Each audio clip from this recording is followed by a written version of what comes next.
2 years ago. I stand on the grass and watch Atticus walk around to the driver's seat of his car before he opens the door. My vision is blurry and tears slip down my cheeks every time I blink. He stops before looking at me with pained eyes, and I almost want to hug him and never let go. "Please don't leave me," I whisper, and I know he heard me despite being a few feet away. He looks away, and I can see how hard he's clenching his jaw as he refuses to give in. "I don't want to, Olivia, but we're not mates, and I need to find mine before I take over the pack." I cover my mouth to stifle the sob, threatening to escape my lips while nodding to show that I understand. I close my eyes and look down, not wanting to see him drive out of my life. However, there's no noise for a few minutes before I hear his footsteps make their way towards me. Atticus embraces me tightly and the dam breaks. My cries echo in the air as I sob into his shirt. He hushes me and rubs his hand across my back soothingly before pulling away. Cupping my face with both hands, he brushes my tears away as his hazel eyes meet my green ones. "I'm going to miss you," he murmurs with a longing look in his eyes. I nod as a shaky breath escapes my lips. "Me too.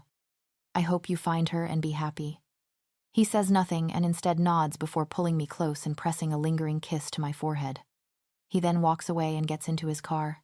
The noise of the engine starting has me biting down on my lip hard as I stop myself from running over and preventing him from leaving. He doesn't look back. Instead, he drives away and shatters my heart into pieces. The sudden sound of my alarm blaring evokes a tired groan from my lips. I sit up and my arms shake slightly as I put my weight on them to scoot backwards on my bed. It's 7 in the morning and school starts in an hour, sighing. I manage to get out of bed and walk towards my window to pull back the curtains and be greeted with the gloomy weather of Canada for the 3rd time this week. I see my reflection and grimace at my sunken green eyes and knotted brown hair because of how much I tossed and turned last night. I contemplate on skipping school. I'm exhausted and sleep-deprived almost every day, and it's starting to affect my study. No, I think to myself as I shake my head. I can't skip school. I need to get good grades so I can get accepted into a university and get the hell out of here. The reason why I feel so miserable is because of my mate, Vincent Ross. I had found him at the age of 17 when he visited my pack in Quebec in search of his mate. It was great at the start as he was kind and sweet. But then it all started to go downhill when I was accepted into his pack. The Red River Pack in Vancouver, British Columbia. Turns out he never really wanted me as my mate and chose one of his regular partners to take my place. But instead of rejecting me, he keeps me around because only an alpha's true mate can provide him with strong heirs. That's all I am to him. A broodmare. It disgusts me. I hate him with a passion. Every night he hooks up with his chosen mate while I cry out in agony from the burning in my chest. For hours I'll sit on my bed and be curled up into a fetal position as I wish for it to stop. I had thought that the heartbreak I received from my mate was painful, but it was nothing compared to this. And that is exactly what happened last night. Again. I've tried running away numerous times only to get dragged back and beaten within an inch of my life.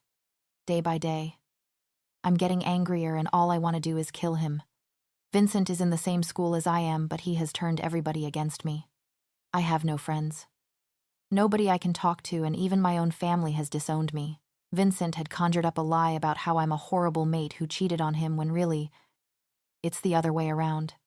Trying to explain to my family was a mission itself, because in their eyes, Vincent can do no harm. They turned their back on me in an instant, and that was the day I found out who was with me and who wasn't. Nevertheless, I have found an apartment in the city, and I work 2 jobs to cover my rent and expenses. It isn't much, and I feel unsafe being on the rough side of town, but at least I have a roof over my head, and that's all that matters. I never lost hope that someday things would get better because hope is the only thing I have nowadays. As soon as the bell rings for lunch, I pack my things quickly before running out the door. I'm rushing through the crowded hallways when suddenly, I'm grabbed from behind and slammed against the lockers.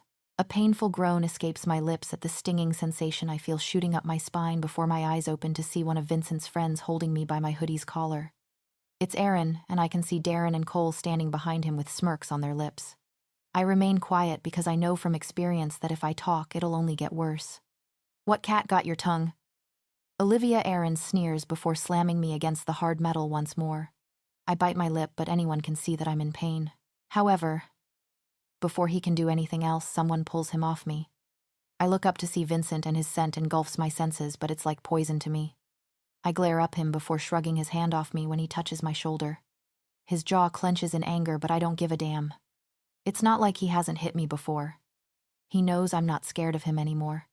He notices that his little crew is watching him and waiting for him to do something. And of course, he does, because Moon Goddess forbid the Alpha doesn't keep up his reputation in front of his minions.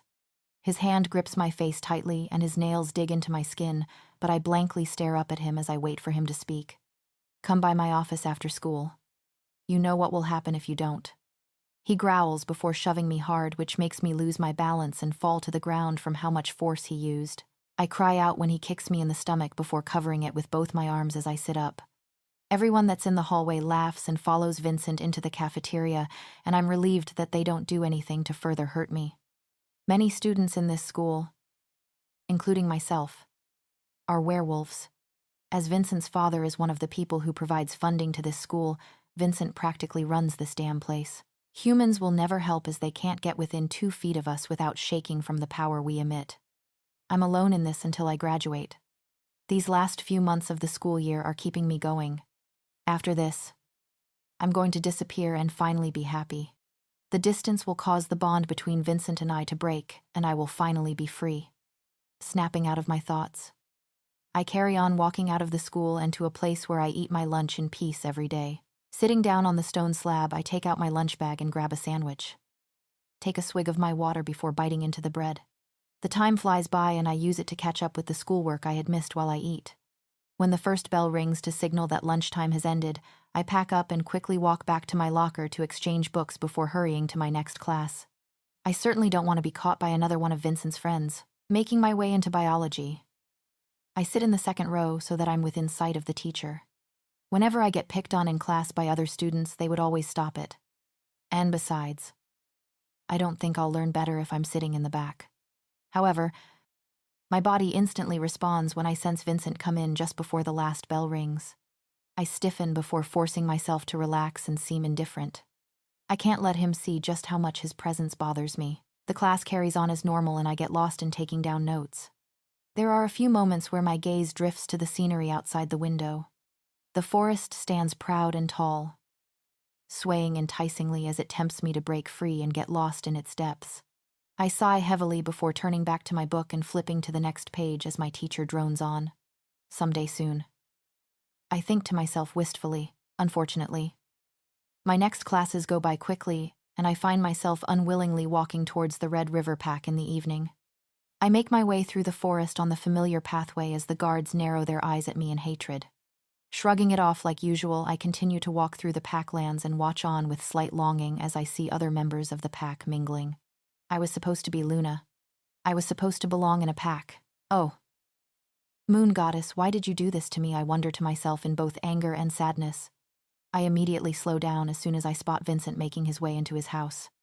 A relieved breath escapes me because at least I won't have to deal with the bullying from members in the pack house today. I rush inside after him to get this over with quickly so I can make it back to start my shift at the restaurant I work at. Come in. He calls before I can even knock. I walk in and stand before him. He looks up at me with narrowed brown eyes when I refuse to take a seat.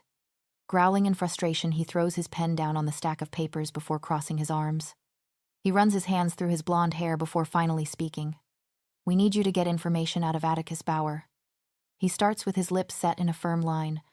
He has intel on the rogues attacking packs in Canada. There's rumors that we're next in line, but that bastard isn't telling me anything. But I haven't met him in years. Is he back? I frown in confusion. The Bauer family and mine were good friends when I used to live in Quebec. We would visit each other often, and Atticus and I grew up together. We started dating when we were young, when Atticus revealed that he had a crush on me, but he left when we turned 16 and I assumed he found his mate. Yes. He stresses the word with heavy annoyance in his tone. Do what you have to do to get it, but if you don't come back out with the information, then consider yourself a rogue. There will be a bounty on your head the instant you decide to disobey me, and the next time I see you, it will be your dead body mauled by my warriors. My wolf, Jade, whines sadly inside my head. Both of us have gone through an emotional roller coaster ever since we met him, and it tears me apart to sense her conflict. On one hand, she just wants Vincent and his wolf to love us, but on the other hand, she's disgusted and angry over how he thinks and treats us. Yes. Alpha. I grit out as my nails dig into the palms of my hands behind my back. What I wouldn't give to rip him to pieces for speaking to me like that. But this is an opportunity for me to finally get out of here. I know Atticus will let me stay at his pack before I get a ticket out of Canada for good. Screw graduating. If I don't leave now, I may never get the chance again. I've booked you a ticket and my driver is waiting outside so that you can get to the airport tonight. Grab your things and leave. He dismisses, and I refrain from spitting out all the curses in my vocabulary. I turn to leave, but as soon as I open the door, it slams shut. His hand rests against the wood while he turns me to face him with the other one. I throw his wandering hand off my body and glare up at him fiercely. He growls angrily before gripping my jaw tightly, but I refuse to let a cry escape my mouth. Don't you dare be intimate with Bauer. You hear me? Your brother told me how you two dated a few years ago. Remember that I own you, and when I need an heir, you will provide me with one. Is that understood? Olivia, he utters darkly, and the news of my brother betraying me to someone like Vincent doesn't even surprise me anymore. Loud and clear. I spit while laughing manically in my head. I'd rather die than give him any heirs. I turn and fling open the door before letting it crack hard against the wall. He snarls behind me and I flip him off before marching out of his house. Like he said. The driver is waiting for me outside and he hands me my ticket before I get in. I take one last look at the Red River pack and watch the Alpha House become smaller and smaller in the rearview mirror before the territory is eaten up by the thick forest. For the first time in a long time, I feel completely relaxed and happy. Soon, I will be free. 2 days later, the hired taxi drops me off near the territory of where the Bauer pack is located. I pay the fare before watching him drive off and eventually disappearing as he turns the corner. But just as I'm about to start walking, I receive a call from Vincent.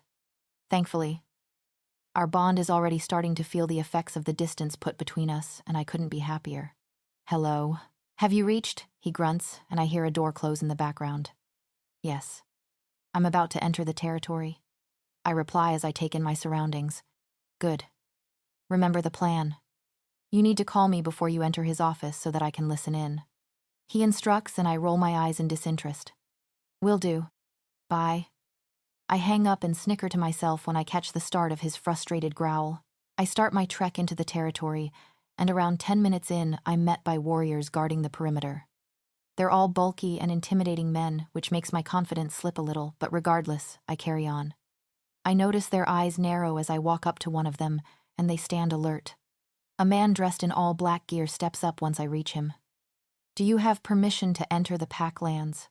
No. I don't. Atticus knows me, though. I'm an old friend. I smile as I hope he will at least let me meet him.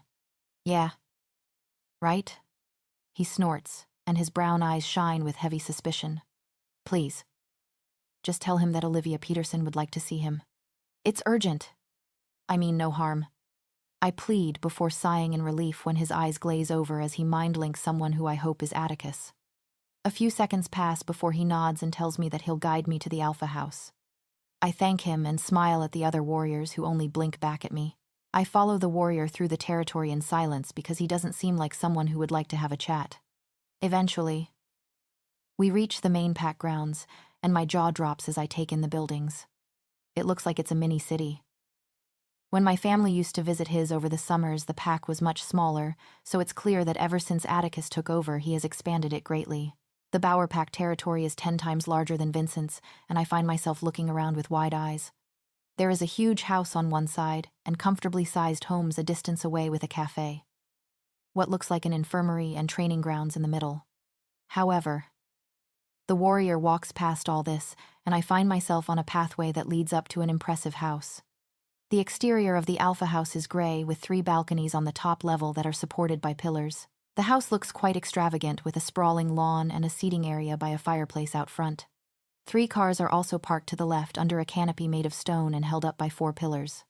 We walk up the stone path to the double doors made from glass. The guards standing outside open them and let us in with a stoic nod. I find my jaw dropping once more when I see how lavish it is on the inside. The theme is neutral yet bright, and there's family pictures everywhere. I'm guided down a hallway to our right, and after 2 turns, the warrior stops outside a black door. But before he turns to me, I quickly call Vincent's number and turn the volume of my phone down so that his heightened hearing can't pick up on it. He nods at me to go in, and I smile nervously before watching him take a few steps back, inhaling deeply. I knock 3 times and wait. Come in. I immediately notice that his voice has deepened. I open the door and step in before closing it behind me. I quickly take the time to admire him and note the changes since the last time I saw him 2 years ago. He has certainly grown into a man and is now quite muscular. His dark brown hair is ruffled slightly, and I spot the scar above his right brow which I gave him when we used to train together. His nose is a little crooked because he was quite the troublemaker back in the day. His features have become sharper and angular too, with flawless skin and full lips. Atticus glances up before double-taking and sets his pen down once he sees that it's me who has entered his office. His hazel eyes darken slightly as they take me in just like I did moments ago, and I find myself squirming under the intensity of them. Hi, Atticus. It's nice to see you again. I smile softly as memories of our time together flood my mind. You too. Olivia, what brings you here? He leans back in his chair and watches me with silent interest as I take his pen and begin writing on his notepad slowly. I can't risk Vincent hearing my phone move, so I decide to write it out instead and show him. Nothing. I heard you were back in town and wanted to come see you. I hope you're not too busy. I always have time for you. You know that. He chuckles, but there's confusion in his eyes as I laugh. That's great. So, you finally took over the pack. I watch as he leans forward so that he can see what I wrote. Help me, someone's listening. His eyes blaze in fury when I glance down at my phone twice. If I didn't know who he's angry at, I would be shaking in fear because of how deadly he looks right now. Taking a quiet inhale, he nods and stands before rounding the table. Shortly after I turned 16. Yes. He replies smoothly as he steps closer. I'm so glad you're here. Olivia, we have a lot of catching up to do. Unexpectedly. He hugs me and I yelp in surprise. I watch curiously as he pulls away but lifts my arm up with a noise of confusion. What's this? He questions, taking my phone from me and holding it between his fingers. Someone is listening in on our conversation. What the hell? Olivia. Atticus. Ow. I cry out in shock when he slams me against a wall with an angry growl as he regards me with dark eyes. But then his touch turns gentle, and he pulls me against him before rubbing his hand across my sore back in a soothing manner. I know then that this is all just for show. You will pay for trying to harm my pack. Brendan, he yells, and not even a second later. The door opens and the warrior from before rushes in. Atticus holds me out to him and I stare at him in confusion. Throw her in the prisons. No food or water for a week. Wait, Atticus. No, I shout as the warrior takes me from him. Get off me, Atticus. Listen to me. As soon as Atticus destroys my phone, he gestures for Brendan to let me go.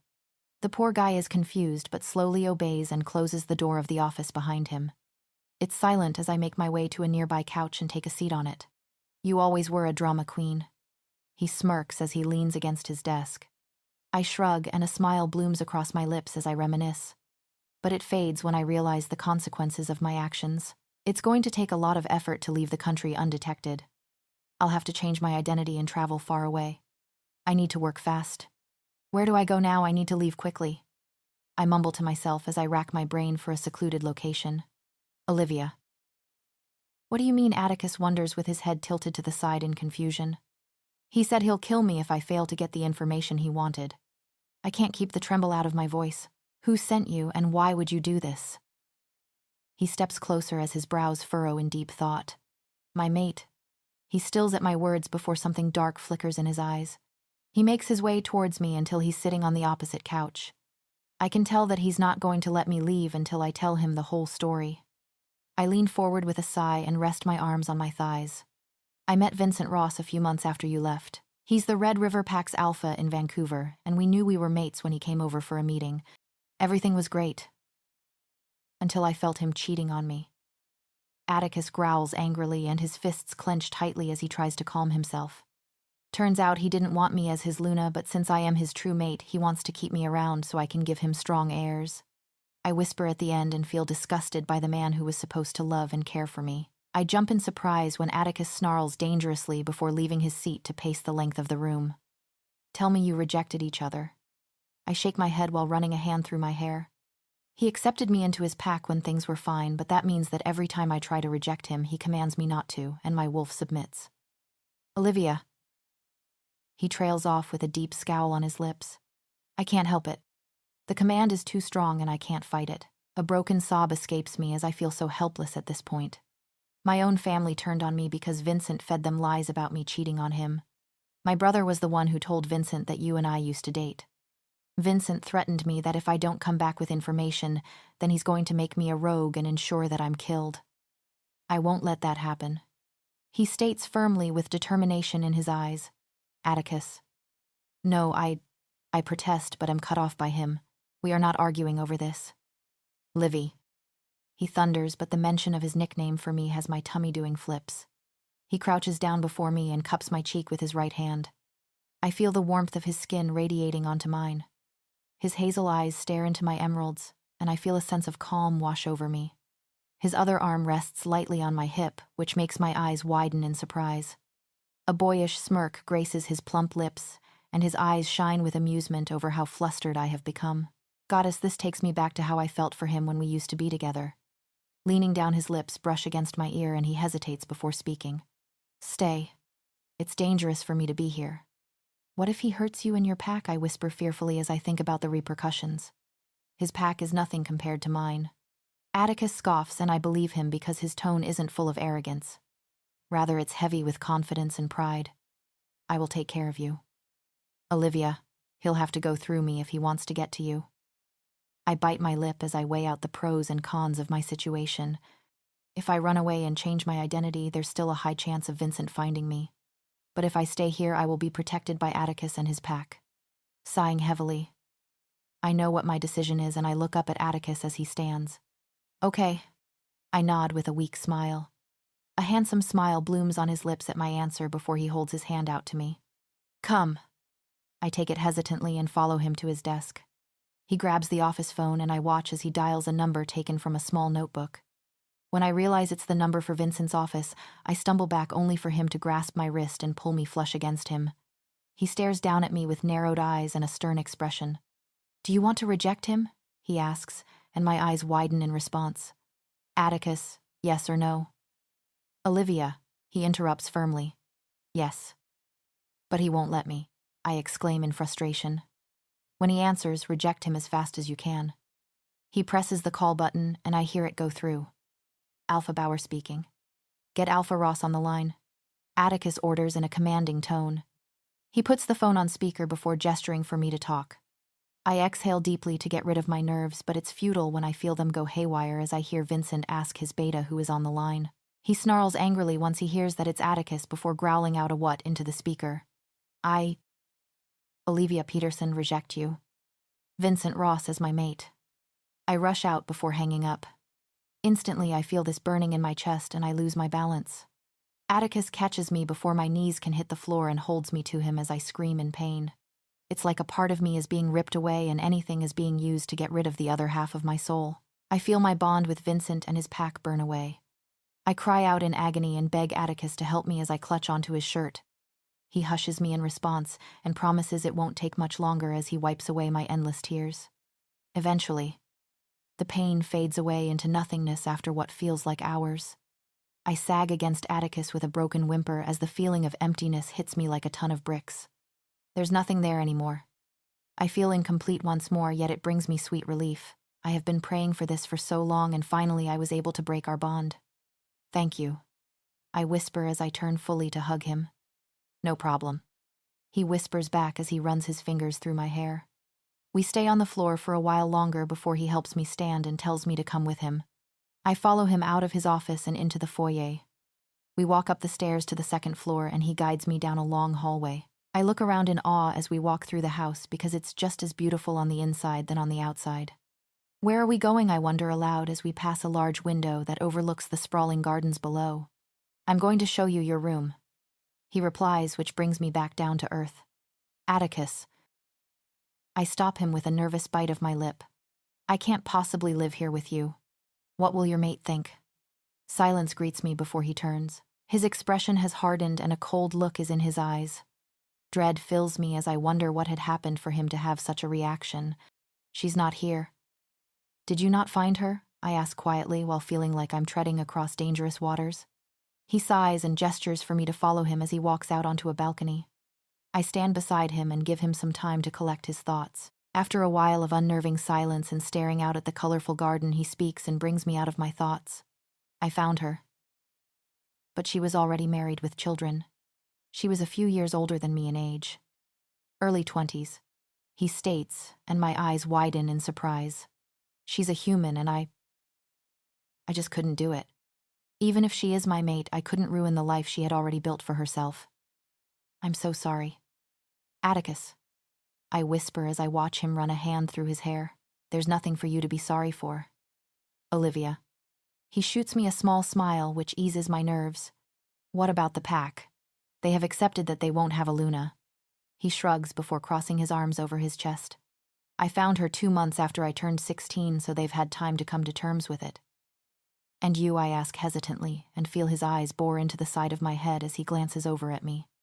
I accepted the moon goddess's decision long ago. He smiles sadly as he turns back to the view ahead. What about your family? They understood my situation. He replies softly before holding out his arm and gesturing for me to come over. I step closer to him as he smirks playfully at me. I guess both of us weren't destined for true mates. Huh. I chuckle as I nod in agreement. He takes my hand and guides me to what is apparently my new room. I step in after he opens the door and my eyes widen in amazement at how big it is. The theme of the bedroom is navy. White and gray, which I find quite pretty. It has a large arching window where I can look out at the gardens. A private bathroom along with a walk-in wardrobe. The queen-sized bed looks like heaven, and a gray bench is placed at the foot of it. There's also a flat-screen TV on the wall opposite my bed. This is so nice, thank you. I smile gratefully as I turn around to face him. I'm glad you like it. He smiles before our ears pick up on a crackling sound. Alpha Bauer. Dinner is ready. Your siblings are waiting for you in the dining room. A soft and motherly tone filters through the speaker, and I watch Atticus reply into what looks like an intercom. Come. You must be hungry. He smiles and I follow him downstairs eagerly. Are your parents here too? I ask in excitement. No. They're on holiday in Spain. He chuckles as we make our way across the foyer. But they'll be back in a week or so.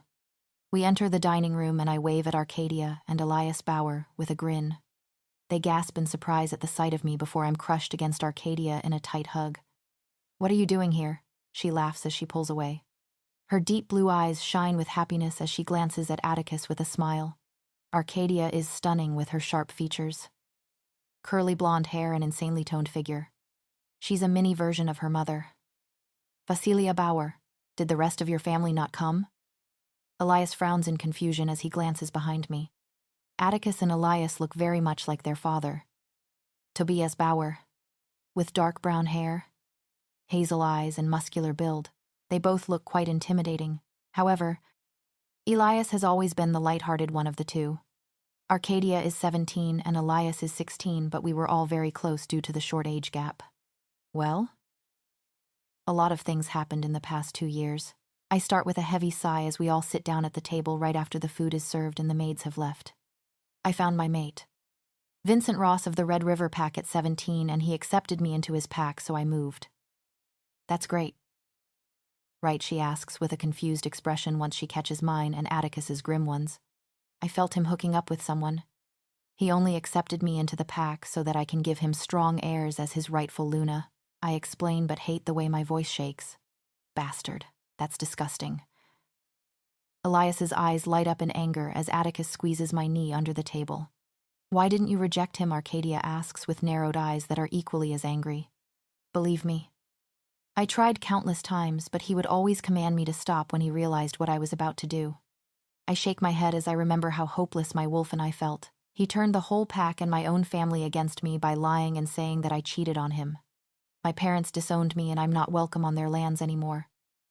Mom and Dad reached out many times, but they never replied to our calls. Eventually, they gave up. Elias explains with a sad look in his eyes as he takes a sip of water. If only we knew. I feel Atticus's grip on my knee tighten and I take it into mine. He sighs and shakes his head as he meets my gaze. I manage to detect flickers of frustration, anger and sadness before they're gone. I had planned to run away after graduation, but Vincent found out that Atticus has some intel on rogues attacking packs in Canada. He said that there were rumors that the Red River pack was next and sent me to find out from you. I explain and notice his brows furrow in confusion. Why would he think that I would just give up information like that? Because my brother told him we used to date when we were younger. I reply quietly as I push around the stir-fry noodles in my plate. He wanted me to ask you about it while he listened in on our conversation, and as I told Atticus. He said he would kill me if I came back without the information. I'm going to tear him a new one, Arcadia growls, while Elias rolls his eyes playfully. She's always been the short-tempered child of the family. You will do no such thing. Atticus growls back protectively. I don't want you anywhere near that prick.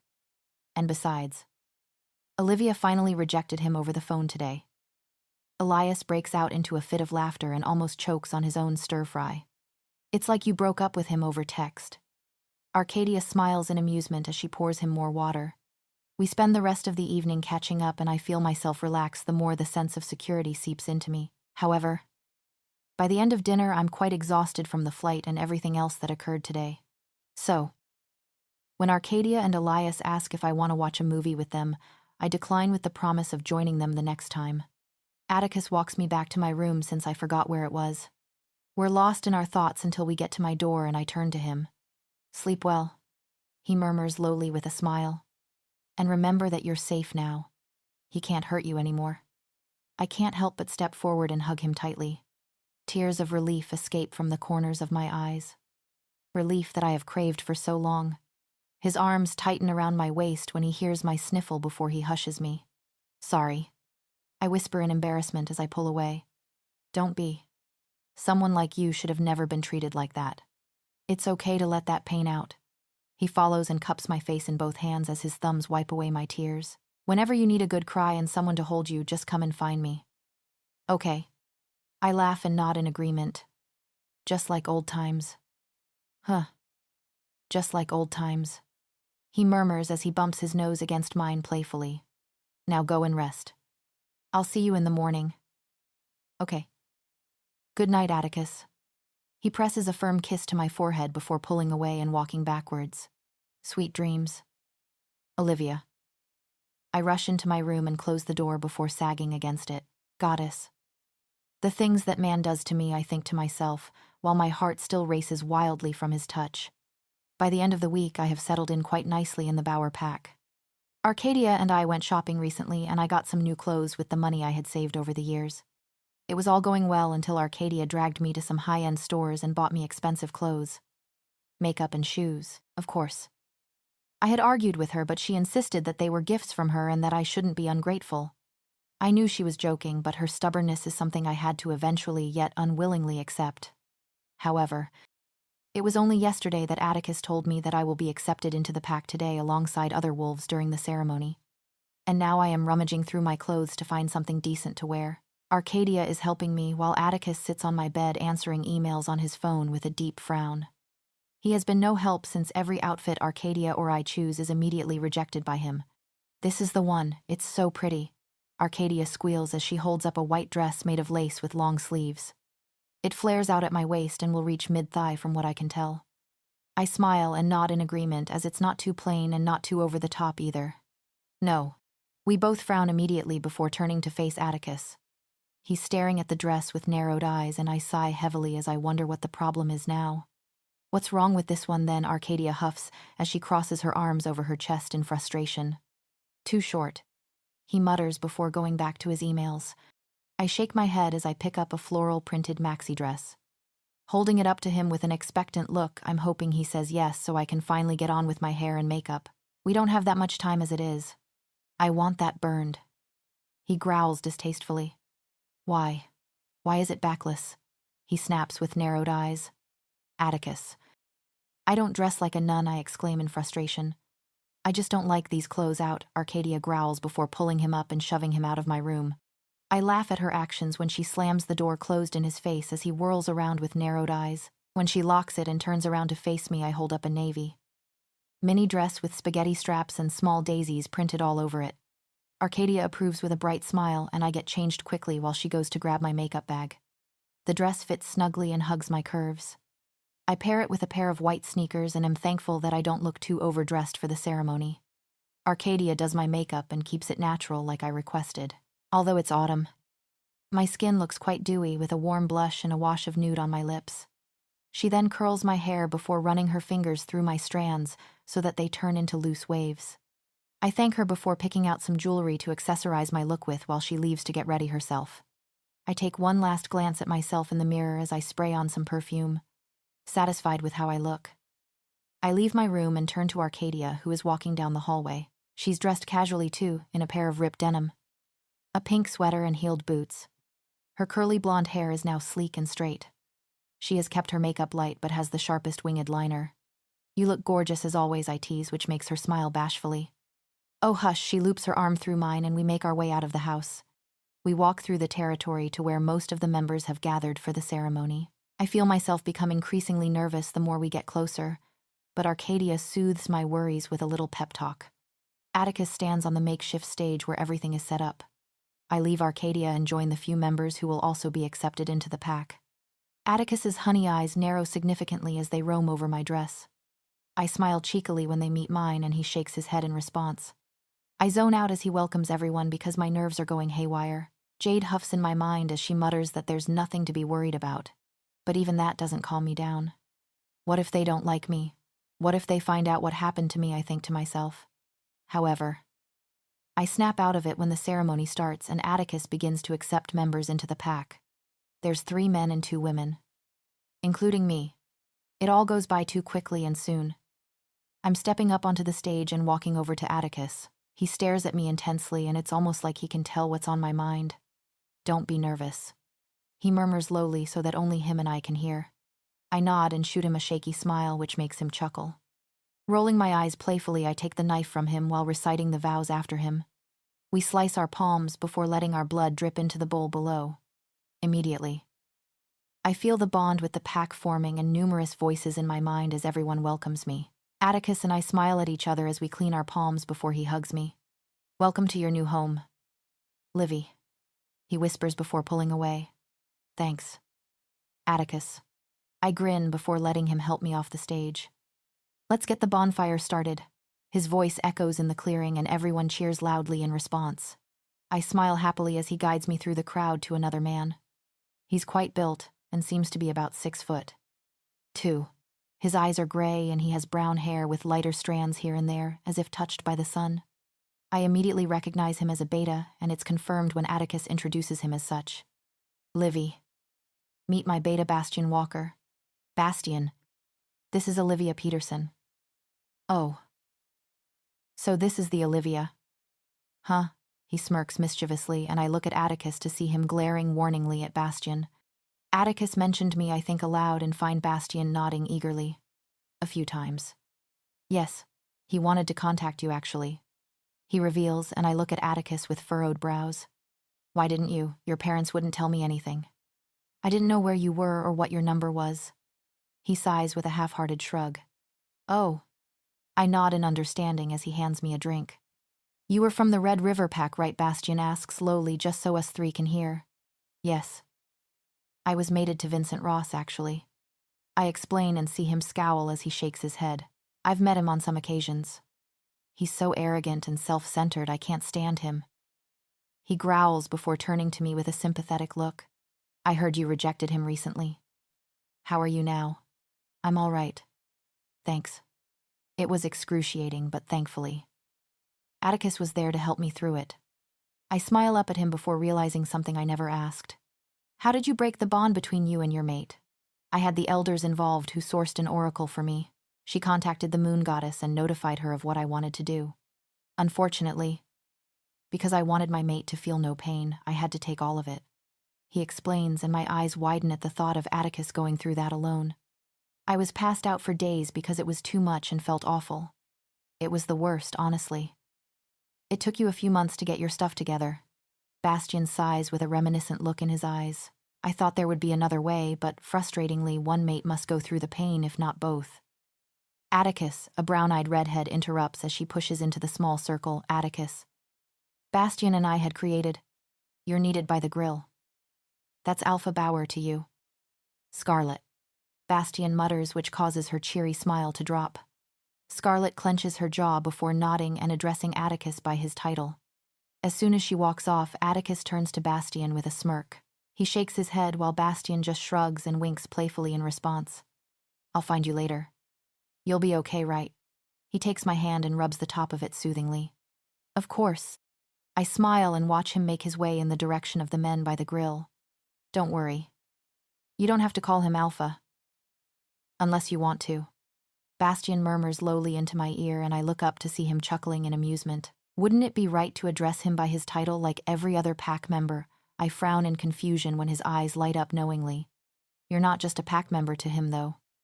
Are you? He smiles and nods at a few people who say hello as they walk past us. Right. I shrug before Arcadia grabs my arm. Come with me. I want to introduce you to some of my friends.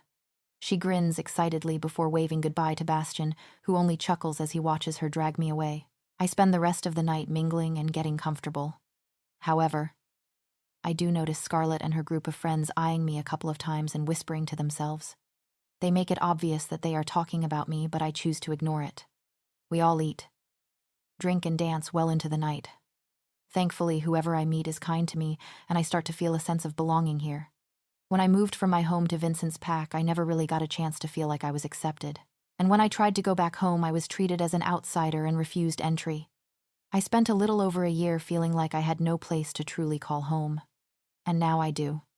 It all gets a bit too overwhelming for me at some point, and I drift away from the crowd. I take a seat on one of the empty picnic benches close to the pack house and just watch everyone. The children are running around with their toys and chattering away to each other. The teenagers are crowded around a few parents on the dance floor and cheering them on as they bust out some moves. Some elder pack members watch on with amused smiles like me. It's a nice sight to see. Cold, I suddenly hear his familiar voice behind me. Shut up. I mumble because I know he's going to annoy me about forgetting to bring a cardigan. He chuckles deeply before I hear some rustling. I turn around just as he drapes his jacket around my shoulders. My breath catches when I realize how close his face is to mine. He notices too, and we lose ourselves in the depths of each other's eyes. A tender smile blooms across his lips, and I find myself looking away shyly as he takes a seat next to me. I could have picked out something better for you to wear. He huffs as he eyes my dress. You don't like it, I frown as I pick at the hem. I didn't say that. He replies, which makes me look at him expectantly. He shrugs half-heartedly as he glances at his pack, enjoying themselves in the distance. I would have made you wear something warmer. I wanted to look nice for tonight. I interrupt and his gaze swivels back to mine. You always look nice. He murmurs and his eyes blaze with such intensity that it makes my tummy flip. Even if I wear a bin bag, I tease and watch as he nods his head. Even then, he chuckles as he tucks me into his side. Ready to go, I look up at the sound of his voice. Atticus leans against the doorframe at the threshold of my room, with his arms crossed as he stares at me.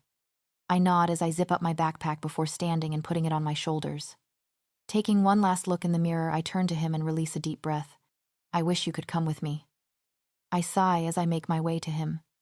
Although we are the same age, Atticus has photographic memory, and because he excelled in all subjects, he graduated a year early. I'm nervous about starting at a new school.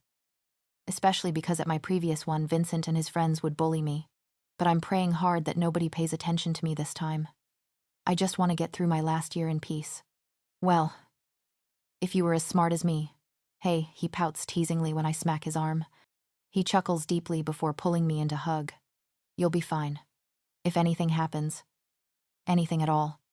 I'm not far away. I nod and breathe in his scent of sea breeze and spice. It calms me down instantly and takes me back to our childhood days. Hesitantly, I pull away and we make our way downstairs where Arcadia and Elias wait for me. We had woken up early and had our breakfast just so I reach the school early. I need to get my timetable and look around the school to familiarize myself with it. We bid goodbye to Atticus before getting into the car. It's a 20-minute ride into the city and a further 10 minutes to get to the school. The driver drives through the tall iron gates before stopping by the steps. We get out and some of the students lingering around glance at me curiously before resuming their conversations. I follow Arcadia and Elias inside to the office where I get my timetable. I wish they were my age so I could have a friendly face in my classes. They show me around the large school and where each of my classes will be. I find my nerves easing the more I get familiar with the building. Eventually, the bell rings and I say goodbye to them both before heading to my first class, which is English. I greet the teacher, Miss Brooks, and she smiles at me welcomingly before assigning me a seat in the middle row. Students file in when the last bell rings, and I watch them discreetly as they take their seats around me. Hey, you're the new girl, right? A girl with pastel blue hair and dark brown roots asks as she takes a seat beside me. I'm Amelia Bianchi. I'm Olivia Peterson. I smile at her just as Scarlett walks in. Her eyes narrow on Amelia and I, but Amelia just flips her off and gestures for her to keep walking. I bite my lip to stifle a bubbling laugh as I watch Scarlett ball her fists in anger before storming to her seat in the first row. Right after her, a boy with sandy blonde hair and light green eyes enters. He looks up and smiles at Amelia before his eyes meet mine. I watch as he takes a seat beside me before Amelia leans across. Leon. This is Olivia Peterson. She introduces with a jerk of her thumb. And Olivia, this is Leon Tarantino. It's nice to meet you. Olivia. He greets warmly and I nod at him. You too. Leon. How long have you two known each other, I ask as I take out my books. Since we were babies. I've given up on trying to get rid of him, she snorts unladylike as Leon chuckles. I'll never leave you. Emmy. He winks playfully, which causes her to roll her eyes. She's about to reply when the teacher starts the lesson. The teacher picks up where they last left the play of Macbeth, and I'm relieved that we had been doing the same play in my previous school. We carry on with the play and take down notes as Miss Brooks asks us questions. Just before the class ends, she assigns us our homework. Amelia asks for my timetable as we begin to pack up, and she squeals excitedly as she looks through it. Apparently, every class I have either has Amelia, Leon, or both in it, which I'm so happy about. Next, I have biology and math, which pass by in a blur. I almost cry out in relief when the bell rings for lunch. Not long to go before I can go home and just sleep. I'm a little tired because of how little sleep I got last night. All I did was overthink about joining a new school and stress myself to death. So now I'm suffering from the consequences of staying up into the early hours of the morning. We'll see you in there. It's the round table by the window. Okay, Amelia reminds me of where everyone is sitting in the cafeteria. Got it. I'll be there in a few. I reply before hearing them leave. I quickly read over my schedule before looking for the books I'll need for my next classes. However, just as I've spotted them, I hear footsteps making their way in my direction. Glancing to my left, I see Scarlett and her group of friends, which makes me internally groan. I really hope she doesn't talk to me, but when do things ever go my way? So, you're the new girl, huh? She asks in a condescending tone. I roll my eyes and ignore her as I continue to take out the books I'll need for my next class. But it sounds like she doesn't take my ignorance well because I hear her scoff before I'm whirled around and slammed against the lockers. I cry out from surprise before a threatening growl escapes me. Shoving her off me, I glare at her little squad that begins to squeal as if I just kicked their puppy or something. Leave me alone. Scarlett, I snarl, but she doesn't back off. How about you leave my man alone? She hisses as she takes a threatening step towards me. He's not yours. Never was and never will be. Arcadia interrupts as she walks up to us. She stops before looking her up and down with a disgusted look. My brother would never go for someone like you. He doesn't like redheads. Elias pipes up from behind me with a cheerful grin. By now, a crowd of people have gathered around us, and one inhale is all it takes for me to realize that they are all werewolves. Thankfully, no humans are lingering in the hallways to witness this spectacle. Get lost. Elias Scarlett shrieks and goes to punch him, but is stopped by Arcadia. She knees Scarlett in the stomach and doesn't waste any time before punching her face repeatedly. Scarlett's friends, or minions as I would rather call them, back away immediately instead of helping her. She tries to fight back, but Arcadia is ruthless, and my jaw drops when she tangles her fingers in Scarlett's hair and smashes her head into the metal of the lockers. Go off. Sis Elias cheers in a high-pitched tone from beside me, which makes my jaw drop even further.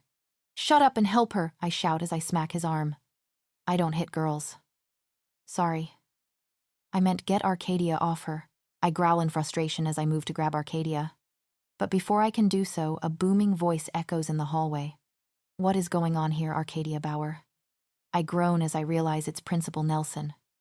He seems to be in his mid-30s with ginger hair and beard, blue eyes and pale skin. He looks to be quite built too, as his muscles strain against his navy button-down.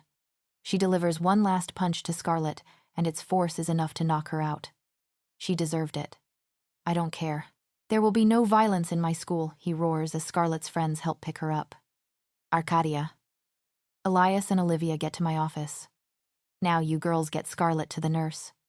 Elias and I look at each other and grimace as Arcadia stomps after the principal with a dark yet quiet growl. After explaining what happened and being lectured on what is and isn't tolerated at the school, Elias and I are let off with a warning, but Arcadia will be in detention during tomorrow's lunch break. If she ever does or says anything to you again, you either hit her or tell me. Okay, she says to me as soon as we're out of his office. Arcadia. I trail off with wide eyes. Mom and Dad funded this school. Nelson can't do stuff. She rolls her eyes as we walk towards the cafeteria. Besides, Scarlet deserved it. She's a bully. I let out a disbelieved laugh as she walks ahead of us. Elias shakes his head in amusement before we enter the noisy cafeteria. I groan when there's about 10 minutes left until lunchtime is over and all but rush to join the line. So much for a peaceful first day. I think to myself with a heavy sigh. We walk through the front door and are instantly greeted by Tobias and Vasilia Bauer standing in the foyer. Tobias has curly brown hair and hazel eyes just like his son's, whereas Vasilia has pin-straight blonde hair with blue eyes that are a hint lighter than Arcadia's. They don't look a day over 30, but I know they are probably way older. Olivia. They question in confusion yet delight once they spot me. What are you doing here? Darling, is your family with you? Hi, Tobias and Vasilia. I smile and wave before shaking my head. No. They aren't. I'll explain everything. We'll talk over dinner then. Vasilia smiles warmly at me, but her gaze instantly narrows at her younger children. Specifically her daughter. Now what's this I hear about you punching Scarlet? Arcadia. You did what Atticus interrupts as he steps inside the house behind us. She hurt Olivia.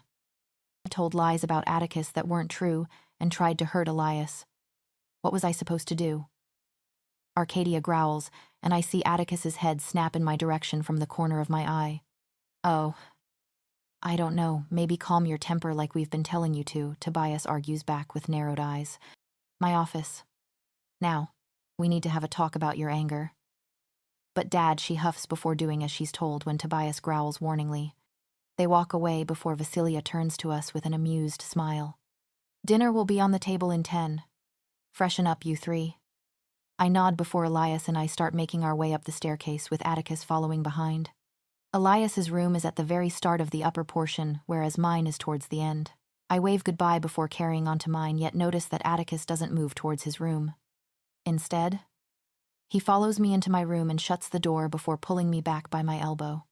His honey-colored eyes contain a dark edge to them as they scan my body for injuries.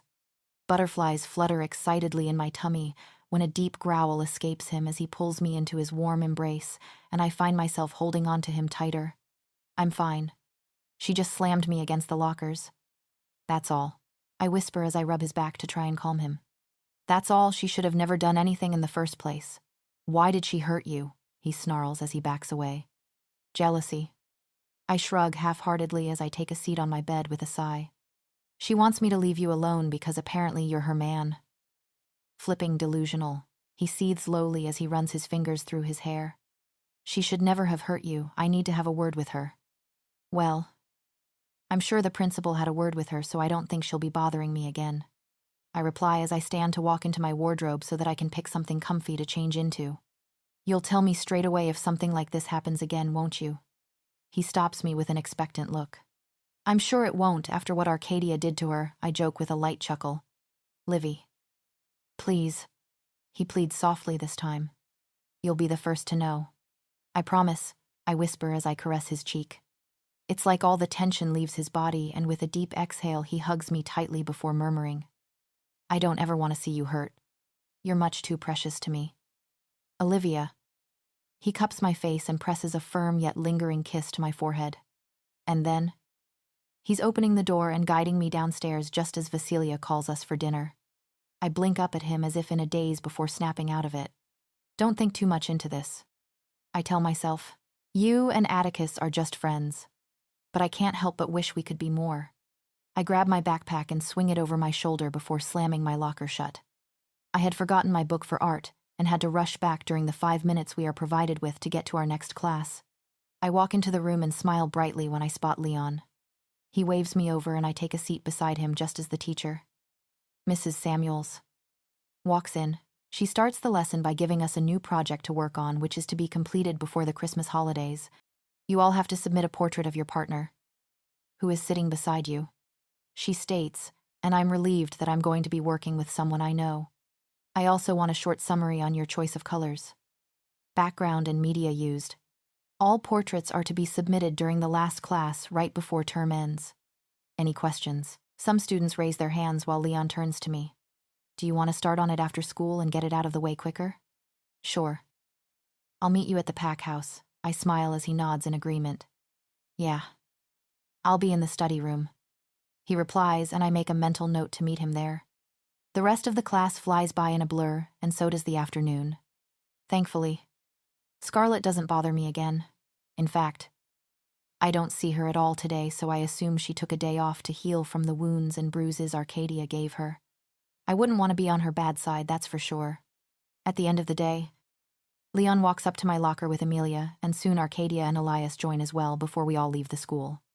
We take the same car back to the pack house, and I follow Leon into the study room so that we can get started on our project. I take out my sketchbook and pens, since I will be drawing him in black and white instead of painting.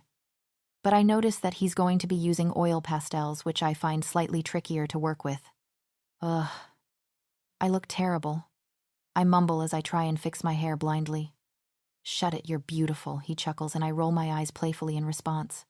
Oh, hello. Alpha Bauer. Leon bows his head slightly, which makes me turn. Atticus stands by the door with his hands in the pocket of his slacks. His hair is disheveled as if he ran his hand through it numerous times.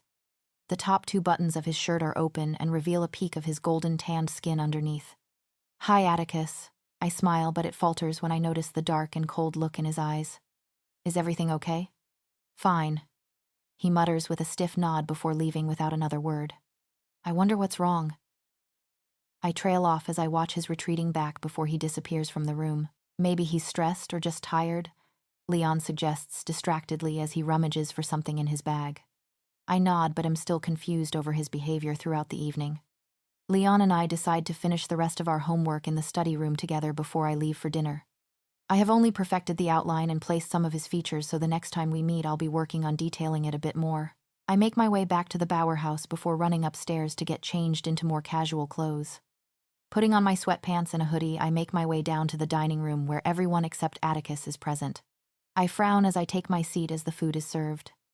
Vasilia asks Tobias where Atticus is in a low murmur, and I hear him say that he's finishing up some work and will be done late. His behavior earlier plays in my mind like a broken record, and I find myself lost in my thoughts throughout the entire meal.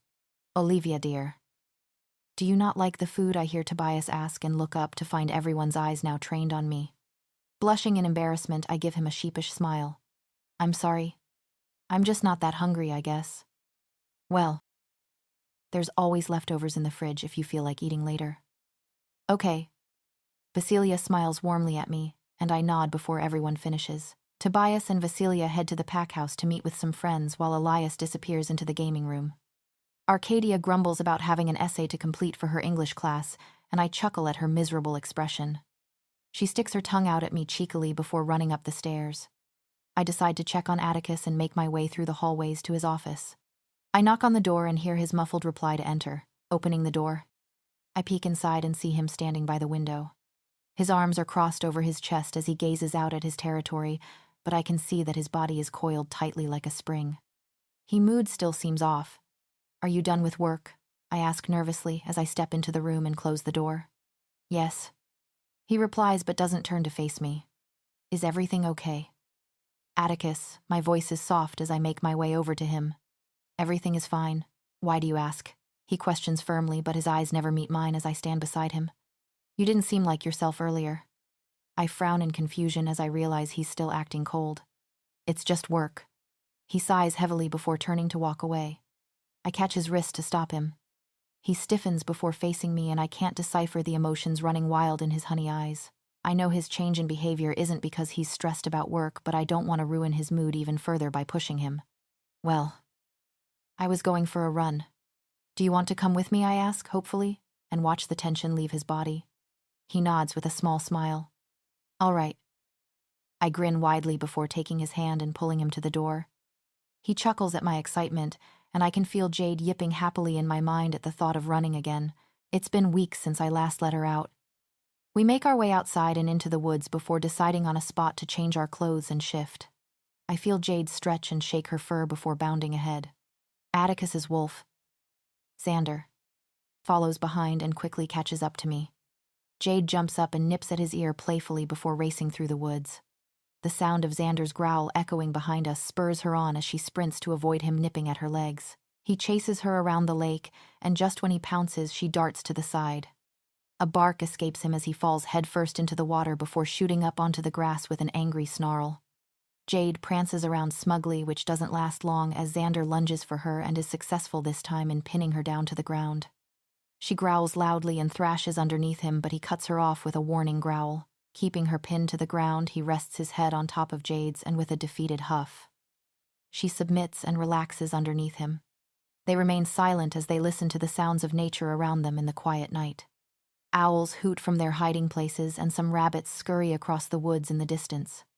Jade instantly perks up at the sound of the small creatures and escapes Xander's lax hold. She prowls forward with Xander, following behind as she figures out where her prey is.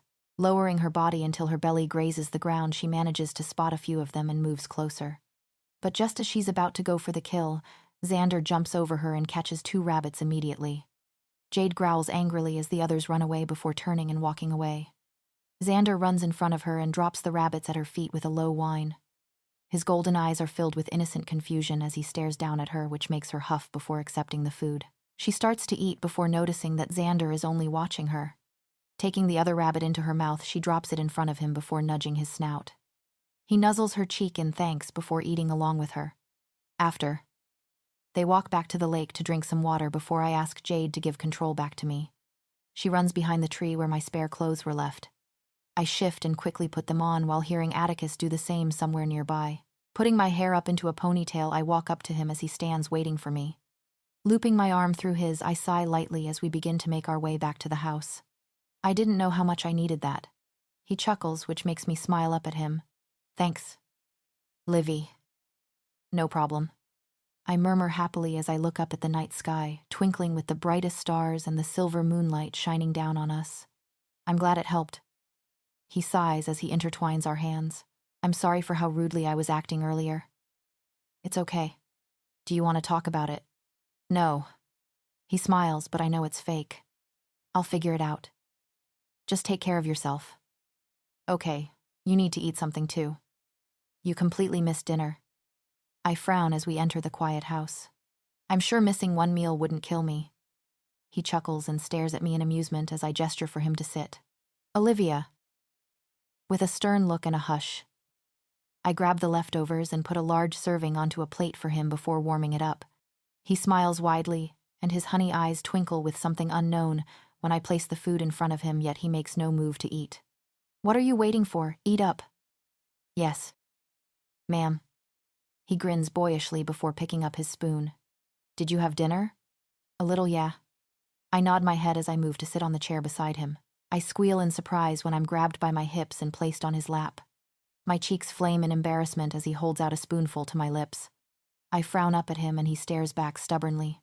Sighing, I take a bite before grabbing the spoon off him and feeding him. He won't be able to do anything when I have it. You're going to help me finish this. He states firmly as he manages to snatch the utensil off me. Atticus, I groan when he holds me tighter as I try to get up. You're so stubborn. I feel his chest vibrate against me as he laughs before feeling his hot breath fan my ear. You love it. I shake my head as a small smile blooms across my lips. He notices and laughs louder before pecking my cheek softly. And I spend the rest of the evening failing to fight the strong-headed alpha, but also hoping he could hold me in his comforting embrace forever. It's finally Friday evening in Arcadia. Elias, Emilia, Leon, and a few other people from the pack are heading into the city to go bowling. I change into black jeans, a white t-shirt, white sneakers, and grab my camel-colored coat on the way out just in case I get cold. I make my way to the pack house and hear a few excited voices in the main room. But before I can step in that direction, Atticus comes out of the hallway to my right. He smiles once he sees me and I return the gesture. Hey, Livy, it's good that you're here. I wanted to, as if you want to go into the city and hang out or something. He asks, and I bite my lip as I see the group heading our way. I'm sorry, Atticus, but we've already made plans. I watch as he turns to his pack members. We're going bowling. Elias grins as he walks past us. I think we might have food too, so we'll probably be back by 8.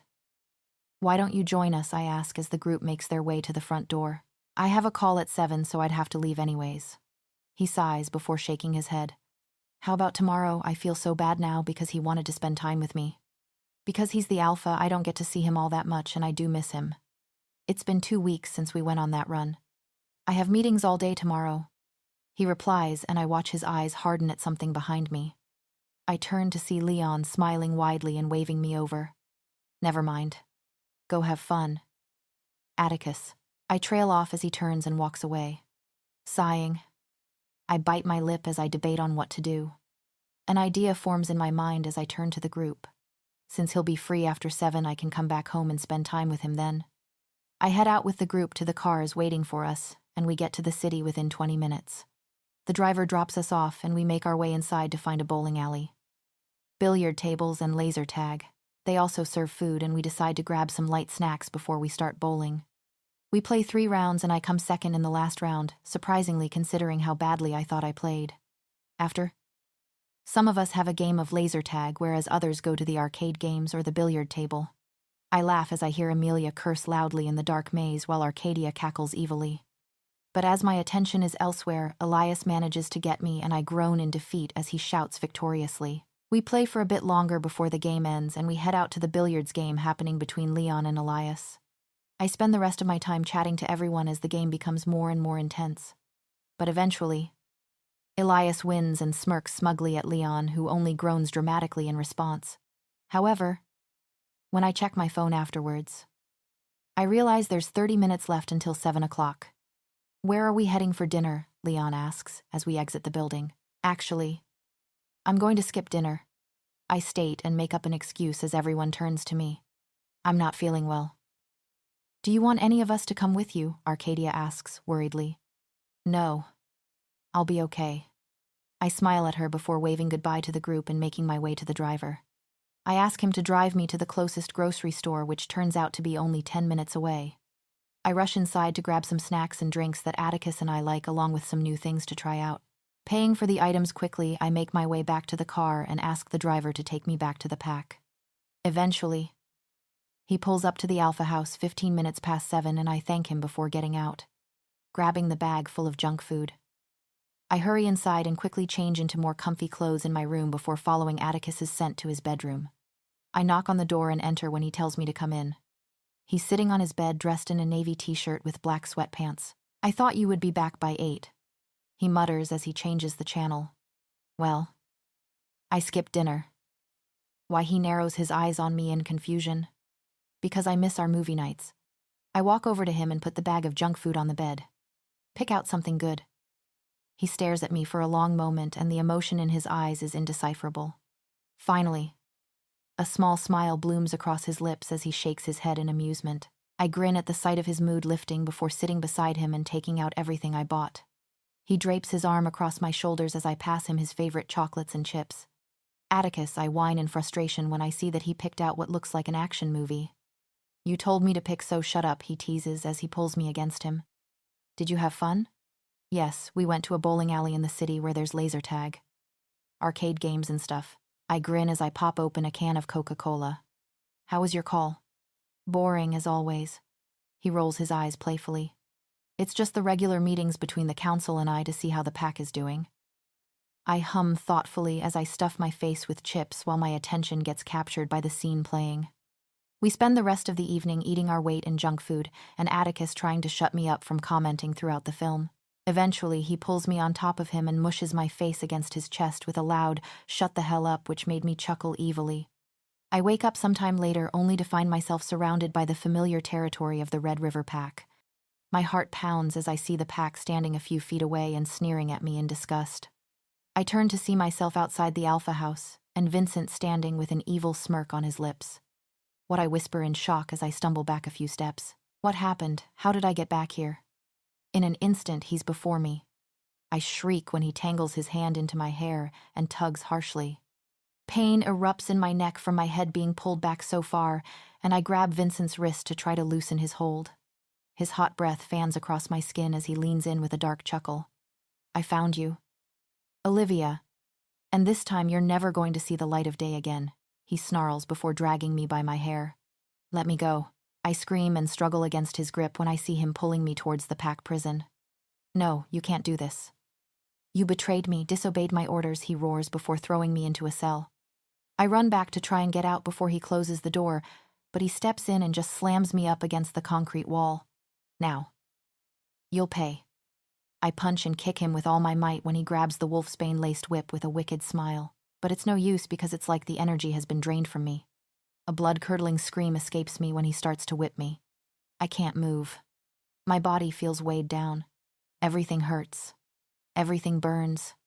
Stop, stop. Please, I cry in pain as blood drips to the floor from my open wounds. I hear numerous people laughing at my misery and pain, which only makes me cry harder. Heavy despair fills me when I realize that nobody will help me. I'm stuck here forever for Vincent to do as he pleases. Olivia, I hear as my eyelids droop from exhaustion. Olivia, Olivia. Help. I murmur weakly as the pool of my blood stains my clothes. Livia, Olivia. Wake up, I jolt as my eyes open to find Atticus hovering above with a concerned look. I look around in confusion and realize that I fell asleep as we were watching the movie. But I assume Atticus did too, as the television is off as well as the lights. Night has fallen outside and the stars have come out to play. My gaze lands on the digital clock on the bedside table and I see that it is 2 a.m. right now. Sorry. I had a bad dream, I mutter before taking the glass of water from his hand. About Vincent, he asks, and my gaze snaps to his. Yes, I whisper as I put the now empty glass down. I had a dream that I was back in his pack again, and this time there was no way out. Olivia, he murmurs lowly as he lays back down beside me and pulls me against him. I've sent some warriors to keep an eye on him. So far, he hasn't made any moves, and even if he does, we'll be ready for him. I nod, but the fear brewing inside me refuses to disappear. I'm sorry. I know that I'm safe here, but I can't help but worry. Vincent is impulsive, and he would never take my betrayal lightly. Perhaps he's planning something, he wonders aloud, and I stiffen in response. I push myself up by my elbow as I turn to him. Then maybe I should. Don't finish that sentence. Livy. He growls warningly as his eyes darken. And don't try to reason with me. You're not leaving, and that's final. We stare at each other, and I know no matter how much I protest, he's going to remain stubborn. I just don't want him to hurt you. And I don't want him to hurt you. He stresses as he turns to me and grips my chin lightly. Promise me you won't leave no matter what happens. Atticus. You're completely right, and I will agree with you. He jokes, but his eyes still hold some seriousness to them. I glare at him and he glares right back, which causes me to huff. Fine, I promise. Immediately. A smug smirk graces his lips and I smack his chest in annoyance. He growls playfully and begins to tickle me, which causes me to laugh loudly and beg for him to stop. He eventually shows mercy and stops before pushing himself to lay between my legs. My breath catches at the action and thankfully he doesn't notice. He cups my face and stares at me tenderly as his thumbs caress my skin. I find my eyelids fluttering shut and a deep sigh escapes me as I relax. A smile blooms across my lips as he peppers kisses to every inch of my face, and I open my eyes to find him grinning down at me. Oh, Atticus. What are you doing to me, I think to myself, as butterflies flutter crazily in my tummy. Let me care for you and protect you, he murmurs lowly as his golden honey eyes roam over every feature of my face before they settle on my emerald greens. I don't want you to spend even a minute worrying about him anymore. Okay. I reply softly, which makes him smile satisfactorily. Good. He grins as he lays down beside me and tucks me into his side. Now try and go back to sleep, otherwise you'll scare me in the morning with your sleep-deprived face. Ow. I grumble under my breath as I cuddle up to him, which makes him laugh. He presses a soft kiss to the top of my head before pulling the blanket tighter around us. And with a content sigh, I drift off to sleep with a certain honey-eyed alpha sweetening up my dream. I'm on my lunch break when my phone vibrates in my pocket. Frowning, I take it out and recognize that it's my mom's number. I always keep important phone numbers written in a small notebook, just in case something happens, and when Atticus destroyed my old phone and got me a new one, all I did was enter the numbers. My mom's being one them. Instant dread fills me, and I excuse myself from the table before picking up my bag and walking outside. I accept the call with a nervous greeting. "Olivia, what is the meaning of this? You left Vincent." My father's voice booms through the speaker, and the unexpected loudness of it makes me jump. I didn't just leave him. Dad. I rejected him too. I reply quietly as I walk away from the school. You've done nothing but embarrass us. Olivia mom cuts in and I realize I'm on speakerphone. Her words cut deep and I feel myself crumble a little. First, you cheated on him. I did not cheat on him. You have no right to accuse me of something I didn't do. I growl as I walk out of the school gates. This conversation is much too private to reach anyone's ears. Especially my fellow pack members who attend this school with me. You're all so blinded by his act that you disowned your own daughter. You are an embarrassment to me. How dare you speak to us that way, Dad roars, and I find my disbelief grow. Get back to Vincent right now or else I'll drag you there myself. I will do no such thing. I snarl angrily and hear my mom scoff in the background. I have explained everything to you and yet you choose to believe a stranger over your own blood. You are no blood of ours. Olivia. Mom growls and I feel my heart shatter in pieces. The moon goddess blessed you with an alpha male and you threw it back in. Her face like an ungrateful brat, you are a disgrace. Tears stream down my cheeks and I fight the urge to sob freely. Words are on the tip of my tongue but I can't seem to get them out. I hang up with a pained sob and allow myself to break down. Every time we've talked, they have never listened to me. Never believed me, so what's the point in wasting my time talking to them and only getting more upset? Miss Olivia, I jump when someone calls me and hurriedly wipe my tears. Turning. I see that the driver has brought the car to the gates. Shall I take you home? No. I breathe shakily as I get in. Take me to someplace quiet. He nods and drives out of the school grounds. The tears keep streaming down my cheeks and I grab a tissue to wipe them away. How has Vincent managed to keep my family under his thumb, I think to myself in despair. How can they believe him over their own child? I watch the scenery change from the town to trees that are losing their green color and turning shades of red. Orange and brown. We don't have to travel far to find a quiet place to stop at. I thank the driver before walking over to the river's edge and taking a seat on the grass. Looking up at the gloomy dark clouds, I find myself feeling the exact same. Why is my life filled with such hardship?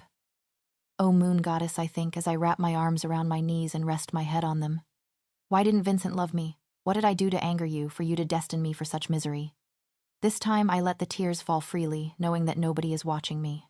I can't believe my parents said such hurtful things to me. Their own flesh and blood. I've tried so hard for them to listen and believe me, but they never do. What spell does Vincent have them under? Sighing heavily. I spend my time watching the afternoon sunset and the sky transition from a vibrant orange to hues of purple and pink. I know I must get back soon, but sitting out here in the quiet brings me a sense of peace.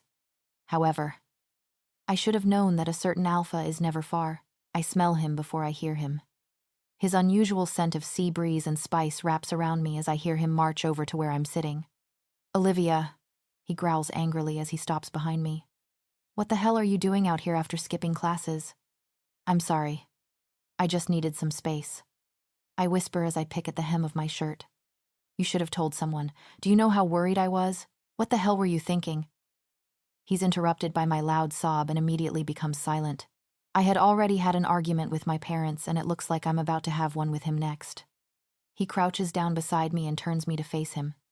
I watch his eyes widen as they zero in on my tears and what are probably bloodshot eyes. They darken at the edges and he pulls me into his arms with a protective growl. The dam breaks and I cry harder into his shirt as he holds me. What happened? Livy, he asks softly this time as he rubs my back soothingly. Tell me. Who made you cry? It's nothing. I sniffle as I pull away. You wouldn't cry over nothing. Little one. He murmurs gently as he wipes my tears away. Did someone say anything? Was it Scarlet? I shake my head as more tears brim my eyes over my parents' hurtful words. My parents called me on my lunch break. Instantly, his eyes harden with a cold look. What did they say to you? Just the usual. I half laugh, half sob as I shake my head. He stares at me knowingly and I look away, but my bottom lip quivers as I feel the oncoming tears and I close my eyes in frustration. I've been strong for a very long time. I must not break now, I think to myself, releasing a deep breath. I turn to him and wipe a lone tear away. Because I refuse to go back to Vincent, they don't consider me their blood anymore. I explain and hear him snarl angrily in response. How can they say that? He exclaims as he stands and paces in front of me in frustration. You're their daughter. Why don't they believe you? It's confusing for me just as it is for you. I shrug half-heartedly and watch as he calms down. Sighing, he holds out his hand for me to take, which I do. As much as I want to stay by the river where it's quiet and peaceful, I know I must get back home. He tucks me into his side as we make our way to the car and get in. I'm assuming he shifted into his wolf and ran here when I don't see another car. Home. Please, Atticus requests, and in seconds we're back on the road. I sigh as I rest my head on his shoulder. Much like the car ride here, I zone out as we travel back home. Thankfully, Atticus doesn't push me to talk more about what happened. He merely provides me with the comfort that I need right now, and I couldn't be more grateful for the silence. We arrive at the house in no time, and I thank the driver before Atticus takes my hand and guides me inside. The scents of his parents and siblings linger, so I can tell they haven't been home for a while. I climb the stairs with him following behind, fully intending to go to my room, but he catches my attention with what he says next. My room. He orders gently as he steers me towards his bedroom door at the end of the hallway. Atticus. I'm fine, no. You're not, he replies with furrowed brows. He pulls me flush against him, which makes my breath catch loudly. My cheeks flame in embarrassment when he smirks knowingly, and I wish the ground would swallow me whole. I move to pull away, but he only tugs me back and holds me tighter. My gaze meets his, and it's like he can see my soul. You're just going to spend the rest of the evening feeling like dirt, whereas you could come to my room and raid through my secret stash of snacks and chocolate. He offers with raised brows. Think about it. Live. Hanging out with me sounds so much better. So, the big bad alpha can't resist junk food, huh? I tease and can't help but chuckle when he grins sheepishly. But seriously. You probably have more important matters to deal with. I don't want to be a bother. It was just some words and I'll get over it like I always do. I'm only going to say this once, Olivia, so listen well. Nothing and nobody is more important to me than my family. My pack and you. He states firmly as he cups my face. We have history between us. There is nothing I wouldn't do for you, and I know if I was in your situation, you would do the same. Don't be formal with me. I nod as I bite my lip.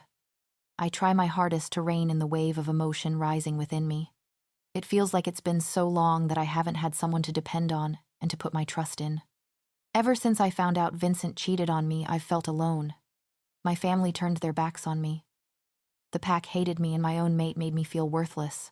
Because I was isolated by everyone, I have never had someone to confide in. So, for anybody to show that they care about me makes me feel overwhelmed. Okay. I nod with a small smile as I take his hand and step towards his bedroom door. I'm warning you, though. That junk food stash of yours will be no more after tonight. His husky laughter echoes behind me as we walk inside. Damn it, maybe I should have thought this through. I laugh along with him, and for the first time today I feel much lighter and happier. I send up a thankful prayer to the moon goddess for giving me someone like Atticus. He truly is a blessing. It's 8 o'clock in the evening when I finish my homework and power off my laptop.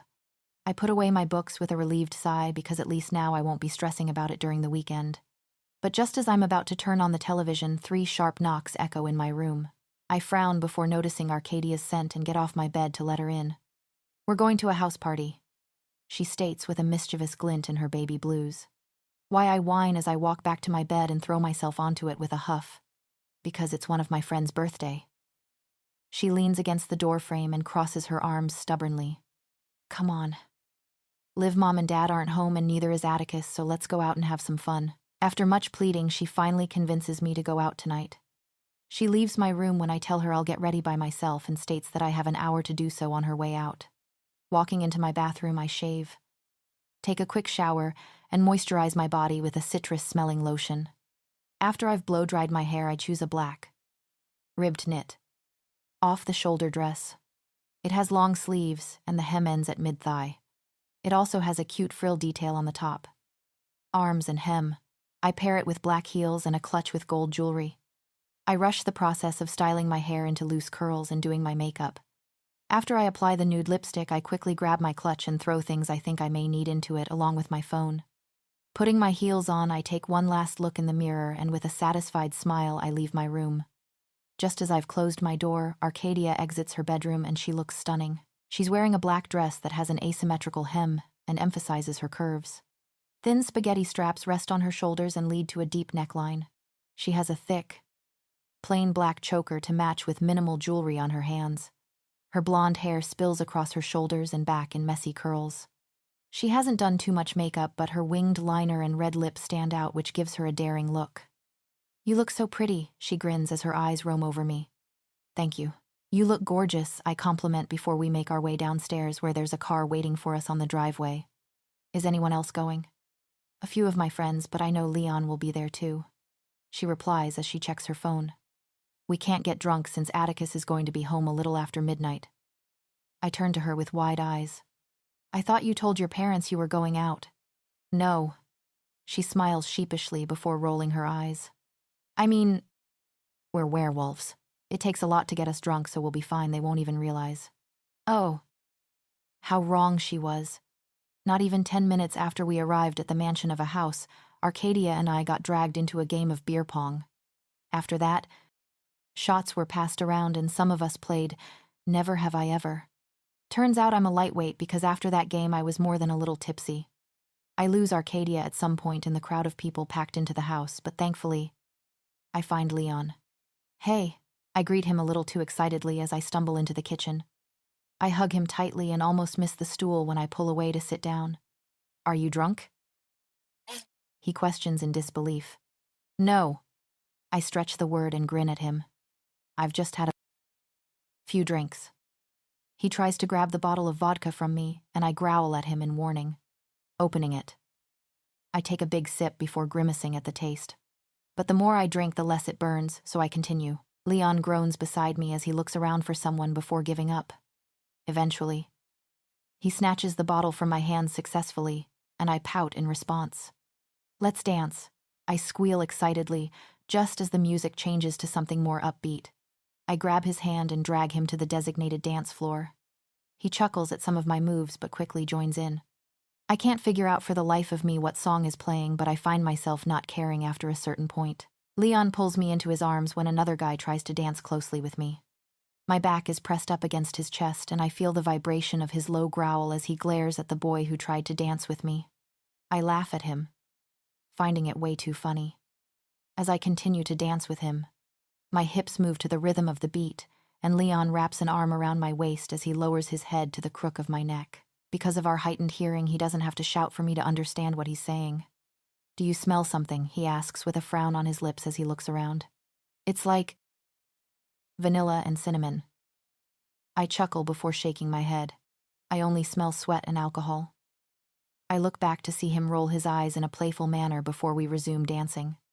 I close my eyes as I feel the bass, but they snap right open when Leon twirls me around. Wrapping my arms around his neck with a lazy smile, I move against him in time to the beat, but his eyes are narrowed at someone behind us. "Ignore them," I shout a little too loudly, and watch his eyes sparkle with amusement as they meet mine once more. He opens his mouth to reply, but I watch as his eyes fixate themselves on something across the room. They widen in shock and his jaw drops, which makes me stare up at him in confusion. "Oh. Moon goddess." He breathes, and I glance behind my shoulder to see him staring at someone across the club. "What's wrong?" I ask as I look around in confusion. "I think that's my mate." His eyes are wide as he discreetly points her out to me. My gaze lands on a girl who looks slightly uncomfortable and tired, as if she'd rather be anywhere but here tonight. She's wearing a black playsuit with a starry pattern beaded across the material in silver. It's an off-the-shoulder top with long sleeves like mine but looser and sheer. She's paired it with silver heels, minimal jewelry, and natural makeup. Her brown hair is short with blonde highlights and just about touches her shoulder. "Did she see you?" I ask excitedly and feel him grip my shoulders nervously. "No. Not yet. Olivia." I don't know what to do, he panics, which makes me sober up a little. Go up to her. Silly, she doesn't look like she's from here. Maybe ask her what she's in town for, I advise, and pat him on the back in reassurance when he looks like he's going to faint. She looks amazing, and I look like a fool. He groans as he stares at what he's wearing. Leon, you're stalling for no reason. I laugh at his nervousness, but before I can calm him down, I'm pulled back none too gently into a hard chest. Leon's eyes widen in fear, and I look up to find Atticus glaring at him murderously. I try to escape his grip while keeping an eye out on Leon's mate just in case she goes anywhere. Atticus snarls down at me and whirls me around so that I'm flush against him. Looks like someone finished work early. I think to myself in dread. Atticus, let me go right now. I snap and he loosens his hold in surprise at my tone. I turn to Leon, who gulps harshly as his eyes meet mine. You look great. Leon, now go before you end up losing sight of her. He nods before walking off, and I watch him with the biggest, probably creepy, smile on my face. But before Leon can even reach her, Atticus grabs my hand in a death grip and drags me off the dance floor. I protest loudly as he guides me out of the house, but grin wickedly when I manage to grab an unopened bottle of Jack Daniels on our way out of the kitchen. I smile victoriously when I open it without Atticus realizing and start drinking using my free hand. However, he snatches it off me and throws it onto the lawn when we get to the car. We glare at each other before he orders me to get into the car. I realize that it's his, and when I open the door, I see an amused-looking Arcadia in the back. Who knew Olivia Peterson can't handle her liquor? She cackles as I stumble before getting in beside her. Shut up. Arcadia, you shouldn't have come here in the first place, and what's worse is that you brought Olivia with you. Atticus growls angrily as he slams the door closed and starts the car. It was my friend's birthday, she argues as I feel my eyelids droop of their own accord. I don't drink at house parties where I could get arrested for underage drinking. He snarls and I watch his hazel eyes flash dangerously in the rearview mirror. You're both underage. You drink too. I don't drink at house parties where I could get arrested for underage drinking. He growls lowly as he takes the familiar route back to the pack. The police were literally pulling into the neighborhood as we left. You brought no guards with you either. What if something happened to you both? We would injure them badly. I mumble before yawning. Olivia, don't be mad. Atty. I close my eyes with a sigh. Contently when I can see the stars and the moon again. Do you want to know a secret? Atty. What is it? Olivia. He grumbles as he walks to the doors. I never stopped loving you. He halts immediately and stares down at me with wide eyes. I giggle at his expression and poke his cheek. I catch a fleeting flicker of emotion in his honey-colored eyes before it's gone. It's like he became happy one second but sad the next. You're drunk. He shakes his head with a sigh before continuing. Do you want to know another secret? I grin widely and watch him nod his head. I'm not lying. He sighs before making his way upstairs and into my bedroom. I'm set down in my bathroom and he orders me to brush my teeth before disappearing. While I'm doing so, he comes back in with my pajamas and tells me to put them on before closing the door behind him as he leaves. It's a bit of a struggle, but I eventually manage to get them on before walking out. Atticus helps me into bed and I smile contently when he drapes the blanket over me. My eyelids start to droop of their own accord, and I release a yawn. But as he moves to back away, I catch his wrist and pull him closer. You stopped loving me, then I ask and watch his eyes soften. No. He whispers before pressing a firm kiss to my forehead. I never did either. Groaning when my alarm blares the next morning, I turn it off quickly before opening my eyes. I remember everything except what happened after Atticus dragged me to the car last night. So I decide to assume nothing eventful and that someone probably brought me up to my bedroom, thankfully. My body has burned off the alcohol and I don't have to deal with a hangover. After another 5 minutes of staying in bed, I eventually get up and freshen up in the bathroom. I take a quick shower and blow-dry my hair before changing into a casual outfit for the day. It's getting increasingly colder the faster we approach winter, so I'm mostly in a comfy sweater or layers nowadays. After having breakfast, I catch a lift to school with Arcadia and Elias. I'm walking through the hallways to my locker when I spot Leon. Grinning widely when I remember he found his mate last night, I run up to him. He turns around just in time to see me and chuckles at my excitement. Tell me everything. He smiles and I can see how genuinely happy he is to have found her. Her name is Savannah and she's visiting her dad's side of the family. And she's from Alicante, Spain. He tells me he's going to be meeting her family this evening, That's amazing. Leon, I'm so happy for you. I hug him before spotting Amelia race over to us. You found your mate, she whisper shouts as a group of humans walk by. What does she look like? Where's she from? I need details. Leon laughs and proceeds to tell her the same thing he told me while I take the time to grab my books from my locker. I walk back over to them when I'm done and we head to English together. He shows Amelia a picture of her and she squeals excitedly, which makes us laugh. Right before we enter the classroom, she gives him a tight hug before we make our way to our seats. It was such a good feeling to start the morning off happy. The rest of the day was peachy keen too until I walked into the girls' bathroom before lunch. While I'm in the cubicle, I hear the door open and a pair of what sounds like heeled boots click on the floor. I almost bang my head against the cubicle's wall when I recognize Scarlett's scent. I wonder to myself if getting knocked out by a girl younger than her wasn't enough. Guess who followed me into the bathroom? I mind link both Amelia and Arcadia. They growl in response before Arcadia speaks. Punch her in the throat. I second that. Amelia chuckles, which makes me smile. Adding, but we're on our way. I walk out and move towards the sink to wash my hands. She's leaning against the wall with a deep scowl on her lips, and her narrowed eyes follow my every move. I glance at her with disinterest as I dry my hands with the paper towels before stepping towards the door. How many times must I tell you to stay away from him? She finally growls and her words make me stop. How many times must someone beat it into you that Atticus is not yours? I arch a brow as I turn to face her. Her skin colors with anger and I notice her fists clench. Mark my words. When I become Luna, I'll have you tortured for that pathetic attitude you walk around with. Did anyone tell you that you're a tad bit delusional? I roll my eyes as I turn to leave. You'll never be anything more than his best friend. Olivia. She sneers hatefully as she tops up her lipstick. It's me who warms his bed every night. Not you. I stiffen before looking over my shoulder and meeting her eyes. Well, I pity him then. Just as I leave the bathroom, I hear her thundering growl echo from behind. I turn the corner only to find Arcadia and Amelia rushing down the hallway. A smile graces my lips at the sight of them, which soon drops when Arcadia brushes past me and tries to get into the bathroom. Amelia grabs her from behind and I help in pulling her away and back towards the cafeteria. You didn't punch her, she growls as she glances at my hand. I'm disappointed too. Amelia chuckles as she shoves Arcadia forward when she turns. It's not worth it. She didn't make any move to hit me anyways. Just said some things. I shrug with a roll of my eyes. What did she say? Arcadia asks, and her baby blues light up with a protective glint. I only smile in amusement and shake my head. She's a year younger than me, yet she's certainly mature for her age. When it comes to her brothers and family, she would set anyone straight for speaking bad about them. Unfortunately. The bell rings to signal the end of lunch just as we walk back into the cafeteria, and I groan in annoyance when I realize I can't eat anything. Amelia offers me the banana she had not eaten with a sympathetic smile, and I take it gratefully.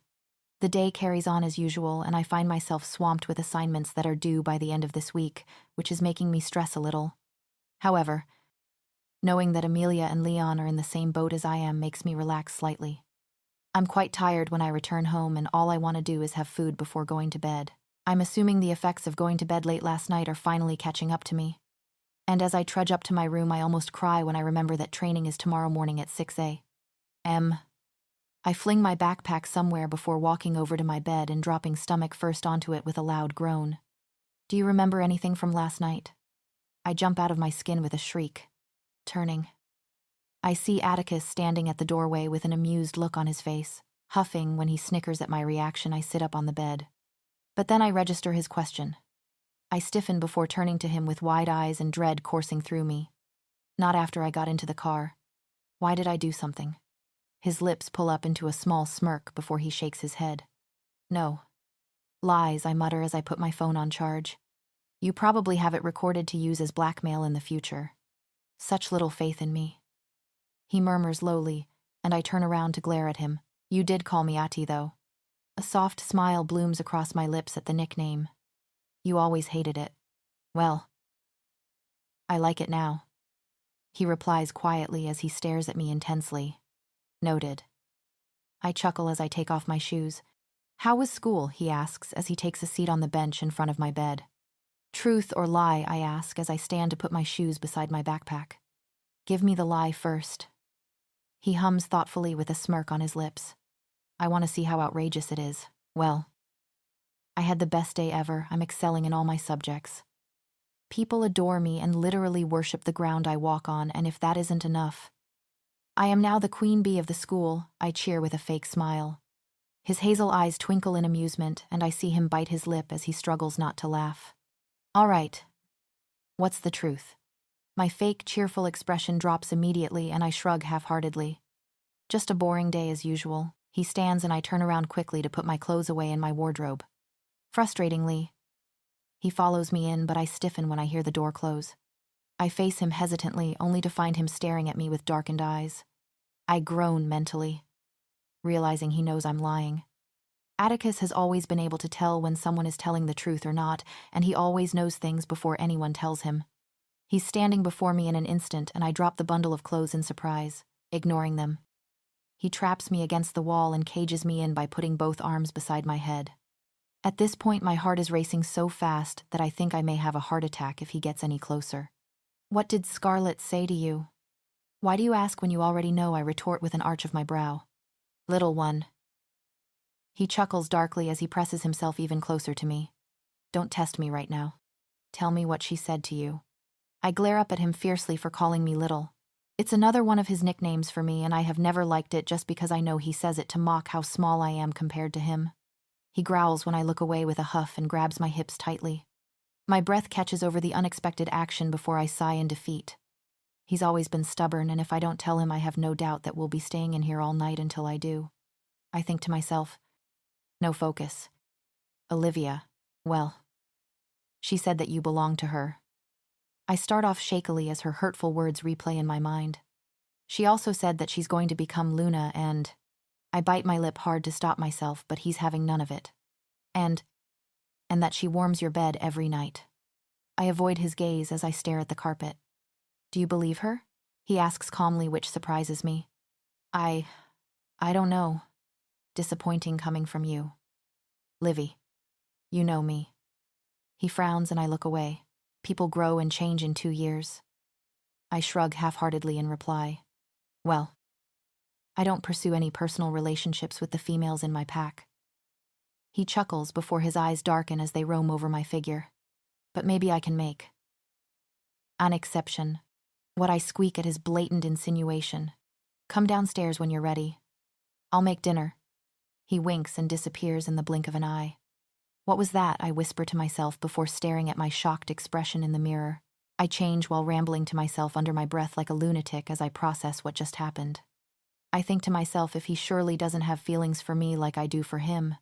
I mean, yeah, we dated, but that was 2 years ago. No. There's no way. I shake my head in refusal. He'd be mad to want someone like me who's still running from her past. And I realize I'm delusional for falling for him again. I tell myself, Goddess. Get it together, Olivia.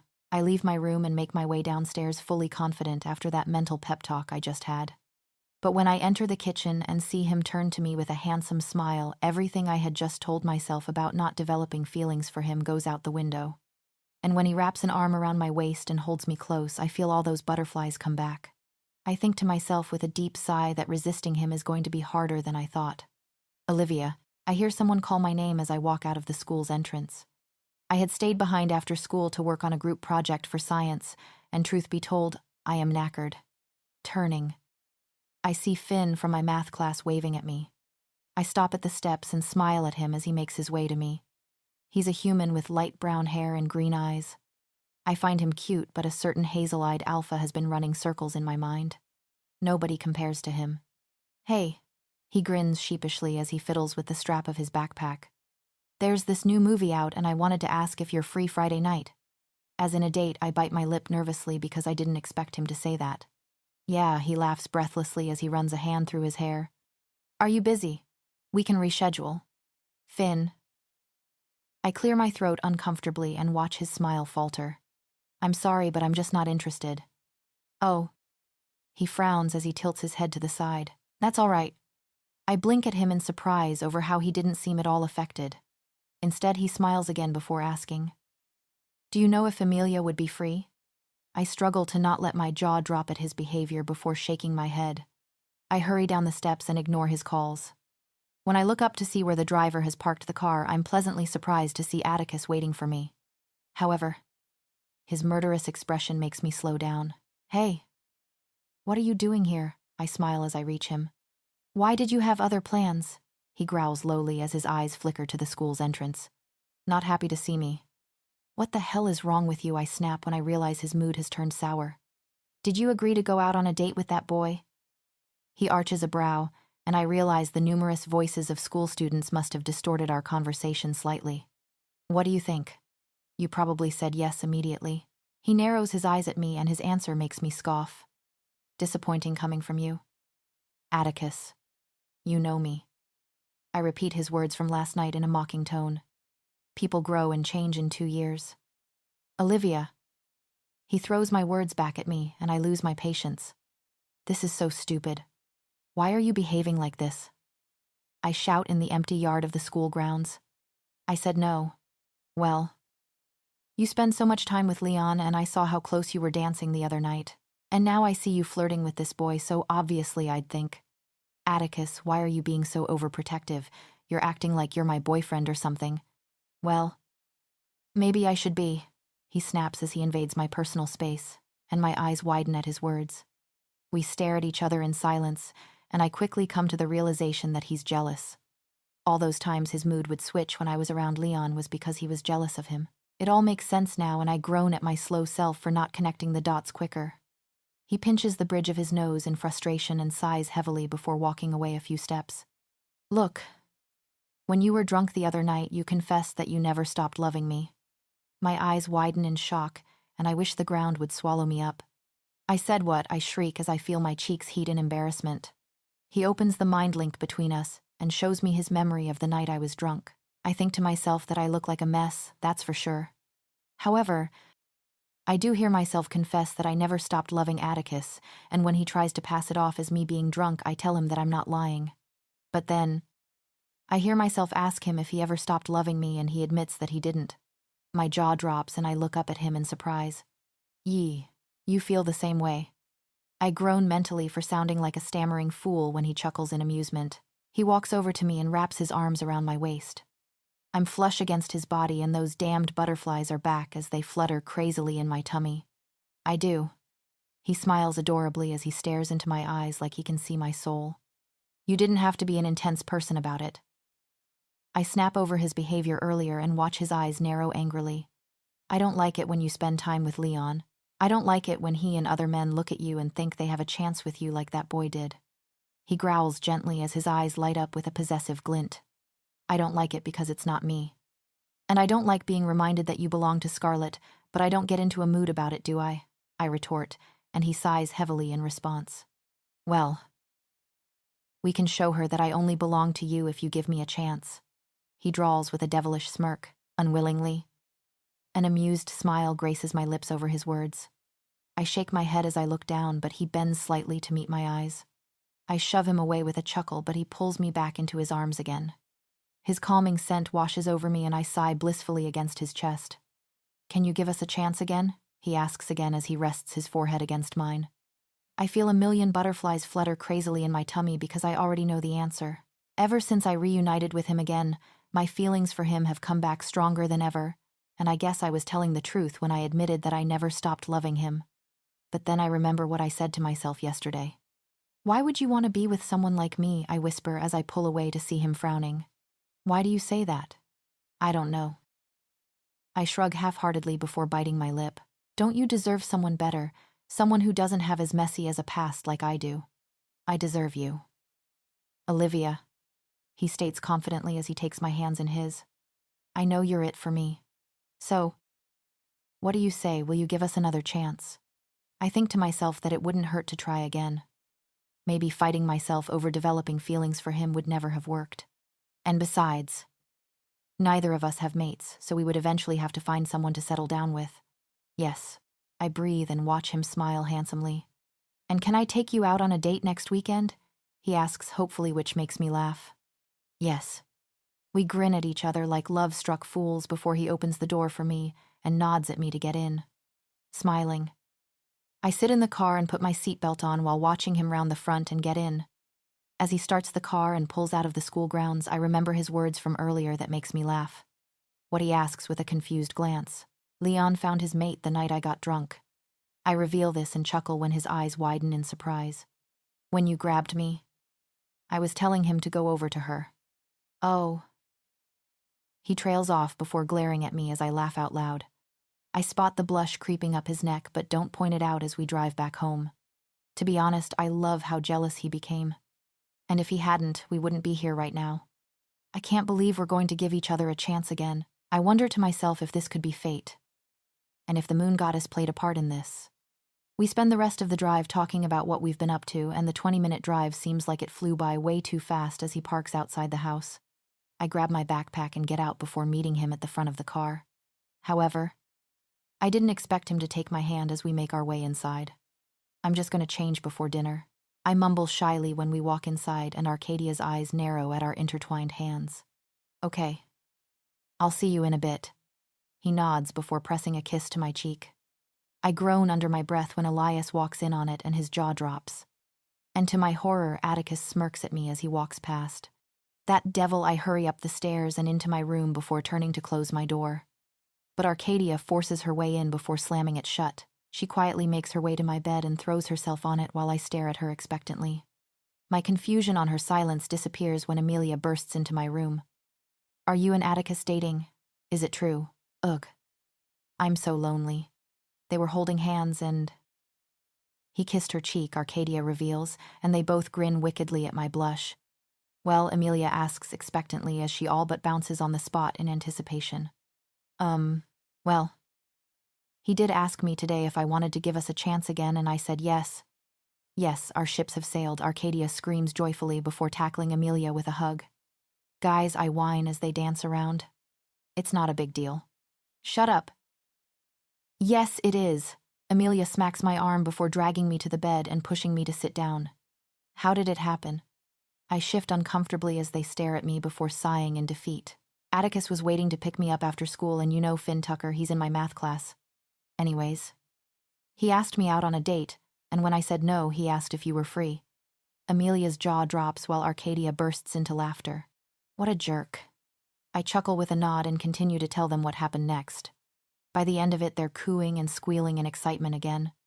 Turns out that Arcadia, Leon and Elias had a bet going on when Atticus and I would start dating again.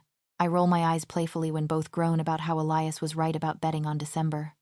Why would you bet on us? I shake my head in amusement. Olivia. Everyone could see how much you and Atticus liked each other. Amelia deadpans and Arcadia nods in agreement while I feel mortified. There's just something different in the air when you two are together. And I bet it won't be a surprise to anyone to know that you guys are dating again. Oh, I murmur as I realize how oblivious we had been while everybody else knew. So, when's the date? Arcadia asks with a teasing wiggle of her brows. Next weekend. I can't wait. Amelia grins happily, and her enthusiasm makes me chuckle. Honestly, I'm so happy for you two. Our alpha deserves someone like you after what he's been through. I smile weakly as my eyes meet Arcadia's. She stares back at me with a reassuring glint in her baby blues.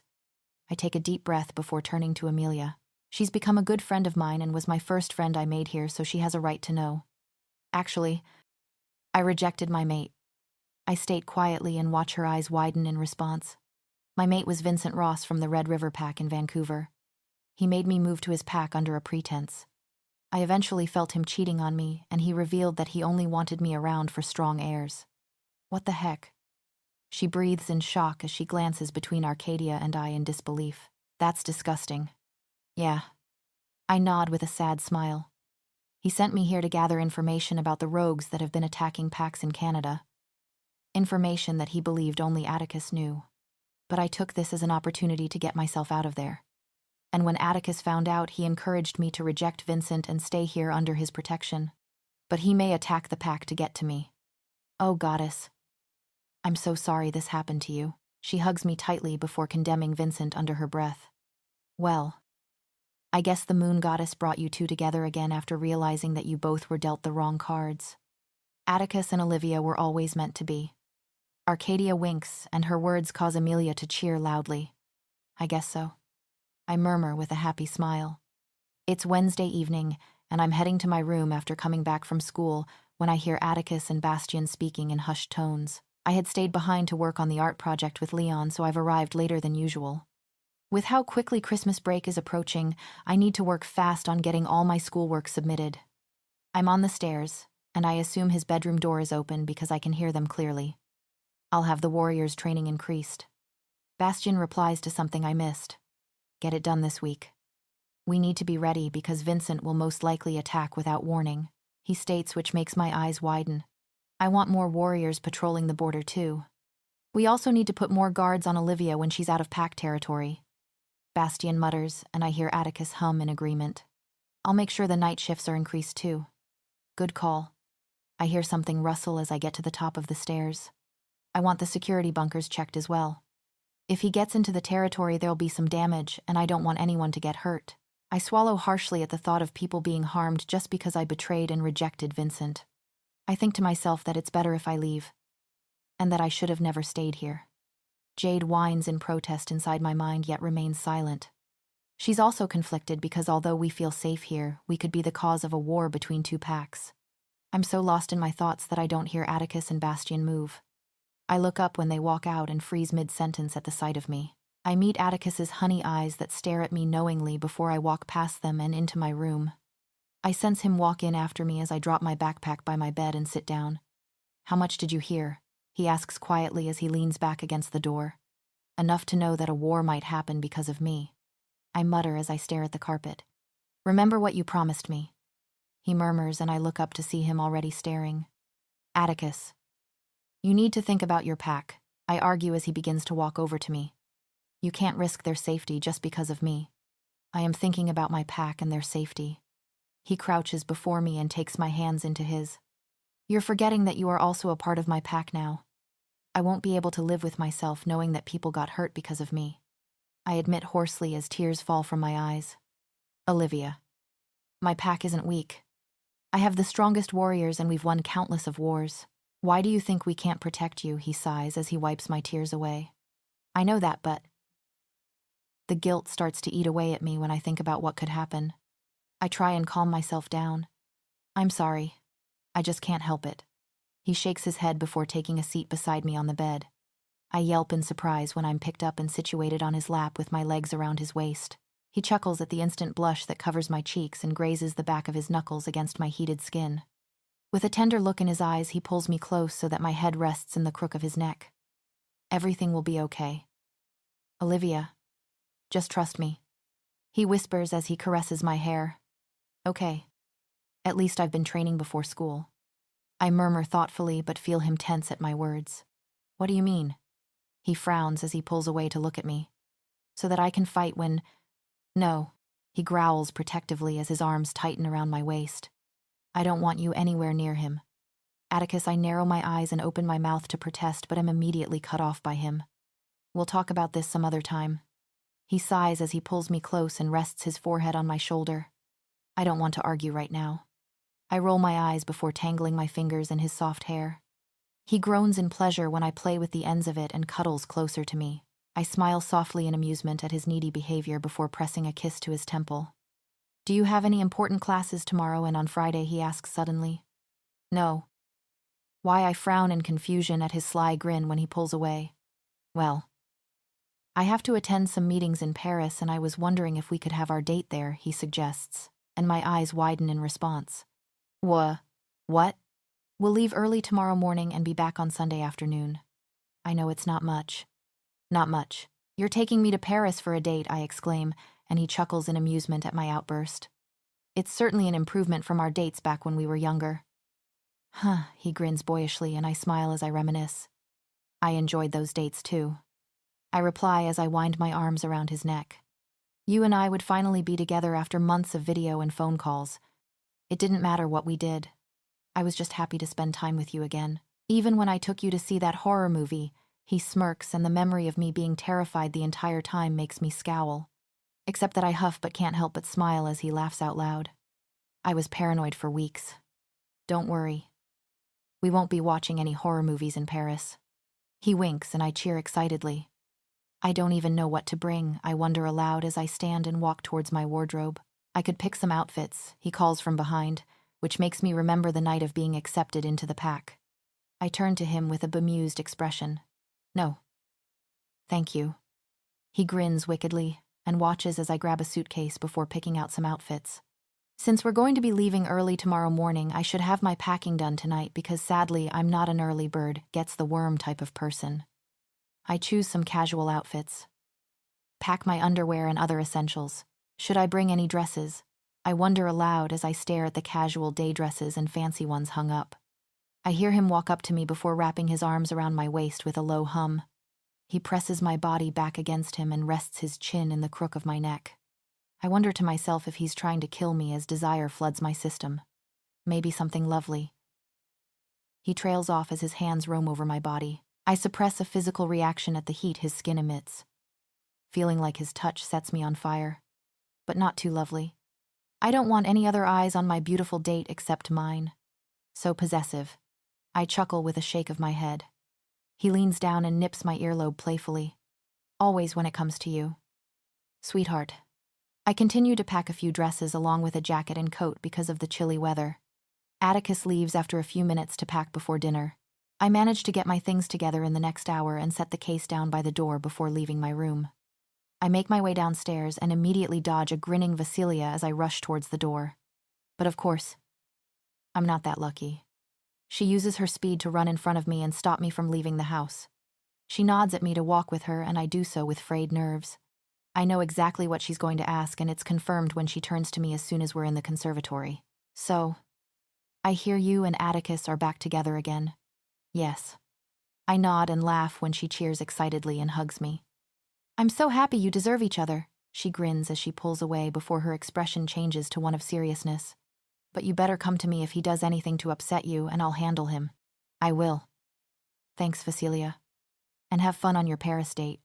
She nudges my side with a wink, which has me blushing in embarrassment. How did you know? He asked me if I thought you would be okay with it. Poor thing. You should have seen him. He was so worried, she giggles, and I laugh at the image of Atticus stressing over our date. Well, thank you. I reply as we walk back inside. I'm really excited to see Paris. No problem. Dear, I'm sure it'll be a memorable few days.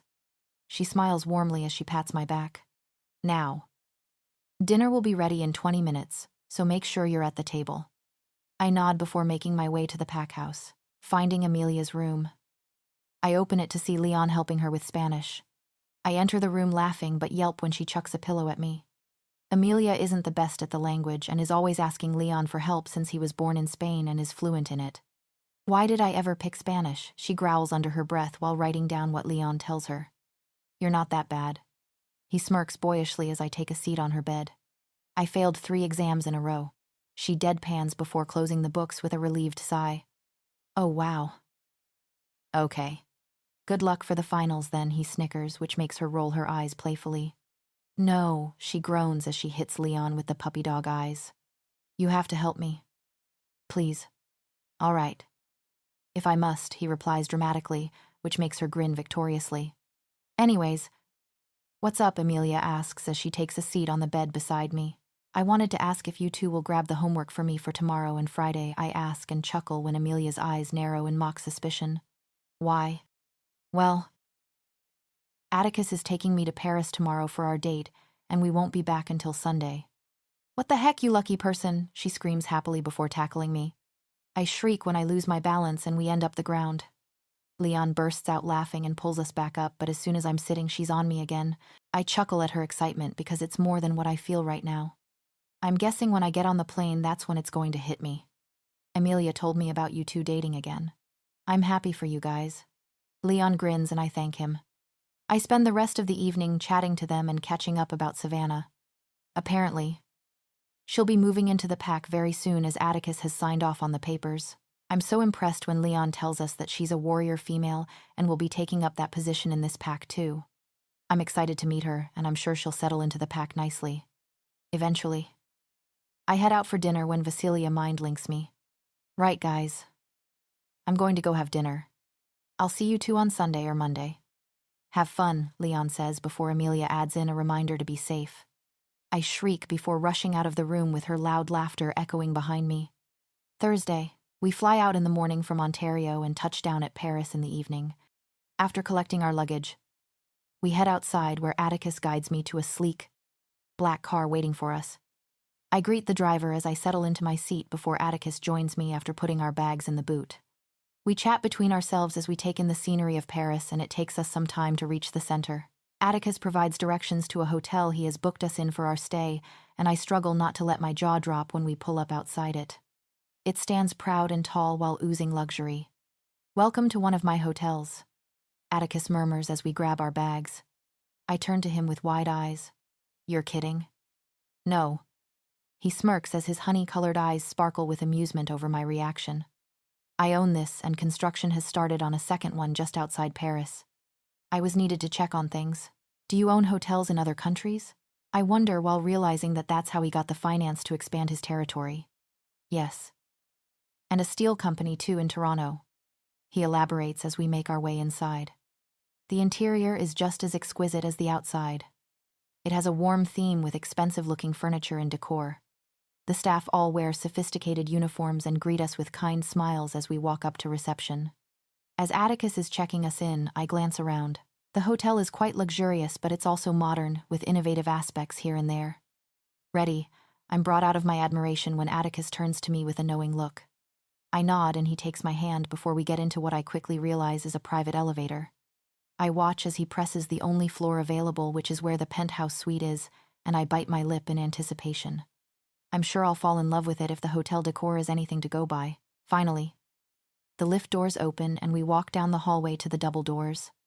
Atticus scans the key card and he opens the door to let me in first. I grin excitedly and a quiet gasp escapes me once I step in. The suite is enormous and looks like a mini apartment as I walk from room to room. Windows line the right side in place of walls, and there's a balcony too where I can see the city below. There's a spacious sitting room, numerous master bedrooms, hot tub, and so much more. Chandeliers hang from the ceiling throughout the suite, and like the hotel itself, the penthouse is quite modern. I run my fingertips across the beautiful black piano as I come to a stop by the window again. A smile graces my lips when I catch sight of the Eiffel Tower in the distance. My breath catches in surprise when Atticus wraps his arms around my waist. He nestles his nose into the crook of my neck, and my eyelids flutter briefly as he presses a feather-light kiss to my skin. I turn and rest my hands on his broad shoulders as he continues to press light kisses down my neck. A soft and involuntary sound escapes my lips, and I blush in embarrassment. But I feel his lips form a smile against my heated skin, and I find myself mirroring the action. "What do you think?" he murmurs as he pulls away. "It's amazing," I reply breathlessly as I look around the penthouse once more before meeting his eyes. "I can't wait to see what the other one will look like." "Thank you." He grins and I catch a flicker of pride in his honey eyes. "I want to take you out for dinner tonight. Will you be ready by 8 o'clock? I glance at the clock to see I have an hour. "Sure, any dress code." "Casual. And don't wear heels," he states as he lays down on the couch with his laptop in hand. I nod and make my way into the bedroom where my bag is to look for an outfit. I decide to wear a black sweater with a gold pleated midi skirt and sneakers. After changing, I quickly apply some makeup but keep it natural before curling my hair loosely. I also add a few jewelry pieces to my look. Thankfully, I'm just about on time when I pack my shoulder bag with some essentials before applying some perfume and leaving my room with one last look in the mirror. Atticus is leaning against the couch dressed in a tight-fitted black shirt with a blue denim jacket on top. He's also wearing black jeans and boots with a necklace and watch. His honey eyes meet mine and he smiles handsomely as they roam over my body. "You look beautiful," he states as he pushes off the couch and pecks my cheek. "Thank you. You look very handsome yourself," I compliment and watch as he smiles widely. We head out of the room and take the lift downstairs. Atticus takes a set of keys from reception before guiding me to a garage at the back of the hotel. We take a sleek, black Mercedes out onto the road and I watch the scenery of Paris City with delight. He chuckles when I point things out excitedly and explains some of the history behind things that we see. Eventually, he parks the car on a street and I get out before meeting him at the front. He takes my hand with a smile and we walk across the streets before he stops at a certain restaurant. Stepping in, he takes care of the reservation details while I marvel over the stunning decor. We follow the waiter to the terrace outside, and I smile instantly when I see the Eiffel Tower from here. It looks amazing in the evening light, and I hope we can go see it up close afterwards. We're seated at a table and given our menus before the waiter takes our order for drinks. I go for the seafood platter, and Atticus rolls his eyes playfully when I order fries as a side. It's a weird combination, but I couldn't resist. He orders a roasted rack of lamb with vegetables for himself. The waiter then takes our menus with a warm smile before leaving. After he has set down our drinks and left again, I turn to Atticus in excitement. Can we go see the Eiffel Tower? Of course. That's why I told you not to wear heels. He winks mischievously and I laugh. I can't wait. It looks so beautiful from here. Eventually, our food arrives, and we spend the rest of the evening chatting and reminiscing about old times. I'm so full by the end of it that we decide to skip dessert. I perk up excitedly when Atticus guides me down the streets towards the tower. But then he turns a corner and we end up by the river Seine, where a boat awaits us. We're taking a boat there. My eyes widen when he tells me to get on. He nods with a laugh as I take his hand and step on. We greet the driver and settle down before cruising along the river. Since the walk helped us to digest the food, we help ourselves to the chocolate-covered strawberries and other desserts that were on the table for us. When we finally reach it, it's even more beautiful than I imagined. We walk towards it and take some pictures along the way. At one point, the tower lights up as someone is taking a picture of Atticus and I. And just like the rest of the people surrounding us, we marvel at its increased beauty under the night sky. It's safe to say that our first night in Paris has been quite memorable. Friday. I have a lie-in the next morning because Atticus is out for meetings. Thankfully, I wake up on my first alarm and don't fall asleep again. Our day is going to be jam-packed with sightseeing, so I need to get ready immediately. I get out of bed before heading to the bathroom to brush my teeth and have a shower. After blow-drying my hair, I pick out a gray plaid mini dress that has spaghetti straps and wear it over a black knit top. Next, I put black tights on with boots and a chunky cardigan. It's sunny outside today, but I don't want to be freezing if it starts to get colder. Be ready in 15, I hear Atticus ask as he rushes into the bathroom. Yeah. That's fine, I reply as I start on my makeup. I decide to do winged liner today and pair my natural makeup with a nude lip. Because my hair is slightly wavy after my shower, I leave it as it is before throwing stuff into my shoulder bag. Spritzing a bit of perfume onto myself and putting on some jewelry, I leave the room in record time just as Atticus follows behind me. He's dressed in a graphic sweater, black jeans, and combat boots. We'll grab some breakfast before heading to the cathedral, he states as he takes my hand and guides me out of the room. You look cute, by the way. Thank you. I smile as we get into the lift. You do too. I look cute, he muses with an amused grin. My eyes widen when I realize what I just said. Yes. Livy. I'm an elf. Still cute. I smirk mischievously and laugh when he puts me in a headlock. He lets me go just as the doors open, but not before pecking my cheek. We decide to walk today so that we can really take in what Paris has to offer. After we have breakfast at a local cafe, we head on over to the Notre Dame Cathedral. Because of the fire, it's going to remain closed for another few years, but Atticus and I still take the time to admire the building. I would have loved to have seen the inside, but I hope I'll come back when it opens someday. Next, we walk over to the Louvre Museum and take some pictures outside the beautiful architecture before grabbing our tickets and going inside. The artwork is amazing, and we find ourselves spending more time in the museum than we thought. Throughout the day, we visit other landmarks such as Sainte-Chapelle, Tuileries Garden, Champs-Élysées, Arc de Triomphe, and Sacré-Cœur. I take pictures where I can, but mostly spend my time being present and admiring the sights. Everywhere I look is just so beautiful, and I find myself falling more and more in love with the city. Atticus and I also spend the whole day indulging in pastries and other popular food, and because of that we have a very light lunch. We get a bit of shopping done too, and I manage to grab some souvenirs for everyone back home before we head to dinner. After walking around all day, we're starving by the time we reach the restaurant Atticus has booked. So, rest assured, we order a large meal before deciding on grabbing dessert from somewhere else. After paying the bill, we walk back out onto the streets, and Atticus gets excited when he spots a chocolate shop. He all but drags me to it, and I laugh at how cute he looks when he's trying to choose which flavors we should get. By the end of it, we have way too many to count, but regardless, I end up adding salted butter caramels to the bag before we leave. We walk around as the sun fully sets and find ourselves back at the Eiffel Tower again. Atticus grabs me by my hips and lifts me onto a wall where we have a nice view of the famous landmark before joining me himself. It's become a lot colder, so I know we're going to be heading back to the hotel soon. I think we're going to keep coming back here every night until we leave. Atticus laughs as I open the box of chocolates.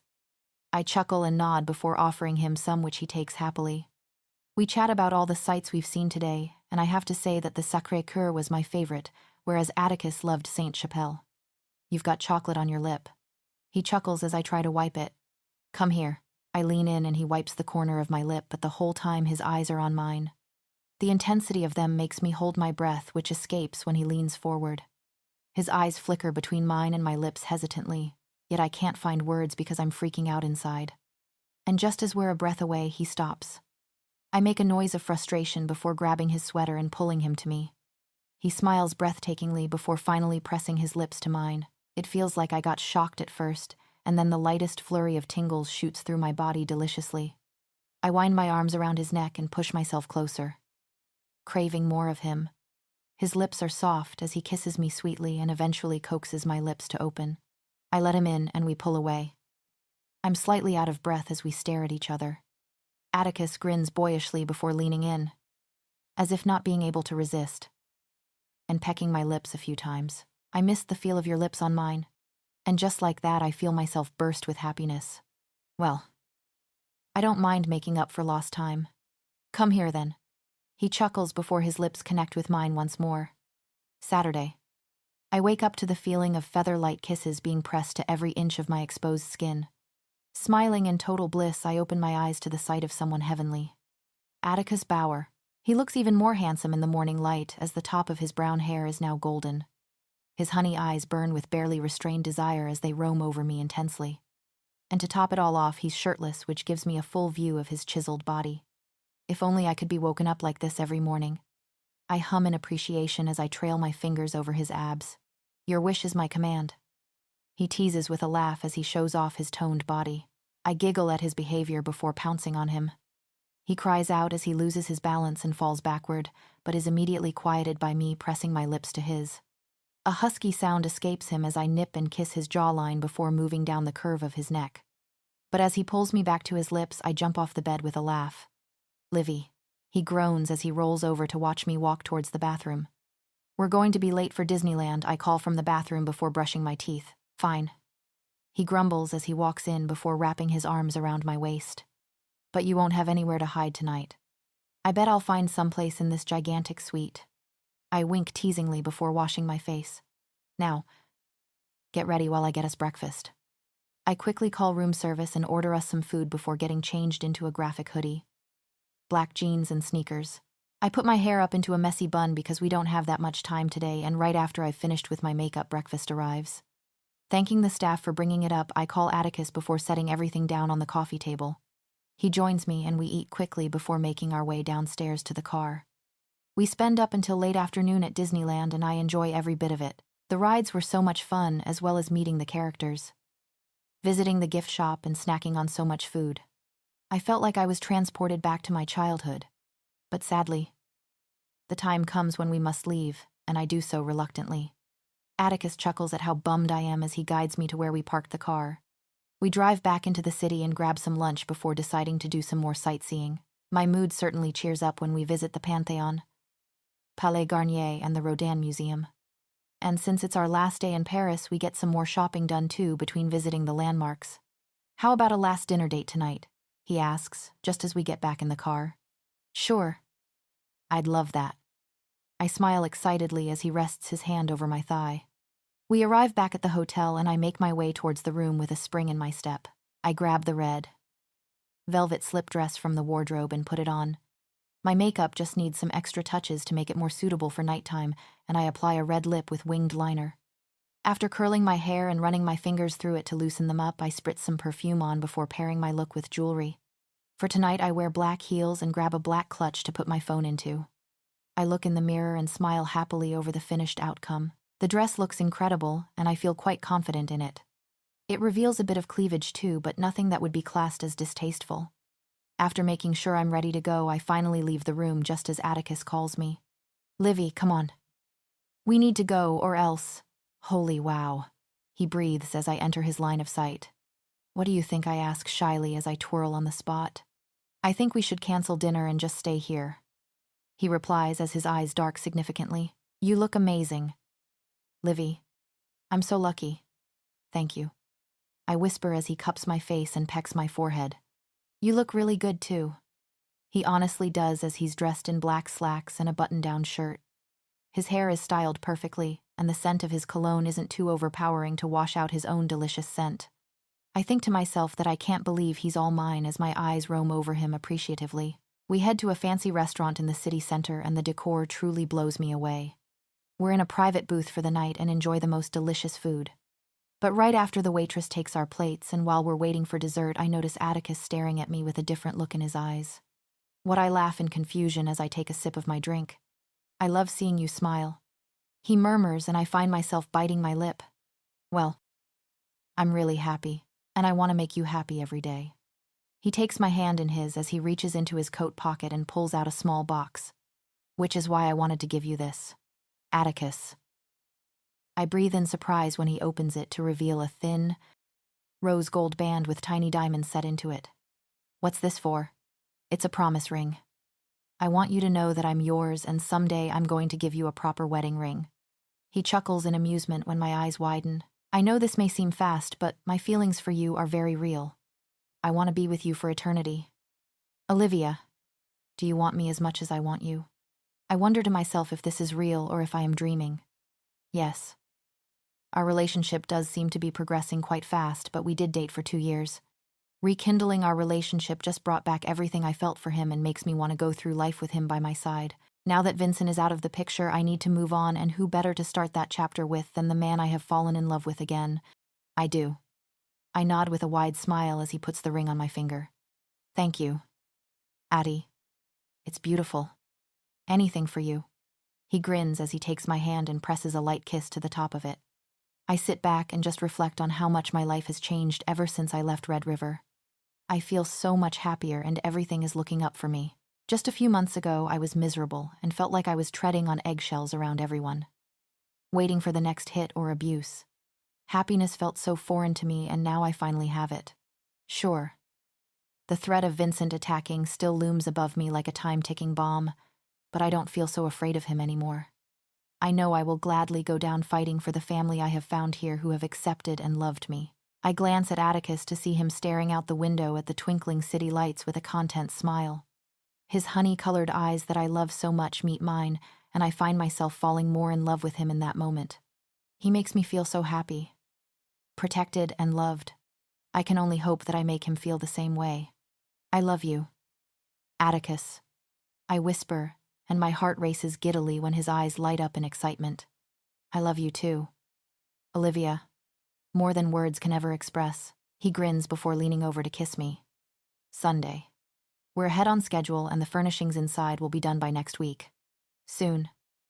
We'll be ready to have the hotel decorated. Sierra, the project manager behind Atticus's new hotel, states as she walks us through the building. Atticus and I are leaving for Ontario today, so before our flight, he wanted to check in on the hotel's progress one last time. And this time he asked me to come along. Is the HR team getting the job briefs ready? He asks as we make our way back to the front. Yes. We'll have those sent to the head of department to finalize, and we should be ready to start the recruitment process in February. She replies with a confident smile. Atticus takes my hand and we step away to take a closer look at the place. What do you think? Atticus. This is amazing. I'm so proud of you. I breathe in amazement as I look around. So, this is how you expanded the pack. By running hotels in your own company. Thank you, and yes. I've always loved architecture and everything to do with it, so designing these hotels and supplying steel to them and other projects is really cool. He grins as he stares at everything with pride. Wow. I mumble as I walk further into the building and look up at the numerous floors built. We spend some time admiring the new building. With the structure fully completed and just features like windows and doors being placed in, everything is really starting to come together. I know it's going to be just as luxurious as his first hotel, and the fact that it's closer to the airport makes it more accessible. Atticus shows me the interior designs he worked on with another designer, and I'm completely wowed by what he has planned. I can't wait to come back and see this place when it's fully open to the public. Eventually, our driver notifies us that we need to leave now to make it in time for our flight. We make our way back to Sierra and the team who wait by the doors for us. Keep me updated as I'm going to head back home now, Atticus explains before shaking her hand. Thanks for everything, you guys. I'm very impressed with the progression. I'm glad to hear that. Have a safe flight. She smiles and waves at the both of us before we get into the car that will take us to the airport. Time to go back home. He sighs as he pulls me close. I'm going to miss this place. It was so much fun. I murmur as I look out at the scenery passing us by. Well, we're going to be spending the rest of our lives together. I'm sure we'll be back soon. He smiles before pressing a firm kiss to my temple. I feel excited at the thought before continuing to stare out the window for the duration of the ride while chatting to him. We reach the airport after a 20-minute drive and check in before eventually boarding. Atticus sleeps soundly throughout the entire flight while I watch movies and work on assignments for school. When we land in Ontario around 8 at night, I'm a little tired, whereas Atticus is as energetic as ever. Bastian greets us at the airport with a huge sign like a dork and laughs at my face before giving me a hug. He immediately spots my promise ring and wiggles his brows teasingly. I swat his arm with a playful glare before getting into the car. Thankfully, he's grabbed some food for us because that flight meal wasn't enough for someone with as big as an appetite as werewolves. We eat and chat to Bastian about our trip and all the sights we saw. Eventually, we reach the pack house near 9 o'clock and I gather my things. I smile happily as I get out of the car, but it immediately drops when I smell some familiar scents. Atticus steps up to me with a grave expression on his face as Bastian gets our bags. But once he rounds the car and notices how quiet we've become, he frowns in confusion. You guys have guests over, he asks once he inhales the scents. Just my family. I reply with dread coursing through me. With a deep yet shaky exhale, I begin to head inside the house. I feel the warmth from Atticus behind me as I step through the door and see my family. I come to a slow stop as my gaze runs over them. Seeing them after almost 2 years. My dad has brown hair like me, but I inherited my mom's green eyes. My features are a mix of theirs. Some of Dad's sharp ones and some of Mom's softer ones. Mom has her auburn hair at shoulder length and sleek straight like always. I inherited her slender and petite frame from her too, whereas Dad is more built and stands at 6 foot. 3 inches. Jason, my 16-year-old brother, is the exact same copy as my mom but has shifted and gained some muscle. I smile weakly at Tobias and Vasilia, who gesture for me to come inside. When my family looks at me, all I see is disappointment. But then I see them inhale my scent and frown when their eyes widen and fill with regret and guilt.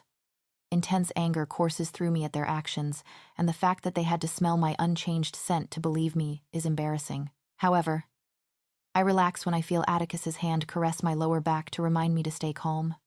If you are here to argue with me and create a scene, please leave now. I utter quietly with my head held high. You didn't cheat on him, Mom, is the first to whisper in shock. Of course. I didn't, I snap before releasing a frustrated breath. How many times do I have to say it for you to believe me? He just made everything seem so believable, my mom exclaims with a helpless look on her face. He would send us pictures of you around other boys in school. It was a mixed school, I growl in annoyance as I throw my hands in the air. Unless he sent you pictures of me in an intimate situation with someone, why would you ever believe that I cheated on him, that I was at fault? Oh. Moon goddess. Mom trails off with a sickened look. What's worse is that you banned me from my home. I was given no chance to prove myself to you. I hate the way my voice trembles as I take a few steps forward. Why did you do it? Olivia. The news spread throughout the pack. Whoa, we were embarrassed. Dad trails off as he stares at me with sadness and guilt. Yet you never came to see what was happening to me. You never believed me no matter how many times I told you it wasn't true. I reply quietly while trying to keep the hurt from slipping into my voice. You chose to care about what other people thought of you, rather than caring about your own flesh and blood. Both flinch back before Mom releases a strangled sob. Olivia. We're so sorry. Please forgive us. Dad drapes an arm over her shoulder to console her. Vincent would send us photos and videos just to strengthen his words. We should have never believed him. He would call me and act like he was sad and frustrated over you. I didn't realize he was lying because he sent me pictures too. Jason trails off in shock before looking at me. I'm so sorry. We spent almost 2 years bickering for nothing. I wipe away a tear hastily. It's embarrassing that it has come to this. Sweetheart, please. My mom rushes over to me and takes my hands in hers with a desperate look. Just come back with us. Come home. I see Atticus stiffen from the corner of my eye, but when I look over to him, he avoids my gaze. However, Vasilia notices this and stares at him for a long moment before glancing back at me. I bite my lip and feel my cheeks burn when her face lights up with a smile. She glances at my promise ring and her eyes light up knowingly, which makes me assume that Atticus had told her he was going to give me it on this trip. You're welcome to stay at the Bower Pack for as long as you want. Olivia. She states softly with a motherly smile. Thank you. I murmur and smile when Atticus looks up with longing and pain in his eyes. He doesn't want me to leave, and I don't want to either. I would like to stay if that's all right. His eyes light up, and immediately he struggles to keep his expression neutral. I find myself biting my lip to stifle my laughter at the sight. Vasilia looks up at him with her brows raised and an amused expression at her son's actions. He clears his throat and nods as he crosses his arms to appear stern, but the flicker of happiness and the fleeting quirk of his lips betrays him. I turn to my mom, who looks heartbroken. I'm sorry, but I need time to heal and find trust in my family again. You all betrayed me, and that is something I will never forget. But I need time to forgive. I am willing to work on mending our relationships, though, so I will visit from time to time. Thank you. That's all we ask. Dad replies gruffly as his eyes well up with tears. Although I am mad at them, I can't help but step forward and give them tight hugs. They cry out in relief, and even I feel a few tears slip out from the corners of my eyes. The tension and hurt I've carried around for so long disappears and leaves me sagging in relief against them. I have wished for this for so long. For my family to believe me instead of the man who shattered my soul. Will you join us for dinner? Tobias asks them with a warm smile once I pull away. If it won't be too much trouble, Mom asks hopefully as she turns to me. Of course. Not Vasilia grins excitedly before I say, I would love for you three to stay a little longer. My parents and Jason smile at me before they're whisked away by Vasilia and Tobias to the conservatory. I hear Vasilia call for the cook to prepare something quick before she calls Elias down to meet Jason, as they used to be quite close back in the day. And then, it's just Atticus and I left in the quiet room. I turn to him with a bright smile as he steps closer. His eyes shine with relief and desire as they gaze into mine, and I find myself feeling giddy suddenly. A soft sigh escapes me when he wraps his arms around my waist and pulls me flush against his chest while I wind my arms around his neck in return. He rests his forehead against mine with a deep exhale, and I can smell his minty, fresh breath. I'm so glad you didn't leave.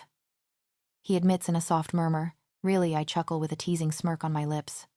I wonder why. He stares back at me with such an intense look that I must stop myself from pressing my lips to his. Because, as selfish as it sounds, I don't think I can let you go. My breath catches at his response, and a smile instantly spreads across my lips. You're so sweet. I bet you taste sweeter. He hums right before his lips connect with mine. I smile against his lips as they gently coax mine in a kiss that leaves me feeling lightheaded. He pulls away eventually, much to my disappointment, and bumps his nose against mine with a boyish grin. I chuckle and wrap my arms around his waist in a hug. His heart hammers away in his chest, and it makes me happy inside, knowing that I affect him just as much as he affects me. Are you sure you're happy to stay here? You know I'll support any decision of yours. He murmurs softly as he hugs me back. I nod against his chest with a deep exhale. Yes. It's going to take me some time to get over everything, and I don't think going back to a pack who have been fed lies about me will help the process of healing. He nods before we join our families for dinner. Arcadia walks in after the boys, and I feel her happiness over the fact that I've reunited with my family again. And when dinner is served and we spend our time catching up with each other, it feels like old times when we'd spend every summer at each other's packs. I feel slightly nostalgic but extremely happy. Jason chatters away to me about his life, and for a moment I feel sad that I wasn't there to watch him grow. I feel Atticus squeeze my hand and smile reassuringly when I glance at him. Sighing, I spend the rest of the evening with my brother as we fill each other in on all that we've missed. Apparently he plays basketball and is quite good at it, which I'm super proud of. His blue eyes light up with excitement as Atticus and Elias talk to him about going to college on a sports scholarship. We also talk about the pack back home, and I promise my parents I'll visit Quebec very soon. With Christmas break coming up, that seems like the perfect time to go back since I'll be free. But I must be careful with Vincent still not retaliating. All he's done is send threats to Atticus, So it's a waiting game right now, and I can't be stupid by risking mine and everyone's safety. After dinner, everyone heads to bed, and Atticus and I are the first to leave since we're quite tired from the flight. I am tired. At least, since he slept for most of it. Sadly. My family will be returning to the pack early tomorrow morning, and I make sure to set an alarm so that I can see them off before school. That went better than I expected. I smile as I walk into my room with Atticus following behind. I just don't get why Vincent went so far as to isolate you from your own family. He sighs as he takes a seat beside me on the bed. He promised to make my life a living hell when I first retaliated, so I'm not that surprised. The extent that he went to does baffle me, however. I shrug half-heartedly. Well, I'm happy that you guys have resolved everything. It hurt me to see you so sad. Especially when I found you crying that day, he murmurs lowly as he caresses my cheek. Me too. I smile contently as I lay down beside him. But I'm a little scared, though. Why he frowns in confusion before turning to face me and pulling me closer. I don't know. I trail off before biting my lip. Everything is finally looking up for me. I'm afraid that perhaps it won't last. It will. I can't help but chuckle at his confident tone. How are you so sure? Because you've suffered enough and this time you're not alone. He smiles before leaning forward to kiss me softly. I'll make sure it lasts forever. It's 5 p.m. and I, along with many other students, are doing our schoolwork in the PAC's study room. I have completed my work for tomorrow, and I'm nearly done with my English and history essays that are due just before Christmas break. Everything was perfect. Until Scarlett walked in with the biggest smirk on her face. Elias. Leon. Amelia and I exchange confused glances as she walks up to my desk and stands before me. I choose to ignore her and continue with completing the problems for my math homework. What I didn't expect was for her to laugh before grabbing my books and chucking them behind her. I release a deep breath before mind-linking Atticus to get down here if he's free. He did say to tell him if Scarlett bothers me again. I don't get a reply from him, but regardless. I look up at Scarlett expectantly. Everyone in the study room is watching, and I can hear other pack members outside wanting to see what's happening. What do you want? Scarlett, I mutter as I stand and pick up my books. How about you tell everyone how pathetic you were that your own alpha mate rejected you? She replies way too loudly, but her words have me freezing in shock. I wonder how she knows, since the conversation with my parents took place in Atticus's home. He cheated on you, probably because you couldn't satisfy him. I mean, look at you. You should stay out of matters that don't concern you and that you know nothing about. Scarlett. I seethe as I try and maintain my composure. She fully ignores what I said and continues. What's even more pathetic is how you're now trying to nab another alpha. Give up. Olivia, nobody wants leftovers. Especially not Atticus. Everybody starts to whisper and question each other. I swallow harshly at the unwanted attention, hating how the past I tried so hard to leave behind is now being thrown in my face. Maybe you should look in the mirror, Elias snickers, which immediately catches her attention. You're fantasizing about being with my brother when he's already dating Olivia. You're the one who wants to nab an alpha. What? She shrieks, and her eyes fade to black as her wolf comes to the surface. In an instant. I'm slammed against a wall, but I retaliate quickly by kicking her off me. She growls as the other pack members scream and escape the room. Elias. Leon and Amelia join in and get her off me when she throws me to the ground and tries strangling me. I rip her hand off my neck just as she's pulled back, but I'm too late to stop Elias from getting punched repeatedly and thrown into the rows of desks. Growling in anger, I grab her by her hair and knee her stomach. She breaks free and is about to punch me, but Leon smacks the side of her head with the desk. However, she doesn't stay down for long, and within seconds she has me pinned down again before hitting my body anywhere she can find. I snarl and try to shove her off me, but she barely moves. It's only when Amelia grabs her hair and smacks her head hard on the floor that I'm able to get up. I can see that Scarlett is dazed, but it only lasts mere seconds before she ends up shifting into her wolf. Startled. I push my friends and Elias out of the way as she charges for me, but she's stopped before her jaws sink into my flesh. I look up to find Atticus holding her by the neck with a furious expression. His eyes meet mine before they roam over my body and take in the several wounds. Throwing Scarlett to the other side of the room, he orders for her to shift. It's completely silent as she quickly changes into a new pair of clothes that a pack member holds out from the doorway. What the heck are you doing attacking another pack member? He asks angrily. and I see her flinch over how harsh his tone is.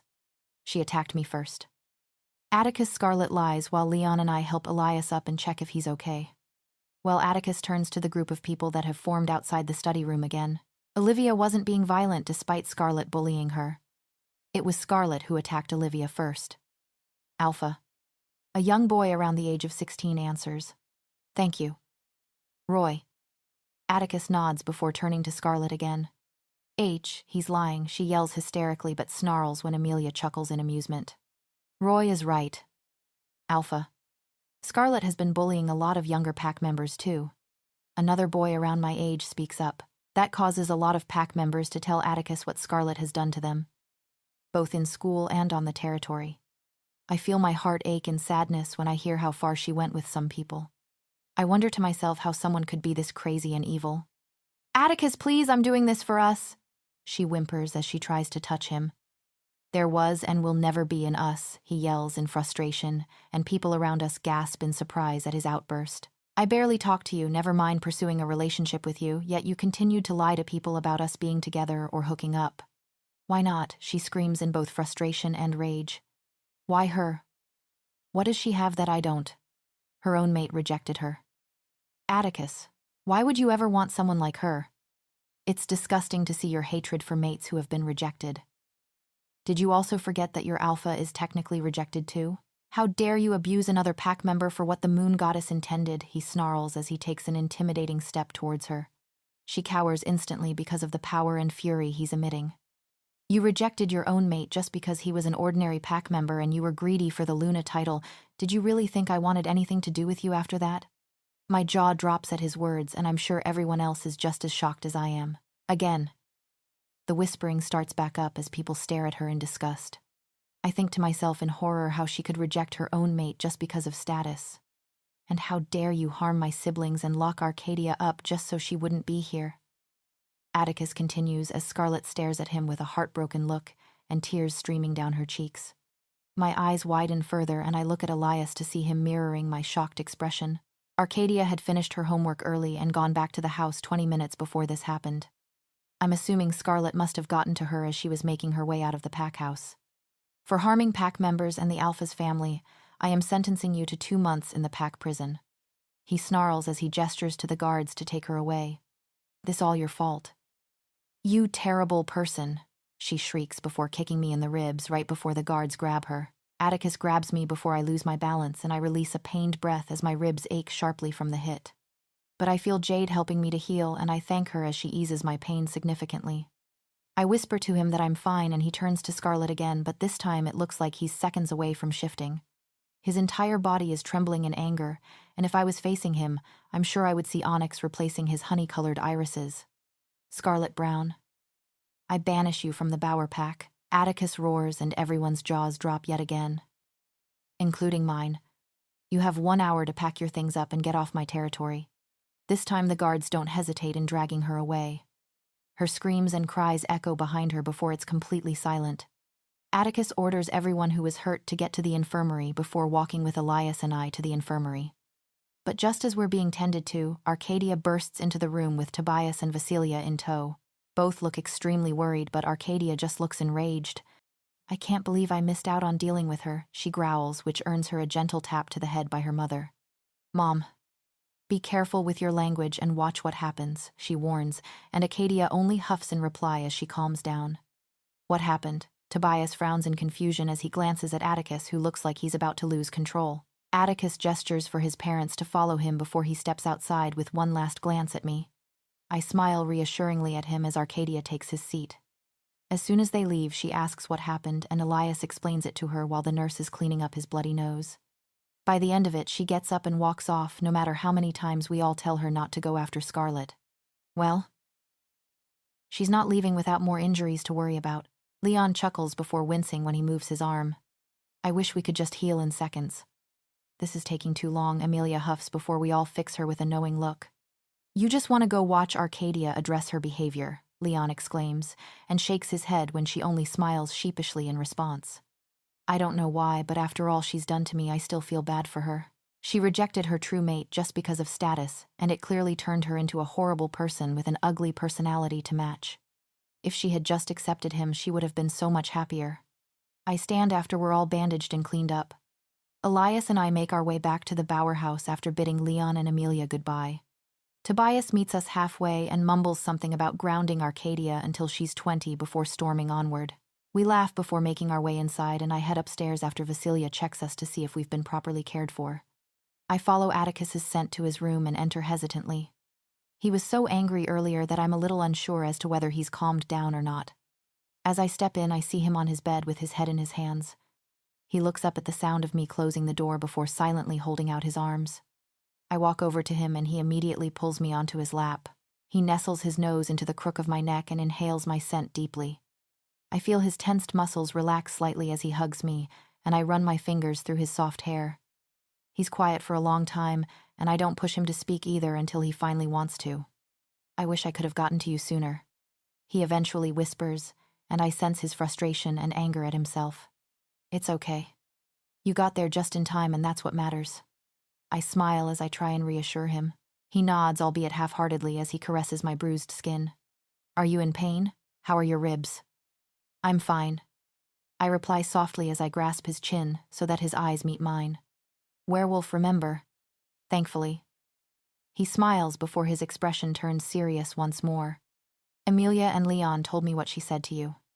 The news has probably reached every pack member now. I'm so sorry, Olivia. I don't know how Scarlet found out, but I won't rest until I have them found and punished. I only nod in reply because I can see that his wolf is too close to the surface.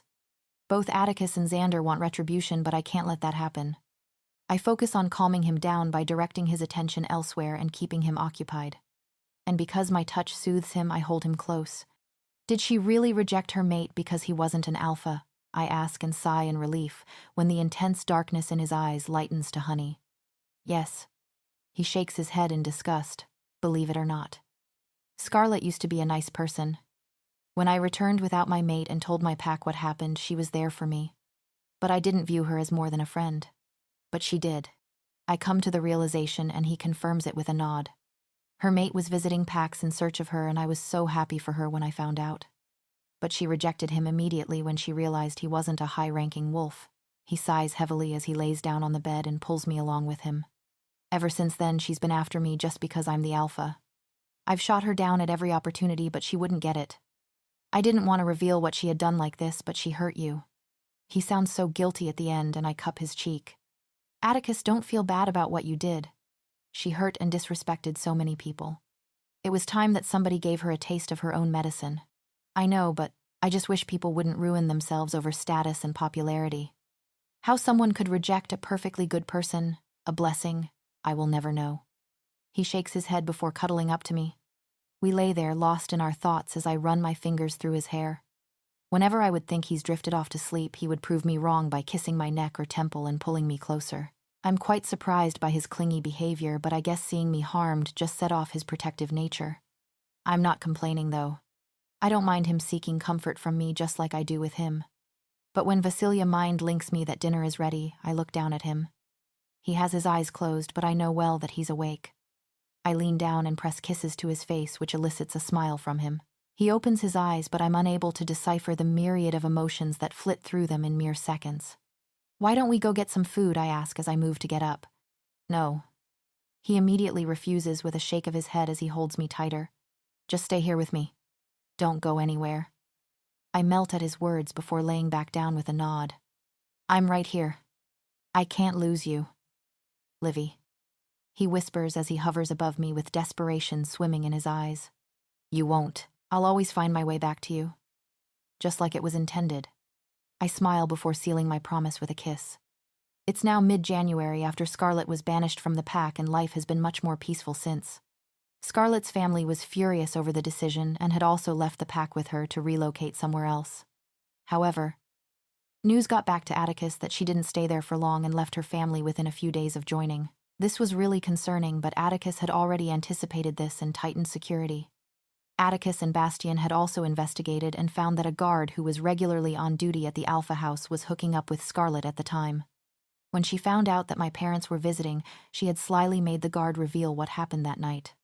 When guards are assigned to the Alpha, they must swear to keep all matters and discussions that occur in the Alpha House to themselves. Because this guard revealed everything to Scarlet, he was punished severely for breaking a rule and demoted from his rank. I was quite upset, but eventually let it go because my past was bound to be revealed at some point. It's not like I could have hid it forever.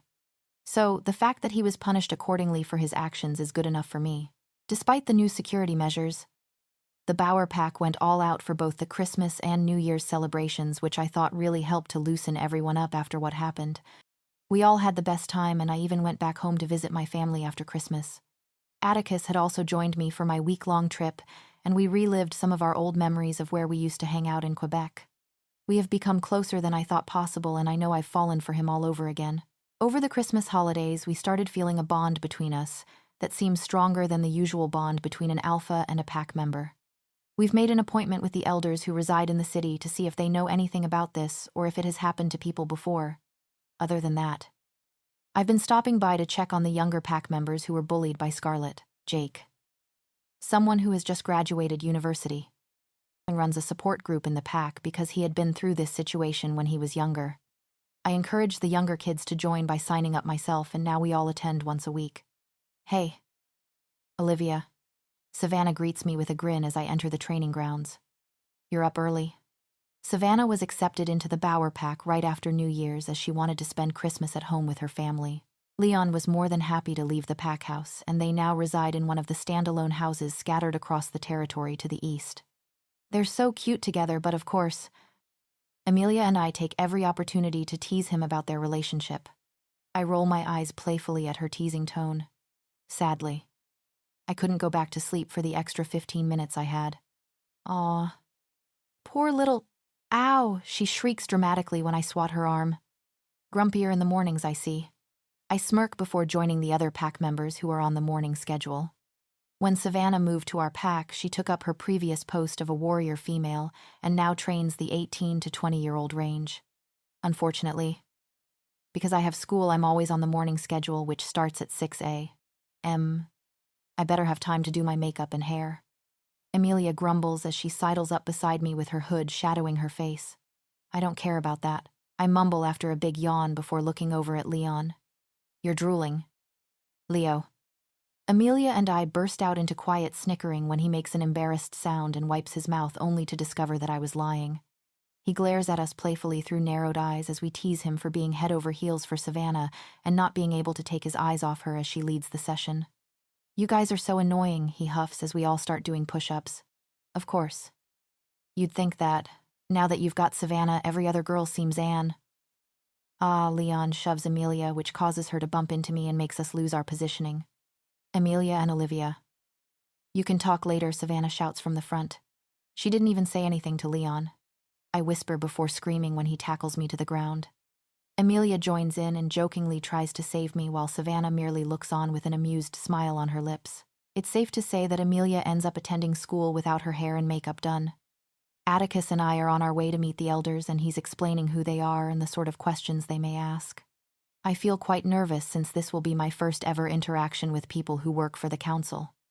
But as we're halfway there, another car comes barreling out of an alleyway and hits straight into us. I cry out and Atticus grabs me as the car spins before hitting the corner of a building. Armed warriors immediately surround us, and I watch as some of them chase the rogue that had jumped out of the car and shot down the alleyway. The others approach the car to inspect it and come back with a recording device. Atticus takes it from them and plays it, but the familiar voice makes me stiffen. Did you think I forgot about you? Olivia Vincent chuckles darkly, and the coldness in his voice sends shivers down my spine. This is just the beginning. Sleep with one eye open because I'm coming for you. The recording ends after his maniacal laughter, and I swallow harshly. My entire body is trembling from shock over the accident and now this.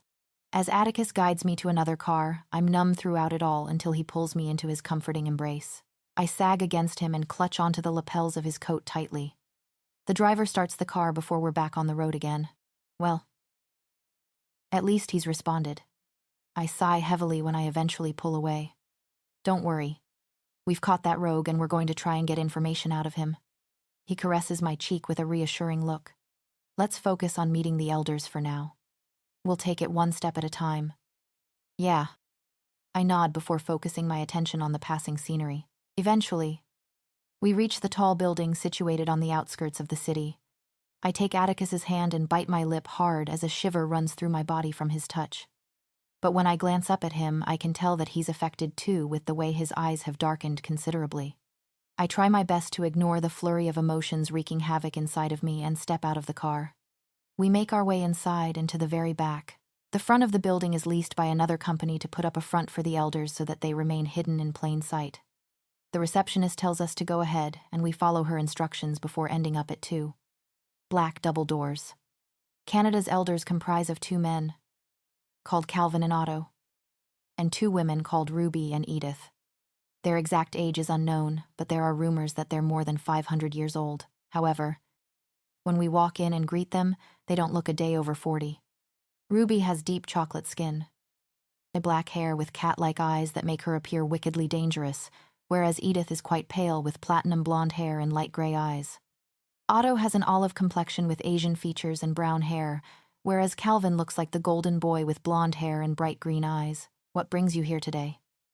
Atticus and Olivia. Ruby asks in more of a drawl as she gestures to the 2 seats opposite them at the oval-shaped desk. We both found our mates but faced rejection. My mate was already married with children, and Olivia rejected hers for the way he treated her. However, recently, we've been feeling something stronger than just a bond between an alpha and a pack member. Olivia describes it as a mate bond. Atticus explains and immediately catches the interest of all 4.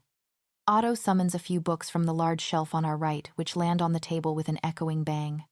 I jump slightly, and Atticus rests his hand on my thigh in reassurance.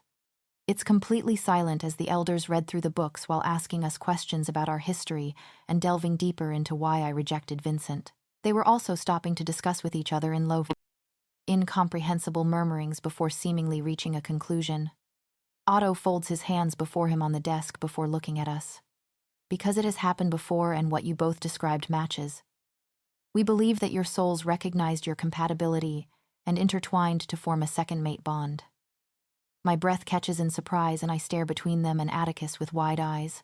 Atticus looks back at me in adoration with the biggest smile on his face, which I probably mirror.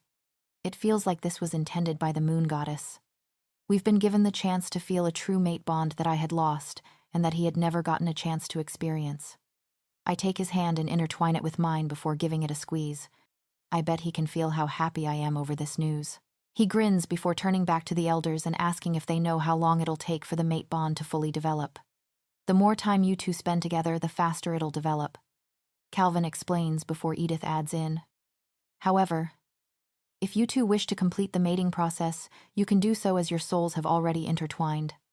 The way Edith states it so boldly with a teasing smirk has me blushing fiercely at having such a private matter discussed in front of people I barely know. Atticus and the elders notice and break out into chuckles after glancing at my pink cheeks. But the way he bites his bottom lip and his eyes darken with affection leaves me feeling flustered and wanting to get out of here. Thank you for your help. We really appreciate it. I smile as I turn back to them. Of course. And we're glad you sought us out. Pairings like these are quite rare, so it's interesting to hear how the moon goddess works. Otto smiles gently before everyone stands. We bid them goodbye before returning to the car. As the driver merges back into traffic, we turn to each other with bright smiles. Atticus pulls me into his warm embrace and presses a firm kiss to my temple. I rest my head against his chest and instantly feel giddy when I hear his heartbeat speeding up. I guess we were always meant to be. He chuckles, and I join in with a nod. The rest of the car ride passes by in a blur, and soon enough we're walking back into Atticus's room. But the second I step in, I'm picked up as the door slams shut. I burst into a fit of giggles as Atticus twirls me around in joy. He looks so happy and smiles widely up at me as I cup his face. I press my lips to his, and he responds eagerly before laying me down on his bed. Our lips meet again, and I shudder when he gently touches my lips before biting down on it lightly. He makes a low, affectionate sound when I tug on the ends of his hair and pull him closer. Hot desire courses through me and shoots straight towards my center, which makes me whimper in need. Atticus, I gasp before biting my lip hard when he nips and presses kisses at the skin of my neck and jaw. He touches my earlobe before pressing kisses down to my collarbone. My back arches in response as I grasp his shoulders tightly. I feel him smile against my heated skin as his hands slip under my shirt. I wonder to myself if this is really happening. Do you want this? He murmurs lowly as he kisses the corner of my mouth before meeting my gaze. Do you want me? Involuntarily, I let out a soft, breathless sound. This feels so right, and all I want is to feel close to him. I've never felt more ready, and because of that, I find myself nodding confidently in response. Yes. I pull him down to meet my lips before hooking my legs around his waist. Take me. Atticus. His eyes darken significantly and swirl with a lusty gold at my words before he makes a low, heated sound. I gasp when he moves closer and I feel his desire. He chuckles huskily at my reaction and repeats the motion while pushing my shirt up and exposing my skin to the cool air. I bite my lip when his lips meet my skin and he presses kisses down to the waistband of my jeans. Take them off. I squirm restlessly under him. He smiles before hooking his fingers into the waistband and pulling the denim off me. And the rest of my clothes come off right after until I'm left in only my lacy underwear. Atticus murmurs softly as he stares down at my body, and I feel nervous suddenly. Atticus and I dated briefly before we never went any further than kissing, and I've remained a virgin even after finding Vincent, so being this intimate now is making me feel slightly overwhelmed. But the good kind. Light tingles dance across my skin in elation wherever his fingertips trail in admiration. He grins before his lips connect with mine. You're so beautiful. I smile shyly before tugging at his jumper. He takes it off along with the t-shirt underneath before quickly removing his jeans. He kneels on the bed before me in just his boxers. I blush fiercely when he senses my arousal and makes an affectionate, low sound. His honey-colored eyes brighten with gold flecks and I shudder at their intensity. He grins at me boyishly before removing his boxers. My eyes widen at his appearance. Oh my. I mumble in slight shock. Gladly. He laughs out loud at my reaction before kissing me. Don't worry, I'll be gentle. You're a werewolf. I highly doubt gentle intimacy exists in your vocabulary. I deadpan, which causes him to chuckle. True.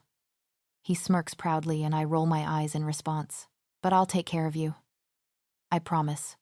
I feel increasingly aroused and he smiles against my skin when he senses my prominent arousal. My anticipation to feel him inside me increases, and I feel like I'll explode if he doesn't give me what I want soon. He rolls me over so that he's now hovering above me as he prepares. And finally, I feel him against me before he begins a close embrace. I whimper as he gently moves in and can tell he's struggling not to release. When he is fully connected, he makes a sound of frustration as I try and get accustomed to his size. Are you okay? Yeah. I breathe as I feel the initial discomfort ease up slightly. Move. He begins to move at a steady pace until I start to rock my hips against his. Intense pleasure courses through my veins, and my eyelids flutter shut as our bodies become slick with sweat. It feels amazing to have him filling me up, and I never want this to end. Wow. Baby. You're so secure. He hisses before clenching his jaw as he continues. The bed moves beneath us as we make love. I lose myself in him and the pleasure that overtakes my body. He moves down to the base of my neck and presses kisses to a certain area that has my breath catching in anticipation. Can I mark you? Livy, he asks huskily, and I nod when his honey eyes meet my emerald greens. He nips and presses kisses at the base of my neck, and I feel that familiar tightening deep in my belly once more. And just as he sinks his canines into mine, we share a peak of intense sensation. I mark him too, and the pleasure is so intense that my vision darkens at the edges. Our wolves howl in unison, and I feel our bond become so much stronger and vibrant. Eventually, we retract our canines from each other's flesh before licking the mark closed. I'm still feeling waves of pleasure, but as Atticus pulls away, I feel slightly empty, sighing contently. I turn on my side just as Atticus cleans up. He turns back to me and pulls me flush against his chest. Mine at last. He whispers with a soft smile as he caresses my cheek. Yours. I whisper in return as I peck his lips sweetly. I feel more connected to the pack, and my eyes widen when I realize that they must have felt their alpha become bonded to someone. I look at Atticus to see him smiling widely as the pack's emotions of shock and happiness reach us. Before they can get into my head, I block them and a breathless laugh escapes my lips. I can't wait to introduce you to them as Luna. He murmurs as he kisses my mark repeatedly. Well, we won't make it out of bed if you keep doing that. I sigh as I try and push him away from my extremely sensitive mark. I wouldn't mind staying in bed until tomorrow, he murmurs huskily as his hand moves down. I catch it with what I hope is a stern look. Later. But with one sneaky kiss to my mark, I find myself melting into a puddle of desire. He smirks and I shake my head at him in amusement as his hands roam over my body, as if trying to commit every dip and curve to memory. Hot desire shoots straight to my core and I arch against him. I bite my lip hard as I feel him become aroused against me and nudge me. Instantly, arousal increases and wets my thighs, which causes him to look hungry. Atticus, I whine as I realize I have lost the battle. I'm sorry. Baby. I just don't think I've had my fill of you yet. He winks before getting closer. I don't think you ever will, I huff, but am immediately cut off by my own loud sound of pleasure. Atticus and I all but rush out of our room this morning. It's a miracle we even heard the cook call us for breakfast. He's truly irresistible and kept me up until dawn, so I'm quite tired right now. But last night was a dream and he made me feel so incredible. We had woken up to the sight of our marks and marveled over them in fascination. I grab his hand as we leave our bedroom and make our way towards the stairs. But the sight before me has me looking around in confusion. There's so many people in the house and they're putting up decorations. It isn't anyone's birthday, so I wonder what these preparations are for. Atticus. What's going on? I ask as we descend the stairs. He smiles at me brightly as he intertwines our hands. I'm holding a party to officially announce you as Luna to our pack and some friends. My eyes widen in surprise as I glance at two people working on decorating the banister of the staircases with flowers. Ah, big is this party. Around 700 guests will be attending. He states causally while my heart starts to pound from nervousness. Hey. Don't be nervous. What if they don't accept me? I'm not your troop. Don't finish that sentence. He growls lowly as he pulls me flush against his chest. We have a mate bond and that's as true as it can get. I'm sorry. I sigh as I shake my head. I didn't mean for it to come across that way. I'm just worried that I won't be accepted since just a few days ago I was only known as your childhood friend. Girlfriend. He corrects pointedly, which makes me chuckle. You have nothing to worry about. Livy. The pack already loves you, and I'm sure there will be no problems with them accepting you as their Luna. All right. I nod in agreement and wind my arms around his neck. But you should have given me a heads up about this party. I have nothing to wear. Don't worry about that. I've got it covered. He grins boyishly as we make our way downstairs. I'll show you after breakfast. You guys made it, Vasilia exclaims happily as soon as we walk into the kitchen. We did. Atticus nods as we take a seat and help ourselves to the food. He goes on to explain what we had been feeling and our meeting with the elders yesterday. By the end of it, everyone reacts happily and congratulates us.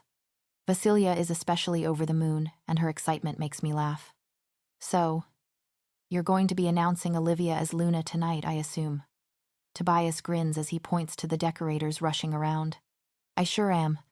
The Bauer pack has waited too long for her. He smiles as he pecks my cheek. We spend the rest of the morning and afternoon chatting and lounging together as it's the weekend. However, at some point, Bastian Mind links Atticus and I with news that is frustrating. He reports that the rogue we caught wouldn't reveal anything concerning his connection to Vincent and eventually killed himself by repeatedly opening a big wound. Atticus sighs and gives instructions to Bastian to take care of the rogue before I comfort him through our bond, eventually. He drags me back upstairs to show me what I'll be wearing. We walk into our room and he disappears into the wardrobe before returning with a garment bag and a few boxes. He gives me the bag and I open it to find a pink, off-the-shoulder dress made from tulle and lace. It has a sweetheart bodice and is detailed with floral embroidery with a skirt that is higher in the front than the back. I open the rest of the boxes to find nude pink heels and delicate diamond jewelry to match. Atticus. I breathe in both amazement and surprise. You shouldn't have. He chuckles and hugs me from behind. You deserve the world, Livy, and I'm more than happy to be the one to give it to you. I just want you. I smile as I turn in his arms to face him. But, thank you. I love everything. No problem. And don't worry about the dress not fitting. I've memorized every dip and curve of your body. Atticus, I shriek in embarrassment as I slap my palm over his mouth. He grabs it before leaning down to my ear and murmuring, I can't wait to hear you make a sound like that when I peel this dress off you tonight. You're ridiculous, I huff as I cover my cheeks to hide the fact that they're a fire truck red right now. He bursts into loud laughter before telling me to get ready. With a passionate kiss to my lips, he disappears and I hear him announce to the entire pack through the mind link to get ready for a party tonight. As he's giving the details, I turn to see Amelia. Leon and Savannah enter my room. The girls fawn over the dress while Leon takes a seat in one of the armchairs by the window. So, did Atticus ask you to become Luna, he asks, and I hear the confusion in his voice. I then explain what Atticus told his family this morning about our visit to the elders and our souls intertwining to create a mate bond. That's so beautiful, Amelia smiles at me as she takes a seat on the bed. The moon goddess brought you two together again. I guess she did. I grin as I send a mental thank you to her. We talk some more before eventually Arcadia bursts into the room and reminds us that we don't have much time to get ready. The girls push Leon out of the room and I laugh as he quickly steals a kiss from Savannah before leaving. They turn to me with excited smiles which I can't help but mirror. Let's get you ready. Luna, the moon goddess, has blessed Olivia and I by gifting us a mate bond. Atticus announces and the crowd gasps and murmurs in surprise. As you know, my mate was already married with children when I found her, and Olivia's mate didn't treat her well. We ended up as rejected mates. But the more time we spent together, the more we started to feel a closer bond forming between us. The elders have confirmed that the moon goddess has given us another chance and intertwined our souls. I smile at the four cloaked members standing to the side. The crowd erupts into cheers and hollers, which makes me laugh. Atticus lifts my hand and brushes his lips against my promise ring. My eyes widen and I squeak when he tugs me closer before pressing his lips to mine. I melt against him and smile into the kiss when I hear everyone go wild. I present to you our Luna. Olivia Peterson, Atticus announces with a wide smile, and I find myself mirroring his happiness. Everyone cheers once again before we descend the stage and mingle with the crowd. We greet the elders first and talk with them before moving on to Atticus's family and then our pack members. Everyone I meet is so accepting of me as Luna that it feels surreal to me. Atticus goes on to introduce me to his friends and allies as Bastian joins us. He hugs me tightly and whispers how happy he is for the both of us before we join in on the conversation. The rest of the Canadian Alphas and Lunas are here except one Vincent. But he's certainly the topic of our conversation as Alpha Liam, who runs the pack in Alberta, asks who my first mate was. I'm slightly uncomfortable as I reveal that it was Vincent, but relax when Atticus wraps an arm around my waist. He comforts me through our bond and I send him a grateful smile. He's been on the hunt for allies to attack your pack. Alpha Mabel adds with a roll of her pretty gray eyes. How a person can be that illogical is beyond me. Luna Avery, Alpha James's mate who runs the pack in Manitoba, replies with a shake of her head. You have us all as allies when he attacks. Atticus and Olivia. There's no doubt about that. Alpha Ethan from Nova Scotia chuckles as he raises his glass of champagne. Thank you, everyone. Your support means a lot to us. I smile as I feel my anxiety dissipate slightly. We enjoy the rest of our night and I have so much fun. Atticus and I dance a couple of times as well as with our friends and family before sneaking away to raid the dessert table. Everyone parties hard until our feet are sore and some are even affected by alcohol. But sadly, the night comes to an end, and after ensuring that our pack members and guests have retired to their homes and rooms safely, we make our way back home. That went better than I expected, I remark as I walk into our room and he unzips me from behind. What did I tell you, he murmurs as he presses a feather-light kiss to my bare shoulder. I turn in his arms and drop the dress while maintaining eye contact with him. The material falls to the floor, revealing the baby pink bra and panties I have on underneath. His eyes darken and swirl with gold as they move over my body. I feel his need to have me through our bond and it makes me bite my lip in anticipation. I send him memories of us making love and all the things I want to do to him before pushing up on my toes and winding my arms around his neck. His hands tighten on my hips as he presses me impossibly closer to his body. A husky groan escapes him when I touch his mark before soothing it with my tongue. Grasping my chin with one hand, he lowers his head until our lips are just a breath away. And then someone knocks on the door. Atticus lets out a frustrated snarl while I sigh in defeat as I watch as he opens it and reads the letter. But his emotions trickle into me and I feel his fear and anger. I get up and look at the note only to have the same reaction as him. It's from Vincent again and he has congratulated us on marking and mating. But he's also described all the ways he's going to hurt me and how satisfying it will be for him to destroy Atticus too when he won't be able to save me, sighing heavily. I take the letter from him and put it on the bedside table before taking his hand and pulling him into bed. We're going to be okay, I whisper as he cuddles up to me. I'm not losing you. He growls protectively as he holds me tight. You won't. I promise, but a tinge of doubt courses within me at the thought of the extremes Vincent can go to. As soon as the bell rings and signals the end of biology, I race out of the classroom with Amelia. Leon and Savannah hot on my heels. I grab the books I'll need to complete all my homework for tomorrow and shove them haphazardly into my bag before zipping it up. Arcadia and Elias catch up to us by the entrance, and we all make our way to the cars waiting in the parking lot to take us home. The reason we're all rushing is because it's February 26th today, which is Atticus's birthday, and I have planned a surprise party for him. He's currently in town for a meeting and will be back by 7, which gives us plenty of time to decorate and prepare. We had bought everything we needed yesterday, and some pack members will be picking up the cake and other food that we had ordered weeks in advance. When the cars pull up to the garage of the pack house, I grin in excitement at seeing all the decorations on the outside. I haven't planned anything outrageous. Just a barbecue party at the pack house with everyone. As we walk inside, I see a table in the main sitting room that is already overflowing with gifts for Atticus, and everyone is rushing about with excited smiles on their faces. All right. Let's split up and get everything done. I'll see you guys later. Yeah, I watch as they nod before running off to help with the preparations. I head over to help with getting the food and tables set up with a few other pack members. After that, we start decorating the back garden with multicolored balloons and streamers. Some kids even bring confetti tubes to pop once Atticus comes in. We work quickly and help each other where we can. Eventually, everything is completed, and I'm so relieved that the preparations were finished without a hitch. Now all that's left is the birthday boy, and I cannot wait to see his reaction. The pack and I have been so good in keeping this a secret from him. He thinks we're just going out for a dinner date tonight. Everyone hide. He's coming. Bastion mind links us, and we all race to find a hiding spot. Someone who is close to the lights turns them all off, which we chuckle at since he'll be able to see us in the dark anyways. After a few minutes of waiting, we hear 2 pairs of footsteps making their way into the foyer of the pack house. I hear Bastion lure Atticus towards the main lounge room with an excuse of feeling hungry. Thankfully, he follows, and as soon as he steps in, we all jump up with some people popping the tubes of confetti. Surprise happy birthday. Alpha, everyone yells before laughing at his shocked expression. Whoa, what? How? He laughs before his eyes meet mine. I smile smugly as he pulls me into an embrace. I should have known. Happy birthday, I whisper as I kiss him quickly. Everyone seems to catch it, though, and breaks out into a fit of cheers and hollers. I groan in embarrassment while it's Atticus's turn to smirk smugly.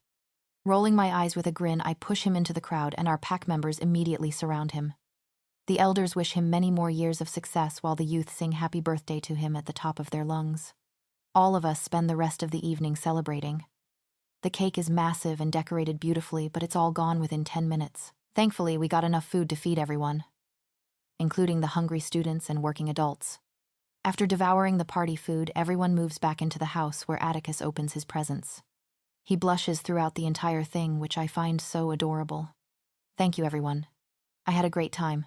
He smiles once the last present has been unwrapped. We all help to clean up, and because of the many hands, we get it done within an hour. I'm so tired as Atticus. His family and I walk back to the house, but a guard informs us that parcels have arrived for Atticus and I. We head inside, but stop dead in our tracks as soon as we enter the foyer. A strong metallic scent makes me scrunch my nose in disgust as I stare at the 2 boxes on the lone table. Atticus and I glance at each other before making our way to them and opening the boxes cautiously. The one that is addressed to me is a box of red roses. Covered in animal's blood, the note signed by Vincent reads, "Your blood will be spilled next." Fear courses through me, and I turn to look at the box that was addressed to Atticus, only for my eyes to widen at the disturbing sight before me. It's a cake with "Happy Birthday" written in icing, but there's 2 figurines that resemble Atticus and I. His figurine is holding my dead body that is sprayed with red coloring. I'm assuming it's meant to symbolize blood. What is the meaning of this? Tobias growls protectively as his eyes flicker between us and the boxes. Atticus and I glance at each other knowingly, which causes Vasilia to stiffen. Please don't tell me that someone has been threatening you two and you didn't think to tell us I'm handling it. It's Vincent, isn't it? Elias guesses and Arcadia nods in agreement. Olivia. At least you could have told us it was him. Tobias stares at me in disappointment, but Atticus interrupts him. Dad. I told her not to tell anyone. Bastion and I are working on this. He explains, but Tobias only shakes his head. How long has this been going on for? he asks gruffly as we move to the sitting room. Shortly after I join the pack, I sigh heavily as I sink into the couch beside Atticus. He's planning something big. Something other than just an attack. Vasilia states with narrowed eyes. Tobias nods in agreement. He's going to try and take Olivia, that's for sure. He's an alpha with his own pack, and from what Olivia told us, he never wanted her as his mate, so why is going to such extremes? Arcadia frowns in confusion as she walks back from the kitchen with a chocolate bar. A shiver runs through my body, and I feel Atticus tightening his hold on me as he pulls me closer against him. I rest my head against his shoulder as dread fills me at the thought of Vincent taking me from Atticus. Why can't he continue to live his life with his chosen Luna, I wonder to myself. He never cared about me anyways, other than he only wanted me for heirs. I whisper in realization. Atticus's thunderous growl shakes the foundations of the house as he pulls me onto his lap. He nestles his nose into the crook of my neck before taking deep inhales of my scent. I feel him press a kiss to my mark, and it reassures me slightly. To calm him somewhat, I run my fingers through his hair and feel his shoulders relax. We need more security measures in place, so from tomorrow everyone will adhere to a curfew. Have you talked to some of our allies? Tobias asks, and Atticus nods in response. Everyone is with us should an attack occur. I have people near the Red River Pack to keep an eye on Vincent.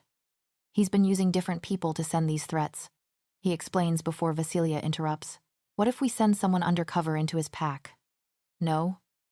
He'll be expecting this. Atticus sighs as he holds me tighter.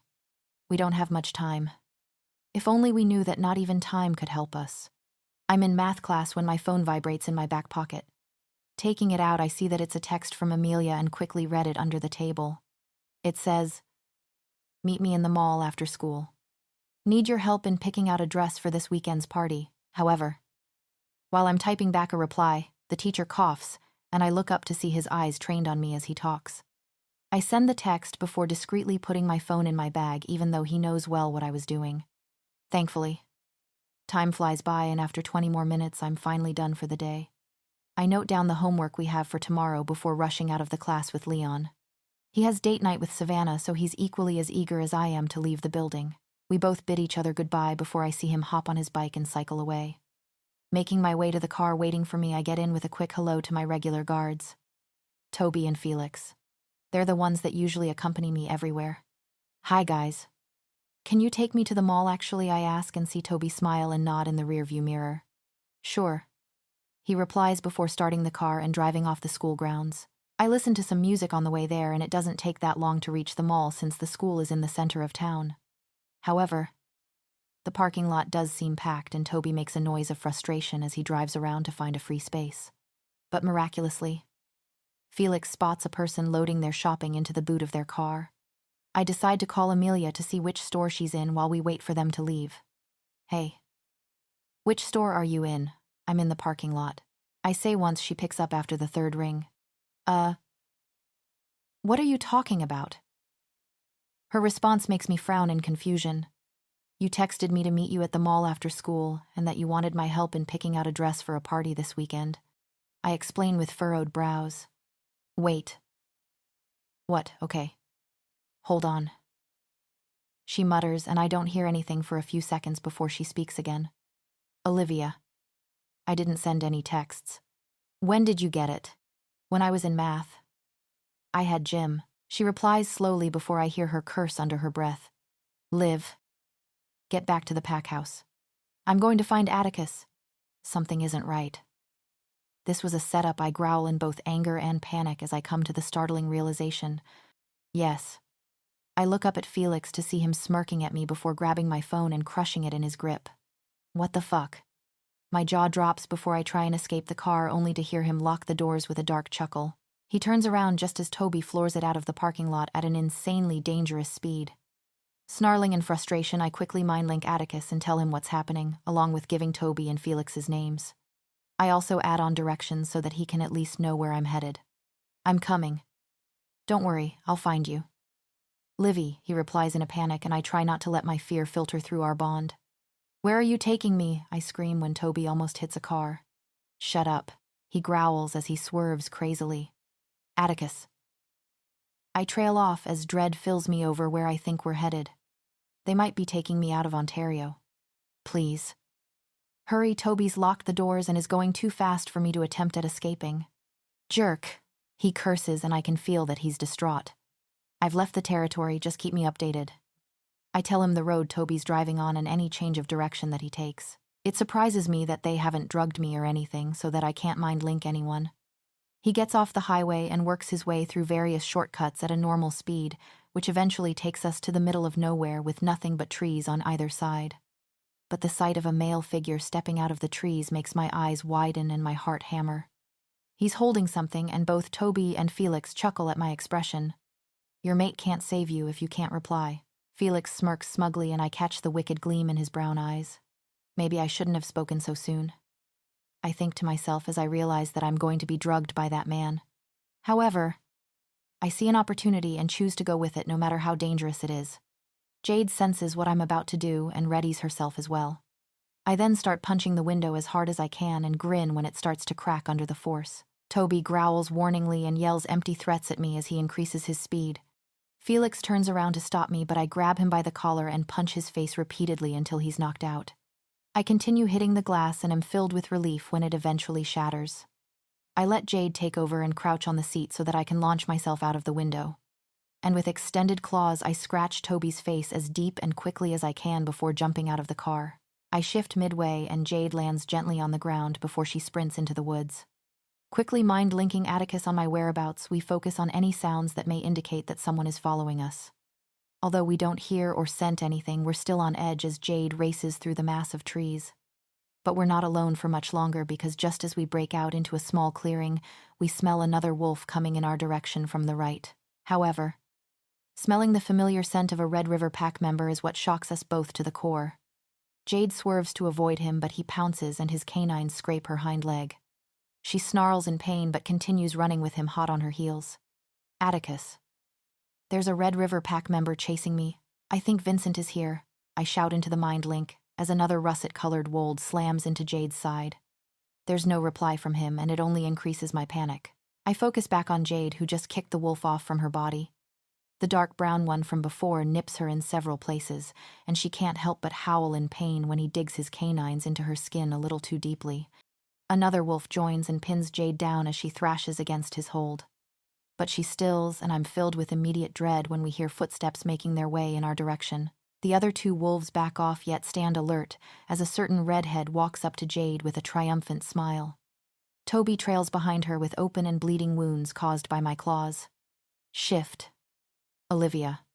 Scarlet grins smugly, but it immediately drops when Jade only stares back at her in disinterest. I said shift. Her screech echoes in the forest and we hear some birds leave their nests due to the volume. When Jade still doesn't shift back, Scarlet whispers something to Toby, who nods and walks to the russet-colored wolf. I notice the bag tied to his hind leg, and Toby takes it off before grabbing a syringe from inside. When we realize that it's wolfsbane, Jade goes crazy and does everything she can to try and escape. But it's no use as the other two wolves pin her down, and all we can do is watch Scarlet helplessly as she walks up to us with the drug. Jade snarls at her threateningly and nearly rips out a chunk of Scarlet's wrist when she tries to inject the drug. But Toby grabs her muzzle and forces it shut before nodding at her.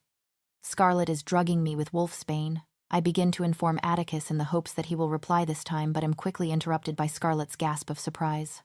Her eyes glaze over as well as the others, so I assume she's talking with them. But then, rage and jealousy overtakes her expression, and she glares at me in hatred. Toby lets go of Jade's muzzle and walks around to her before gripping her shoulder tightly, almost as if to stop her from taking out her anger at me. The Bower pack is under a rogue attack. He'd never choose you over them, so I wouldn't even try to ask for help, she states after a few deep breaths before standing and gesturing for the wolves to get off me. Fear courses through me at the thought of Atticus and the pack getting hurt, but it doesn't last long before my senses remind me of the pain I'm currently in. I notice the three wolves making their way behind trees before I hear the telltale sounds of shifting. Why didn't she inject us with wolfsbane, I wonder, and feel an immense amount of fear from Jade as she watches them. She doesn't reply, but I do become confused when I sense her feeling overprotective. After my legs and muzzle are tied with rope, I'm taken out of the woods and dumped into the back seat of a car roughly.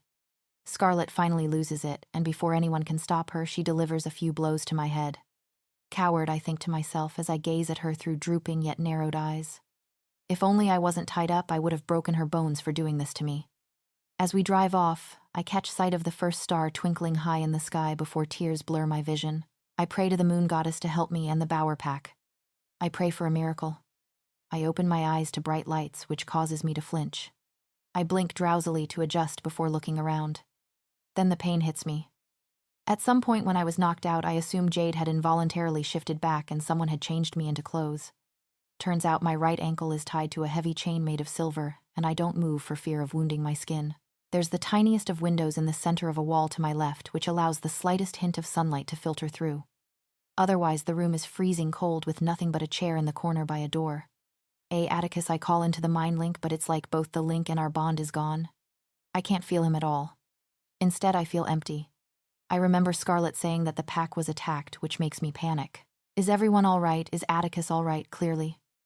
Scarlet did something to me so that I don't feel the mate bond anymore, and not knowing what happened to the pack is causing me so much anxiety on top of my current situation. However, the silence doesn't last long as the wooden door opens with a creak and my worst nightmare walks into the room. Vincent chuckles darkly at me before the smile on his face disappears. Scarlet walks in after him with her arms crossed over her chest and a deep scowl on her ruby-painted lips.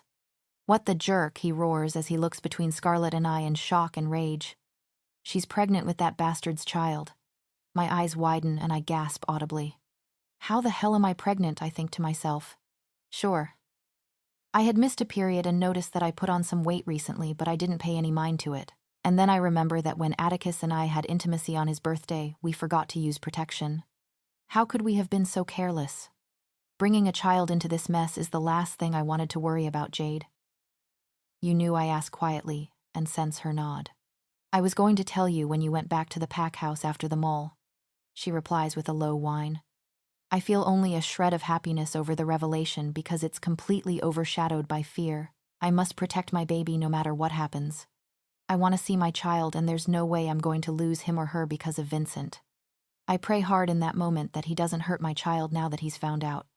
But based on how he thrived off seeing me in pain and misery before, I won't be surprised if he takes my baby from me just to hurt me. Just the thought of losing the little life inside of me breaks my heart. And that's why I didn't inject her with wolfsbane. She mutters in response before glancing at me with disgust. "Leave." He snarls, and I almost wish she doesn't obey him. But she walks out of the room and it's just Vincent and I. He's breathing heavily as he walks up to me, and I growl in warning when he crouches before me, with his eyes narrowed on my belly.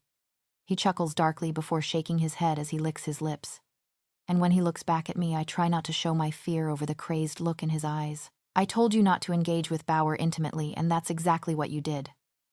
"You offensive word. Did you really think rejecting me was going to stop me?" He sneers, and I wince when he digs his nails into my jawline as he grips it harshly. "You cheated on me. There was no way in hell I was sticking around just to give you heirs," I snarl before shoving him off me. "Well, cherish whatever little time you have with that bastard pup in your womb, because I'm not going to let it see the light of day." His laugh echoes in the room as my eyes widen in horror. "I won't let you." I growl protectively and smack his hand away when he caresses my belly. He punches my jaw hard and I cry out in pain. I manage to kick him in the ribs and punch his nose before he tangles his fingers in my hair and yanks me up until we're nose to nose. His eyes are completely black as his wolf rises to the surface, and I can tell that he wants to hurt me badly but is holding back. He stares at me for a moment before smirking evilly as he caresses my cheek. "I can't wait to break you.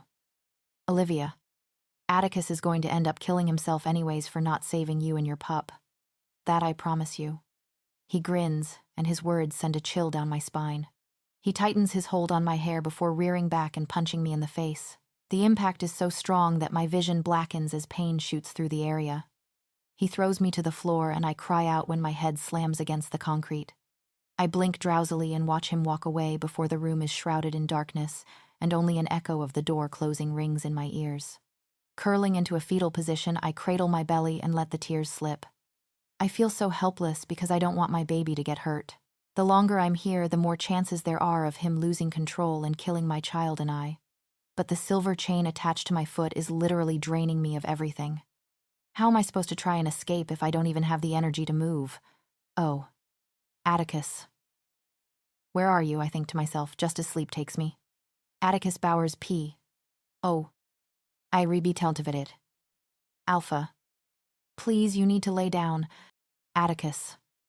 Just let them see you. Alpha. You're losing too much blood. Atticus. Sit down. Boy. My growl shakes the foundations of the infirmary as bastion. My father and some warriors strap me down to the bed. Minutes after Olivia was taken, the pack got attacked. Only a few warriors survived the wolfsbane bullets that were shot at them before rogues poured into the territory.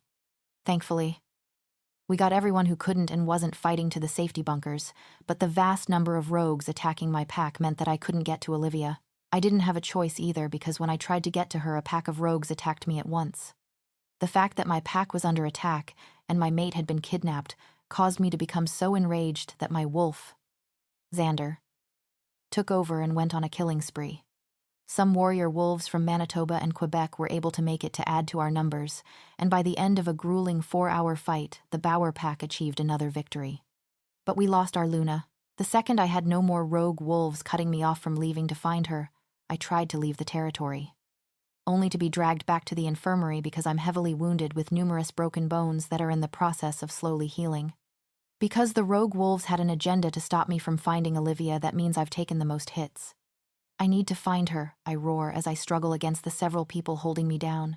I've sent out trackers and the spies in Vancouver have been alerted.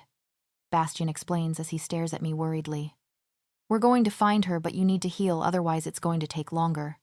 Crying out in frustration, I eventually let the doctors and nurses tend to me.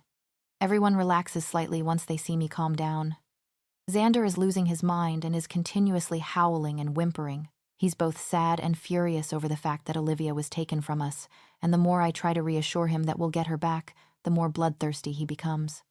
The pack isn't doing too great either, and I can feel everyone's grief and panic over Olivia missing. I comfort them all using my bond with them and try to dispel their fears. Eventually, I lose myself in my thoughts as the feeling of failure courses through me. Toby and Felix were one of the first pack members to become guards and who I trusted for years. I should have caught on, but they didn't mess up once to cause Olivia and I to become wary of them. Did Vincent get through to them? But how I can't even feel the mate bond or mind link with her anymore. I kept trying after we had defeated the rogues, but I guess it was too late. They must have drugged her so that she couldn't contact me anymore. I promised to protect her, but I have failed. All this time I was preparing for Vincent to attack the pack and thought that when the time came she would be safe in the bunker. I thought I would be there if Vincent got to her on my territory. But I never thought my own people would betray me. Goddess. How could I be so stupid? Do I even deserve to be Alpha? I couldn't even protect my own mate. I know what you're thinking, and you need to stop. Dad sighs as he takes a seat on the chair near my bed. I snarl in frustration when I think about the millions of things I should have done to protect her. You could have locked her up in a room, and even that wouldn't be enough. Son, Dad states, and I shake my head in anger. When your enemies want to knock you down, they'll do it, but how you rise from it is on you. Focus on healing first, and then work on getting her back safely. Now that Vincent has her, he's going to slip up. Bastion squeezes my shoulder in support. We've never lost, and we won't start now. Brother, I'm going to rip him apart. I growl darkly as I think of all the ways I'm going to torture him. Bastion, contact our allies and get as many trackers and warriors as you can. Check on our spies. Tell them to follow that prick and get us a location on Livy. The second I'm healed, we're moving. Yes. Alpha. He smirks before leaving the room with the rest of the warriors in tow. How long? Doc, I ask as he starts on rearranging some dislocated bones. Give yourself 2 hours at least. Then you're free to do as you please. Alpha. He advises before pushing my shoulder back into place. I'm coming for you, Vincent. You should have never messed with me in the first place. I think to myself with a bloodthirsty growl. Olivia Peterson's P. Oh. Ard. 2 weeks later. I'm taken to a different room in the morning today for my usual checkup and ultrasound. I am now halfway through my first month of 3 since werewolf pregnancies are much shorter. Thankfully, Vincent hasn't tried to harm my baby, but he has been taking his anger and frustration out on any part of my body except my belly. He's also using drugs that have blocked out my mate bond. My mind link and my wolf without harming my child. I lay down on the bed completely exhausted as the doctor glances at me worriedly, because I don't have Jade to help me heal and I'm being physically abused almost every day. My body isn't in the best of conditions to be nurturing a child. Carlos, the doctor, has been trying to do the best he can in taking care of me, but I have been running into some issues. Alongside extreme fatigue and nausea, I'm also experiencing a high blood pressure, iron deficiency, and regular fevers. In addition to that, Carlos must keep tending to my numerous wounds, bruises, and any swelling. Nothing yet. Thankfully. I joke humorlessly as he gets the ultrasound machine and device ready. I'm so sorry. He bites his lip as he regards me with pity and fear. They're keeping you hostage too. You have nothing to be sorry about. I smile weakly as he runs the gel-covered device over my stomach. Still, I wish I could just help somehow. He whispers sadly as he glances at the screen. Carlos and I have figured out that we're in an abandoned house of sorts, but we just don't know where. I don't think we're in Ontario or Vancouver because surely someone would have found us by now, either the spies Atticus had in Vancouver or Atticus himself. Just like I'm locked in a cell, so is Carlos, and we are only allowed into this room so that he can check up on me and my baby. We've been stuck here for 2 weeks, and every time we venture out of this room, we've seen numerous groups of guards walking around the place, so attempting to escape would be a stupid idea unless it's foolproof. My only hope is Atticus. I really need that blood pressure to go back to normal and for you to not stress a lot. Because if this continues, you may have a premature baby, which isn't good, considering the pregnancy is shorter and the development is faster. He sighs, and I catch the anger in his eyes. This is so unfair to do to a baby, and you, as a mother, I know. My voice trembles as I speak because I'm trying so hard not to break down. But he or she has been strong so far, just like their mom. He smiles before wiping the gel. I'm going to talk to Vincent about ways to get your blood pressure down through meals. Exercise and stuff, but you must work on staying calm. I know. It's crazy for me to even suggest that with the current situation, but please try. I'll try. Thanks. Carlos. I smile gratefully as I pull my shirt down and get off the bed. No problem. Tell someone immediately if you need me, but I'll see you soon for your next checkup. Remember to keep taking your medication and vitamins. And if the guard doesn't change your bandages correctly, let me know immediately. He instructs before giving me a tight hug. Hang in there. You too. I whisper before pulling away just as a guard opens the door. The guard ties a blindfold over my eyes and guides me to my cell. He takes it off as soon as I'm inside before chaining me to the wall and leaving. I whimper in pain as the silver burns my skin. They keep changing the limb that is chained to the wall each week, so right now it's my left wrist. I thought I was going to be left alone until breakfast was given to me, but I'm surprised when Scarlett walks in. She closes the door behind her, and I hear it lock before she leans against the wall. Her brown eyes roam over me, and her lips quirk at the corners maliciously when she spots my newly changed bandages. What's going on? I frown in confusion when I see her take out her phone. Atticus is going to receive a recording of you all beaten and bruised.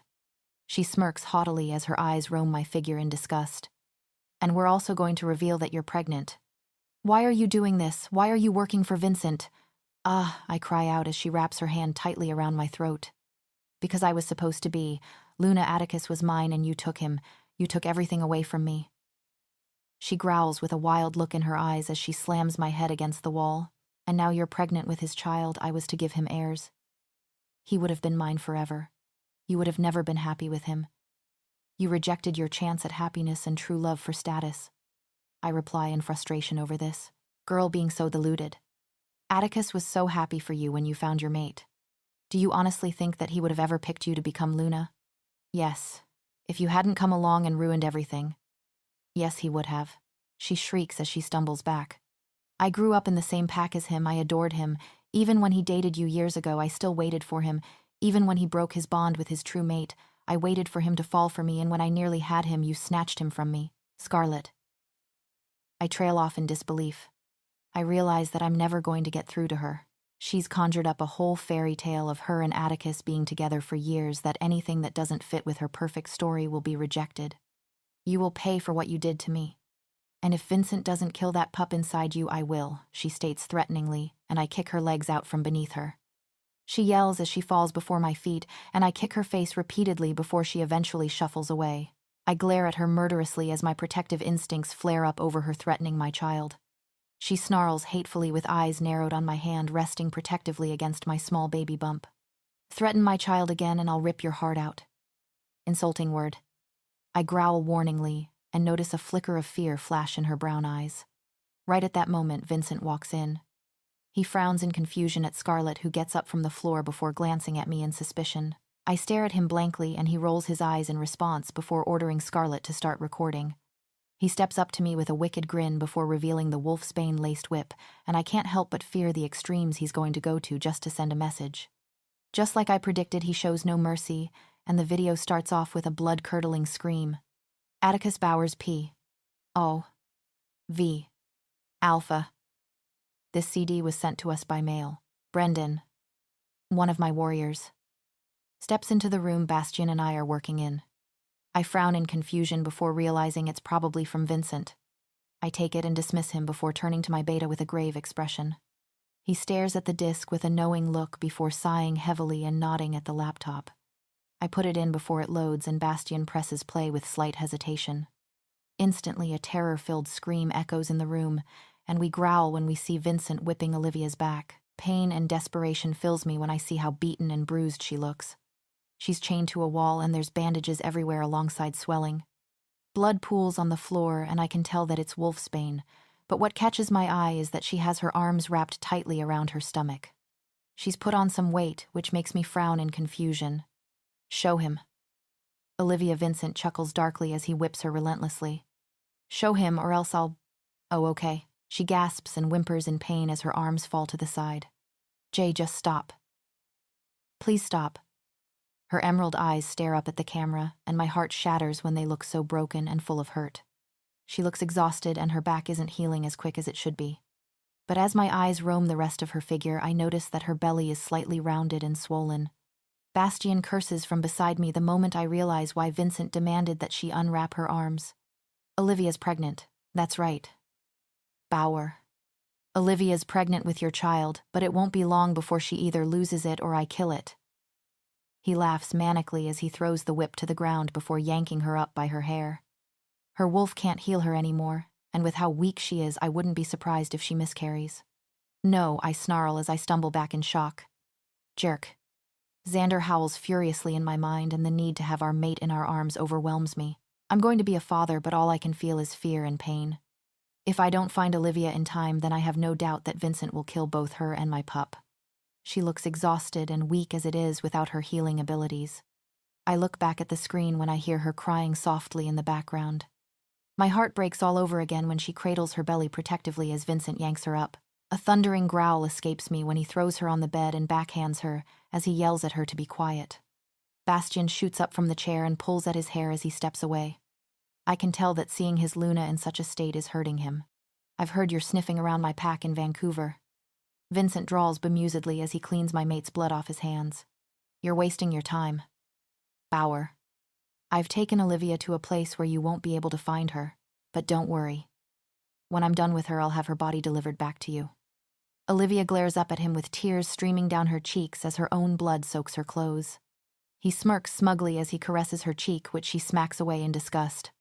But that only angers him, and I roar in anger when he strangles her to the point where she's blue in the face. Fucking word keeps testing me, he snarls as he lets go, but not before delivering a hard blow to her face, which knocks her out. Livy, I cry helplessly as I watch her fall back onto the bed. Goddess knows what Atticus sees in her. A familiar voice scoffs from behind the camera, and my blood runs cold. Scarlet, that fucking word, Bastian snarls as he clenches the edge of the table. You have 1 more week to find her. Although I should just kill your mate and pup now since you're never going to be able to save them anyway. Vincent smirks as he walks up to the camera. But you know what? I'll be gracious and give you some time. Happy searching. Bauer. He reaches out and takes the camera before pulling Scarlett against him. She smiles victoriously as he pecks her cheek before waving mockingly at the camera. And then everything goes dark as the recording ends. I roar in anger and pain as Xander tries taking over. But frustratingly, Bastian stops me as he calls the warriors in and they pin me to the floor. I know you're angry, and I know you're in pain, but Atticus. We need to find her, we don't have much time, Bastian yells as he tries to talk some sense into me. However, his words don't get through to Xander, who becomes so enraged and bloodthirsty. All he wants to do is find Vincent and rip his heart out for hurting our mate and pup.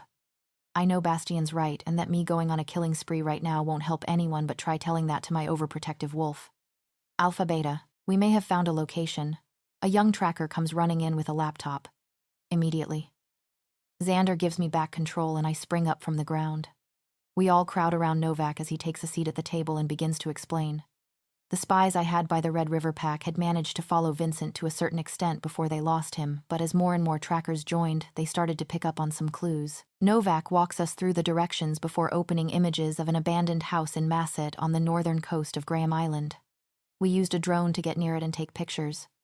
As you can see, the place is crawling with rogues who are probably working with Vincent to guard the place. This is it, I turned to Bastian with a renewed sense of hope. All the other provinces in Canada are our allies, and he knows that if he even stepped on their lands, they would hand him over. Let's get started on a strategy for attack, and we'll move out as soon as everyone is briefed. He grins, and I can see the thirst for blood in his eyes. I nod as everyone files into the room to work on the plan. I'm coming for you. Livy. Just hold on a little longer. Moon Goddess. Please protect my mate and pup. I pray before taking everyone through positioning and entry. It's time to get our Luna back. Atticus Bowers P. Oh. 1 day later, we park the cars a mile out from the abandoned warehouse on the island.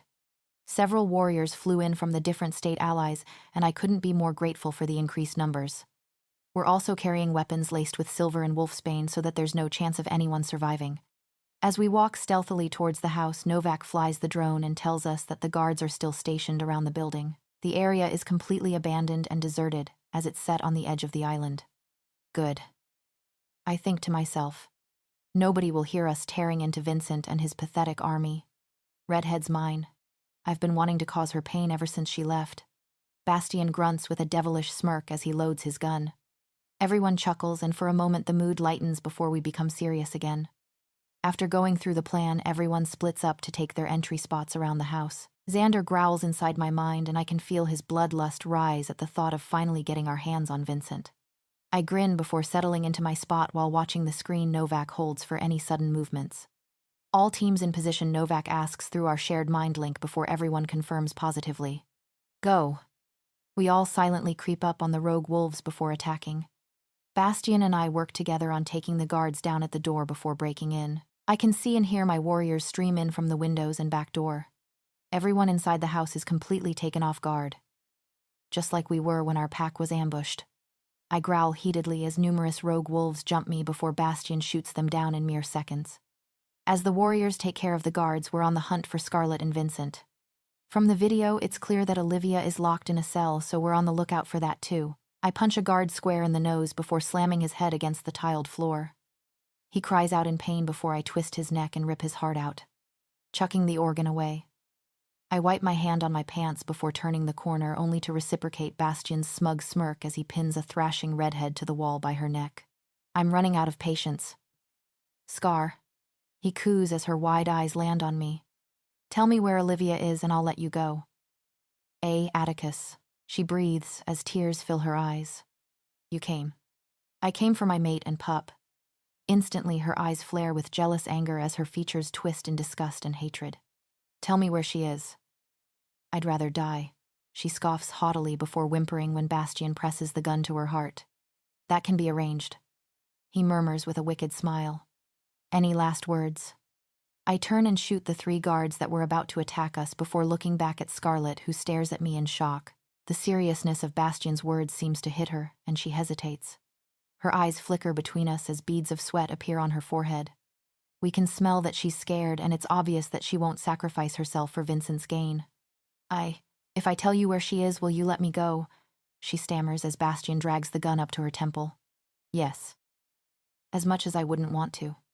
He rolls his eyes before gesturing for her to speak. Okay. She's in last room on the left at the end of that hallway. She points to the next corridor. The keypad code is 9797548, but Vincent went in there as soon as he heard you guys attack. Thanks. Scarlet. Bastian smiles a little too kindly as he pulls away. She visibly relaxes, and a deep breath escapes her as she all but sags against the wall in relief. And then Bastian shoots her in the heart and the forehead. Both targets hitting bullseye, Her last expression is one of shock before she falls to the floor as blood oozes out of her wounds. I look back to my beta to see him blow at the smoke of the gun with a wink which makes me roll my eyes in amusement. When we hear rushed footsteps making their way in our direction, we run into the next hallway and to the last room.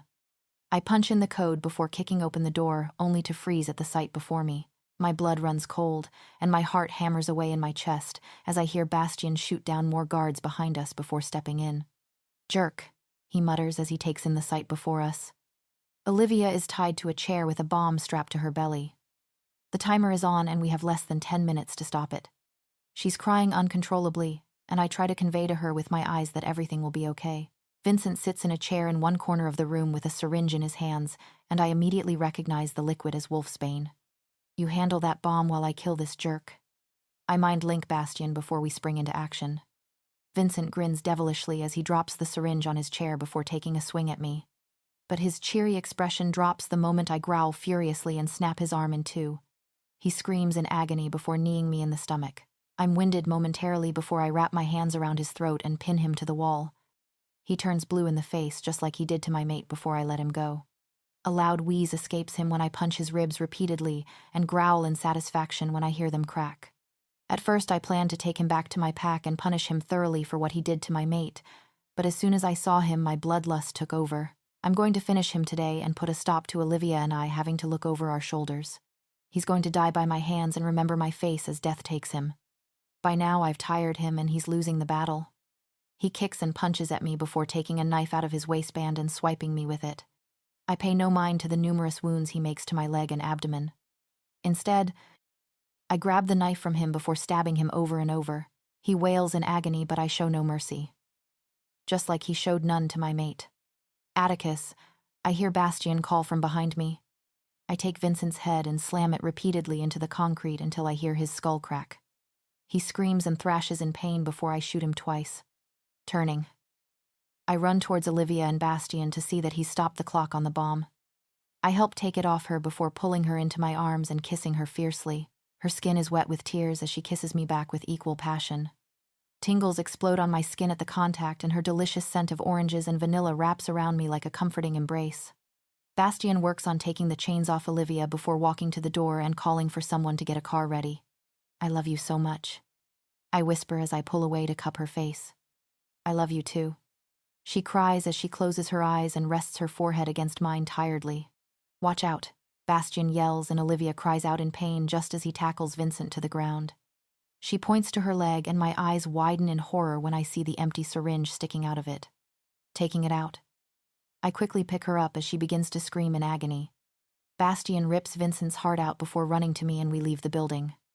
If we get her to the local hospital, the doctor may be able to drain the wolfsbane out of her. I talk to Bastian as we move through the building and run out to Novak, who has the car ready. "Contact them now and request the werewolf doctor." Atticus Olivia screams and thrashes in my hold as I put her into the back seat before jumping in alongside her. "Help me. It's going to be okay. Livy. We'll be at the hospital in no time and, oh goddess," I whisper in horror as I see blood coating her thighs. "No, no, no. Jerk, drive faster, Novak." Bastian yells when he also realizes that Olivia may be miscarrying. "I've lost our baby," Olivia sobs through the pain, and my heart shatters into tiny little pieces. "Atticus, I lost our baby. I couldn't protect our baby. Come here." My voice is hoarse as I pull her head onto my lap and run my fingers through her hair. "Drive offensive word faster." "Damn it, Novak." I feel her wiping my tears away. Tears that I didn't feel I had spilled. Her heartbroken cries echo in the car as we comfort each other over the loss of our child. We just know that we've lost our baby because there is no way that a fetus can absorb the wolfsbane and still survive. It's unheard of. I'm unable to stop my tears of sadness, anger, and frustration as I try and comfort my mate who's in pain. When I look up, I see Bastian's eyes brimming with tears too through the mirror. The next few hours pass by in a blur as we reach the hospital. Every hospital has at least one supernatural doctor working there, along with a few nurses. Dr. Gonzalez meets us at the door and immediately takes Olivia off me before wheeling her into a theater. It's extremely difficult to let them take her from me as I'm quite territorial right now, but I know it must be done. I sink into a chair and Bastian sits beside me. He makes all the calls to Olivia's family and mine because I know we won't be returning home for a few days. I'm in a state of shock and completely numb as I sit there and try to process everything that happened. Just a day ago, I found out that I'm going to be a father, and it was all taken away from me in seconds. As tears slide down my cheeks, Bastian drapes his arm across my shoulders and hugs me tightly. I can feel him crying silently too as he comforts me. All we can really do is wait. Dr. Gonzalez and a few nurses wheel Olivia's unconscious form into a separate room a few hours later. By now, Bastian and I have also cleaned up from the blood that stained our clothes. The doctor gestures for me to follow him, and I hesitate before seeing Novak walk into the hallway with warriors ready to guard their Luna. Smiling at them gratefully, I follow the doctor into his office and take a seat. Alpha. I'm deeply saddened to say that Luna Bauer miscarried. He starts, and I nod as I try to keep the tears at bay. We have drained the wolfsbane out of her, and she is now stable. We found some heavy drugs in her system that they used on her to block the mate bond. Mind Link and her wolf, but things should be back to normal once she wakes up. However, I highly advise that Luna Bauer be kept here until she is fully healed. Was there truly no chance of survival, I ask, even though I already know the answer? I'm sorry. Alpha. Even if the fetus was fully developed, Luna Bauer would have still miscarried. Babies are still humans until they shift. You see, even if her wolf was present, there was not much she could have done either. He folds his hands on his desk as he stares at me sympathetically. I understand. Thank you for everything. Dr. Gonzalez. We really appreciate it. I smile weakly before leaving the office. After breaking down crying in the bathroom, I make my way back to Olivia's room. I feel empty and sad. The pain and sense of loss is too much to bear. I can't even imagine what Olivia will feel when she wakes up. Will she hate me, I suddenly wonder. Of course. She will. I'm the reason our baby was killed. Atticus. I look up to see my mom stand from the seats outside Olivia's room. I can smell the lingering sense of my dad and siblings. I assume they've gone to the canteen or something, which is good. I didn't want them to see me break down again. We lost our baby. My voice is hoarse, and I can't stop the tears from streaming down my cheeks. I'm so sorry. Honey, Mom whispers as her eyes brim with tears. She pulls me into her arms as I cry softly against her shoulder. I feel her run her fingers through my hair while her other hand strokes my back soothingly. But I don't think anything will soothe me from feeling like an absolute failure of a mate and father. Why did this have to happen to her? She did nothing except leave someone for treating her like poor quality. Luna's and family members get targeted all the time. You must be strong. Atticus. Mom cries with me as she tries to wipe my endless tears. I'm tired of being strong. Mom. I shake my head as I glance at Olivia through the window. Why can't we all just live our lives peacefully? Why do people want to constantly tear alphas apart? Because alphas are in a powerful, desirable position, she explains with a sigh. But remember, as long as your support unit is strong and fearless, nobody can overpower you. You have your family, of your pack, and most importantly, Olivia backing you. I shake my head in denial as doubt flares up within me. I won't be surprised if she hates me and never wants to see me again. Why ever would you think that? Mom exclaims as she frowns in confusion. Because I'm the reason our baby was killed. If I had just protected her better. If I had reached her on time, both Olivia and our child would be fine.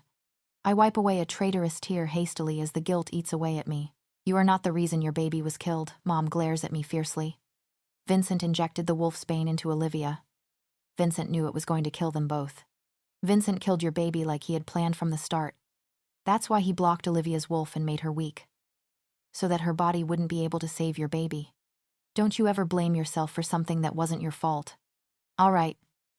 I'm sorry, but what if Olivia doesn't think that? My voice trembles as fear of my own mate hating me overwhelms me. Well, then she doesn't have a compassionate bone in her body. I growl protectively as I stare at her in disbelief. You both lost your child. Not just her. She's going to be devastated and not herself for some time, but if she blames you for something out of your control, then that's cruel. Do you think she will? I ask hesitantly. I hope not. She smiles gently as she hugs me again, but it's going to a long road for both of you when she wakes up. You need to be there for her, but also give her the space and time she needs to heal. If not for long, she still carried your child, and losing a baby is going to mess her up. But as long as she has our love and support, I know she can get through this. I hope so too. I whisper as I stare at my unconscious mate with hope. Olivia Peterson's P. O. V. I open my eyes to a blinding bright light which causes me to flinch. I blink drowsily as I look around the room and take it in. I recognize it as a typical hospital room before my eyes land on a sleeping Atticus in the chair beside my bed. And then it all hits me. I remember being kept in a cell by Vincent. I remember being strapped to a bomb. I remember Atticus and Bastian storming in. I remember feeling blood coat my legs. I remember realizing that I've miscarried. I lost my baby, immediately. Tears brim my eyes and escape through the corners as I place my hand on my belly. Jade whines sadly in my head, and I can feel her devastation. I feel empty and not pregnant anymore. The little life that was growing inside of me that came as a beautiful surprise is now gone. I can't help the pained sob that escapes me and the rest that follow. Olivia, I look at Atticus through my tears as he wakes up. Livy, I lost our baby. I'm so sorry. Atticus, I cry loudly as he takes a seat beside me on the bed. No, you have nothing to be sorry about. Sweetheart. He cups my face and wipes my tears away, but they just keep pouring out. In fact, I should be sorry. If only I had protected you better or reached you sooner, this wouldn't have happened. You did everything you could. Atticus, please don't blame yourself. Only if you stop blaming yourself and apologizing for something that wasn't your fault. He replies, and a shaky sigh escapes me. It's going to take some time, but I'll try. I smile weakly as he presses a firm kiss to my forehead. I feel empty and numb. Atticus, I feel broken. I know, but you won't stay broken.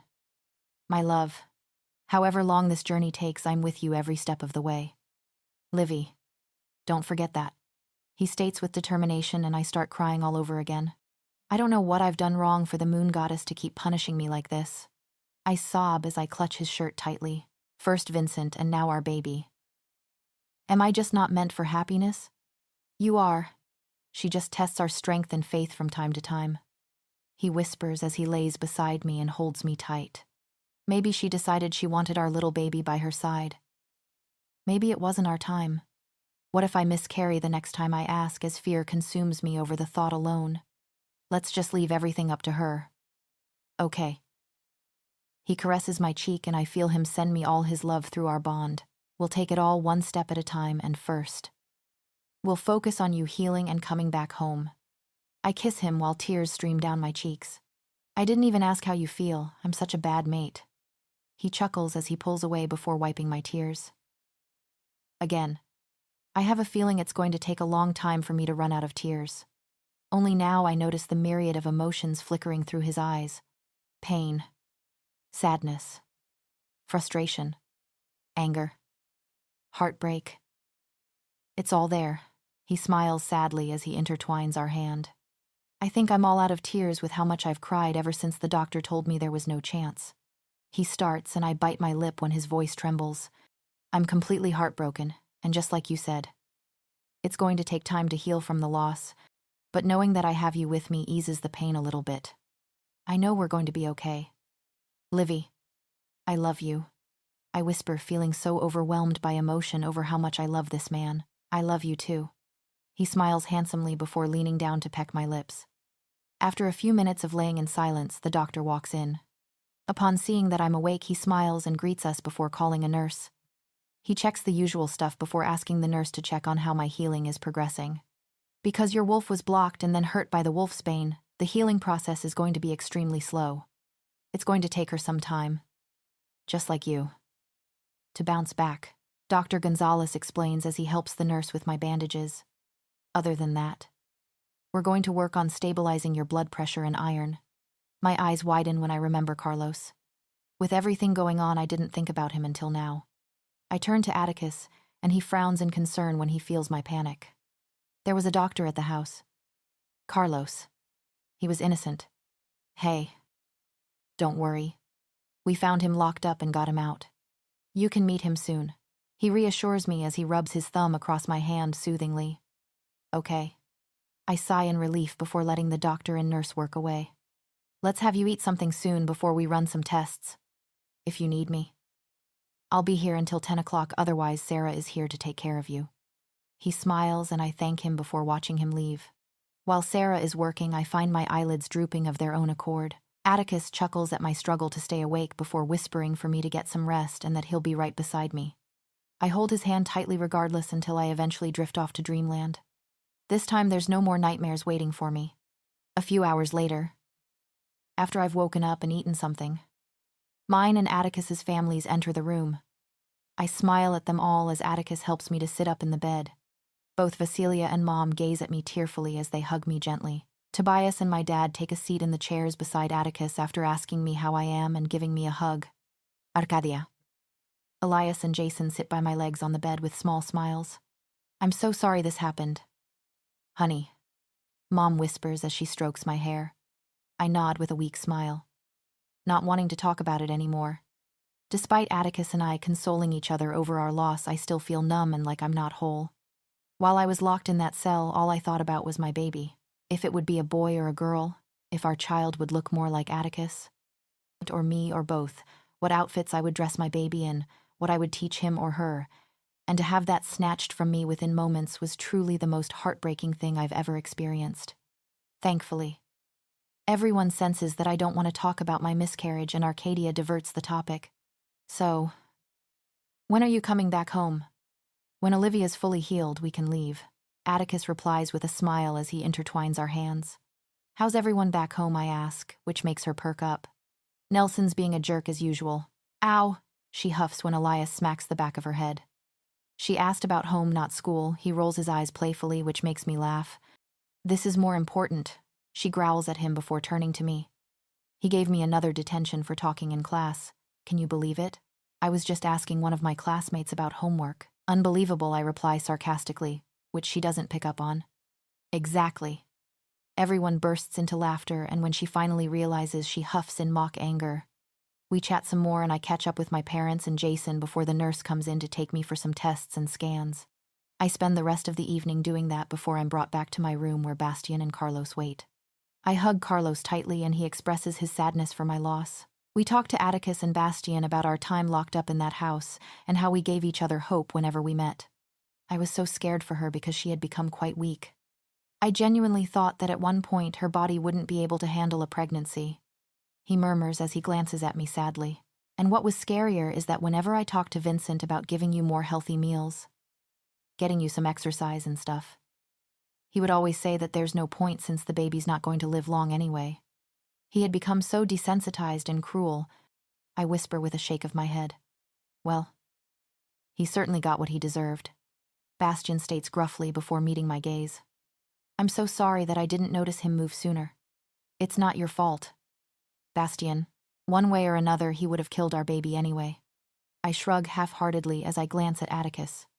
What's going to happen to his pack? I'm going to find someone to take over. Are you going to stay in Vancouver? Carlos, Atticus asks, before we all turn to Carlos. Yeah.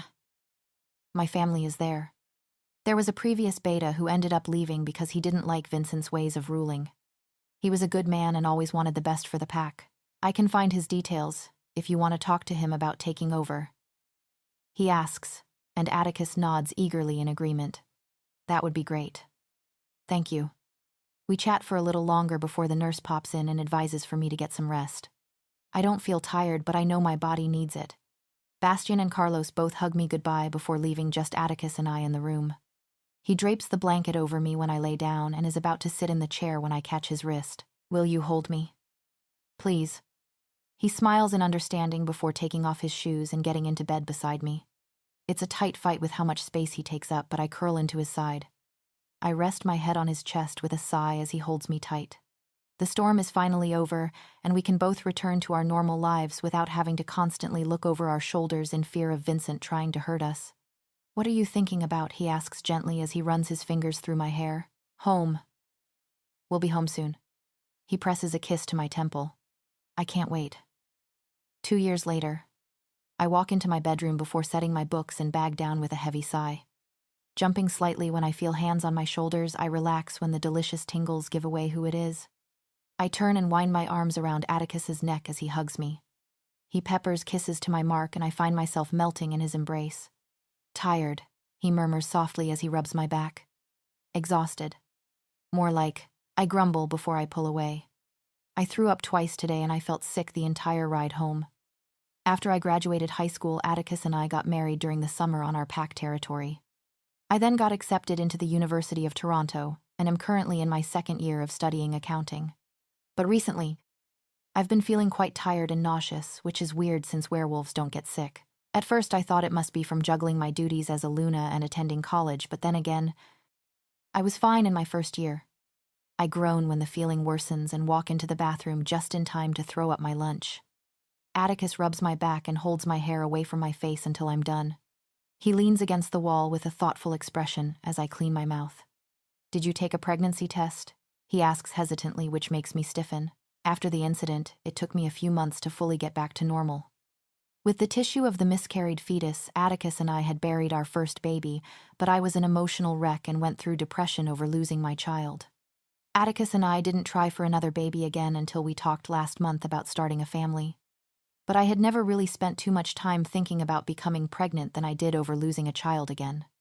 No. I didn't think of that, I whisper as I put the towel back on the rack. "Do you think I could be? Your scent changed when you started throwing up a few days ago," he admits, and I stare at him in surprise. "I was waiting for you to realize it on your own so you had time to process it. That's why I gave you that necklace, so it hides your changed scent from everyone else." "So." I lick my lips as my throat suddenly feels dry now. "I'm pregnant. We could take a few tests to confirm." He smiles gently as he opens a drawer to reveal the tests. "I got these from the infirmary just in case." "Thank you." I smile weakly, but make no move to grab them. Atticus doesn't move either and stands before me. I feel a slight tremor run through my body as I glance at the tests again before meeting his gaze. His honey-colored eyes that I love so much are filled with patience and understanding as they stare back at me.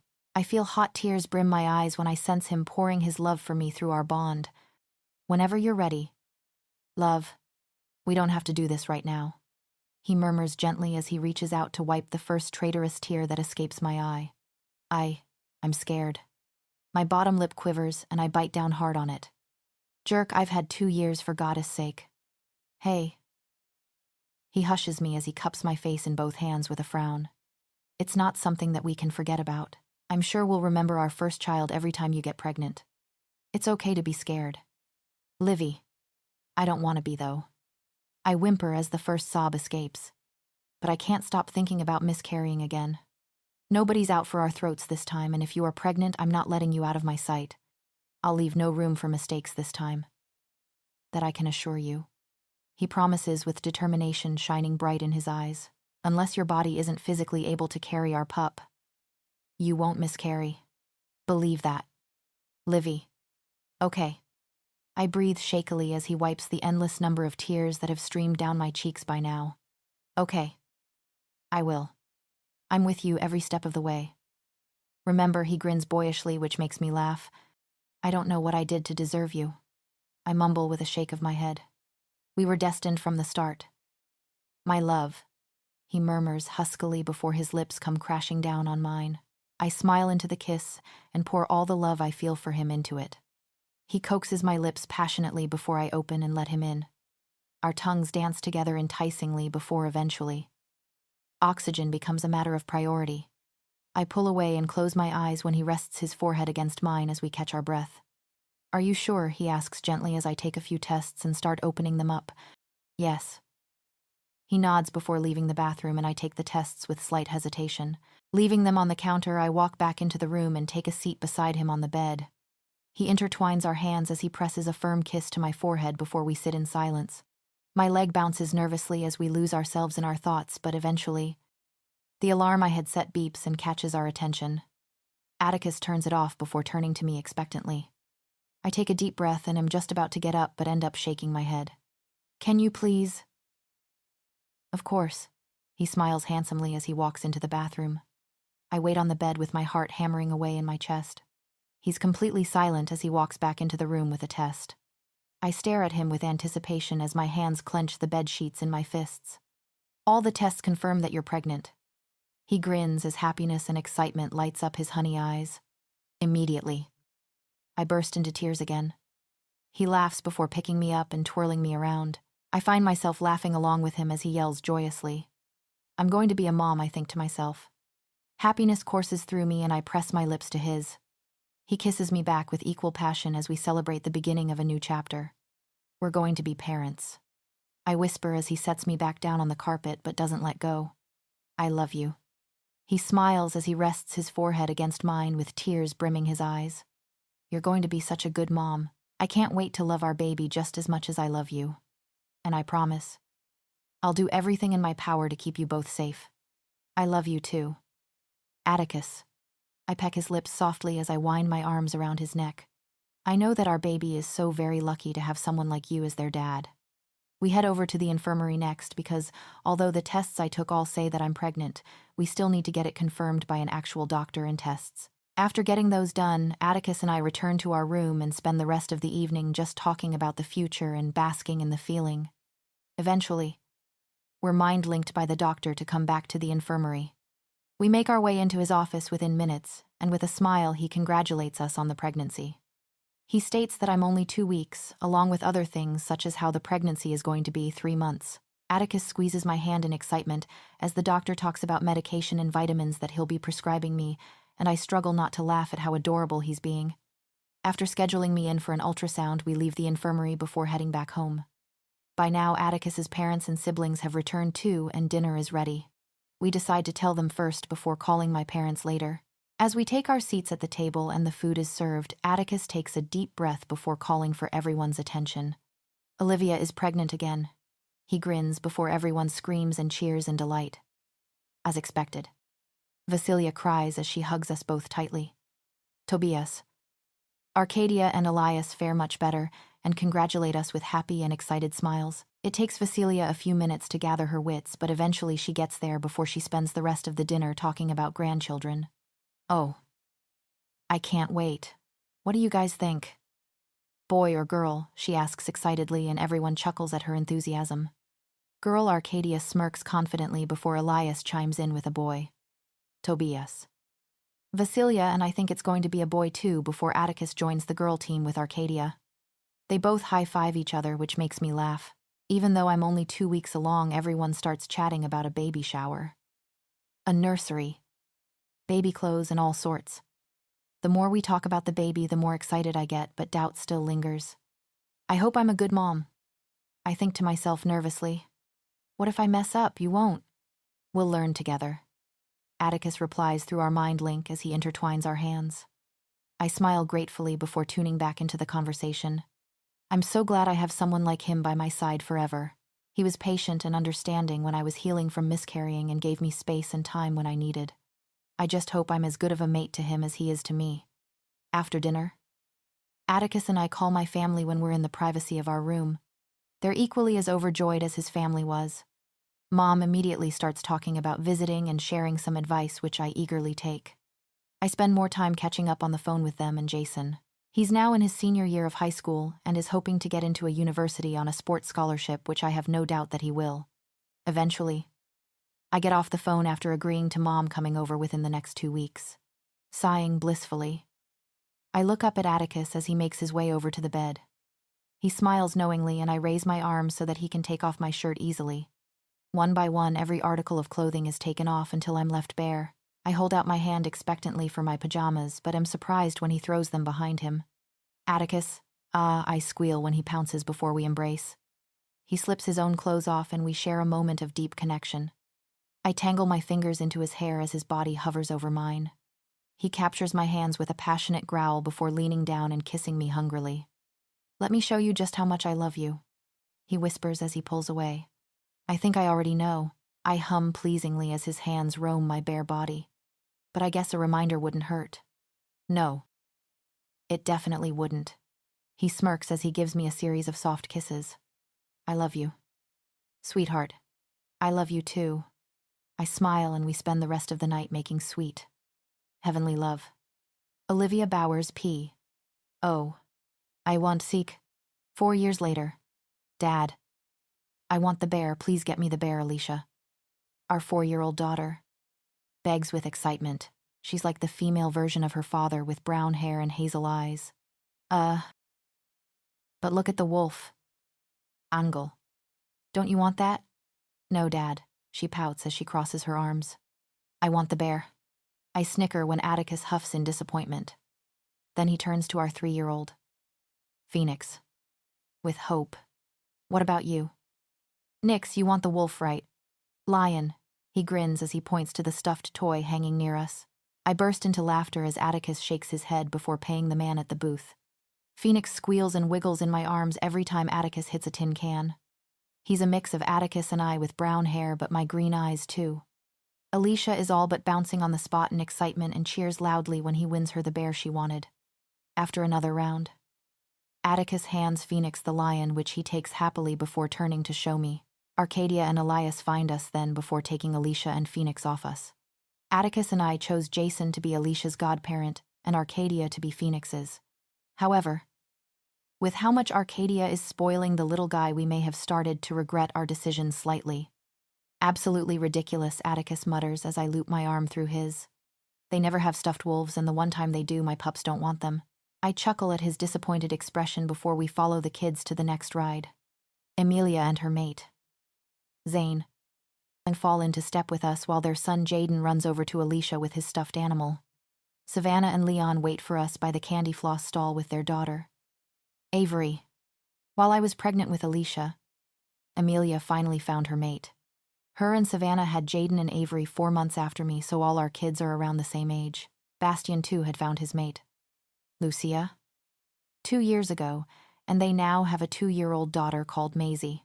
However, they didn't accompany us today as they're away visiting Lucia's family in Sweden. We all decide to get candy floss before the kids go on some more rides and finally end the day with the Ferris wheel. I hold Phoenix in my lap while Atticus has Alicia, who is going to give me a heart attack with how much she's leaning forward the higher we go. I playfully glare at Atticus, who's finding it funny as I freak out. I know he has a firm grip on her, but I can't help but worry regardless. Nix, on the other hand, doesn't really care, as he chats animatedly to his lion toy. The view of the sunset is incredible from up here, and Alicia gasps in wonder as she points at the clouds. They look like candy floss. They do. Don't they? I laugh when she looks at me with wide eyes. Once the ride is over, we get off and meet up with the others who also went on with us. We agree that it's getting late and decide to head home. After finding our cars, we buckle up the kids before driving off. I yawn tiredly before scrolling through social media apps on my phone and checking my texts. Unfortunately, we get stuck in traffic, which makes Atticus growl under his breath. He's not the most patient person when it comes to traffic, and his road rage always makes me laugh. He'll never admit it, though. We move slowly and eventually round the bend after 10 minutes of waiting. Oh, quality word. Atticus whispers just low enough for only me to hear. I glance up from my phone at him before turning my head to where he's looking. A groan escapes me when I immediately spot the golden arches. And not even a minute later, Alicia gasps from her car seat before Nix catches on too. McDonald's. She screams excitedly and Nix cheers in response, both automatically thinking that we're going there. You've already had food from the fair. I try and reason with them and they pout adorably. But I want a Happy Meal. Alicia mumbles and I sigh heavily when she gives me the puppy dog eyes. I want the Happy Meal too. I want a toy, Phoenix exclaims with a cheeky grin. You try. I whisper to Atticus, who only glances at me incredulously. I tried convincing them to get a stuffed wolf, but did you see that happening? What makes you think I can convince them not to get McDonald's? Woman, he whispers before our children whine from the back just as we start moving in the line of traffic again. Dad. Please, can we get a Happy Meal? Alicia begs, and Atticus bites his lip in response. How about next time? Dad. Both kids shout in protest, which makes us wince and glance at each other. All right. Fine. He gives in and glares at me as I shake my head in mock disappointment. Alicia and Phoenix cheer in response all the way until we get to the restaurant. After getting them their Happy Meals and having a quick bite ourselves, we finally head home. Thankfully. They're too engrossed with their toys the entire ride and only pay attention when we tell them that we're home. When I was pregnant with Alicia, Atticus and I decided to move out from his parents' house into the one we had built for ourselves. It's much more spacious and has plenty of room should we decide to have more children. Grandma, Grandpa, Alicia, and Phoenix yell as soon as we walk in and spot Atticus's parents. Hi. My little angels, did you have fun at the fair? Facilia asks as she hugs them and peppers kisses to their cheeks. I smile as they chatter away to Tobias and Vasilia about the fair and their toys from the Happy Meals. Arcadia and Elias are lounging on the couches as they watch television. Verity, Elias Mate, has come back from university too. She had an exam to take, so she couldn't join us. They found each other when Elias started attending the same university. She's slender with delicate features, stormy blue eyes and black hair. Atticus and I don't hesitate to join them as we relax after a tiring day out with the kids. I'm so glad Vasilia came up with the idea of making dinner at our place tonight, because I certainly don't have the energy to. At some point in the evening, Leon and Amelia's families join us too. They all laugh at the fact that we had to stop at McDonald's on the way back, but thankfully, both Alicia and Phoenix finish their food without a fuss. I thought they wouldn't be hungry after having food twice. While the kids spend the rest of the night in the playroom, us adults relax and watch a movie in the sitting room with desserts. I cuddle up to Atticus under the blanket and rest my head on his shoulder with a sigh. He drapes his arm across my shoulder as we share our food. So, I have some news. Arcadia starts nervously, which makes us all frown in confusion. I found my mate. That's great. When and where? Vasilia asks excitedly, while Tobias stares at his daughter with a protective look. At the fair. His name is Ezekiel. He's from Italy and is over visiting his cousins. She explains as she fiddles with the hem of her jumper. Well, we'd love to meet him. Why don't you call him over for dinner this week? Atticus asks, and I catch him sending a knowing look to his father and Elias. I swat his chest and glare at him knowingly when Arcadia groans. The poor girl is already so nervous about her mate meeting her family, and Atticus is only adding to her stress by confirming that they're going to give him a hard time. He stares down at me with a mischievous glint in his eyes, and I shake my head in response. You three must promise me that you will not interrogate or threaten him. Arcadia growls warningly as she stares the three men down. We would never, Tobias exclaims, yet everyone can tell that he's going to do just that. Dad. She whines and he huffs in disappointment before reluctantly promising her that he won't give Ezekiel a hard time. After Atticus and Elias have done the same, she squeals before rushing up to her bedroom to ask Ezekiel about coming over for dinner. Tobias grumbles unhappily while the rest of us laugh at his protective side, making an appearance now that his daughter has found a mate. Nevertheless, I'm delighted for her and can't wait to meet her match. I know after Elias finding his mate, she's been feeling down in the dumps about not finding hers. Mama Nix won't give me my doll, Avery screams from the playroom, which has us all groaning.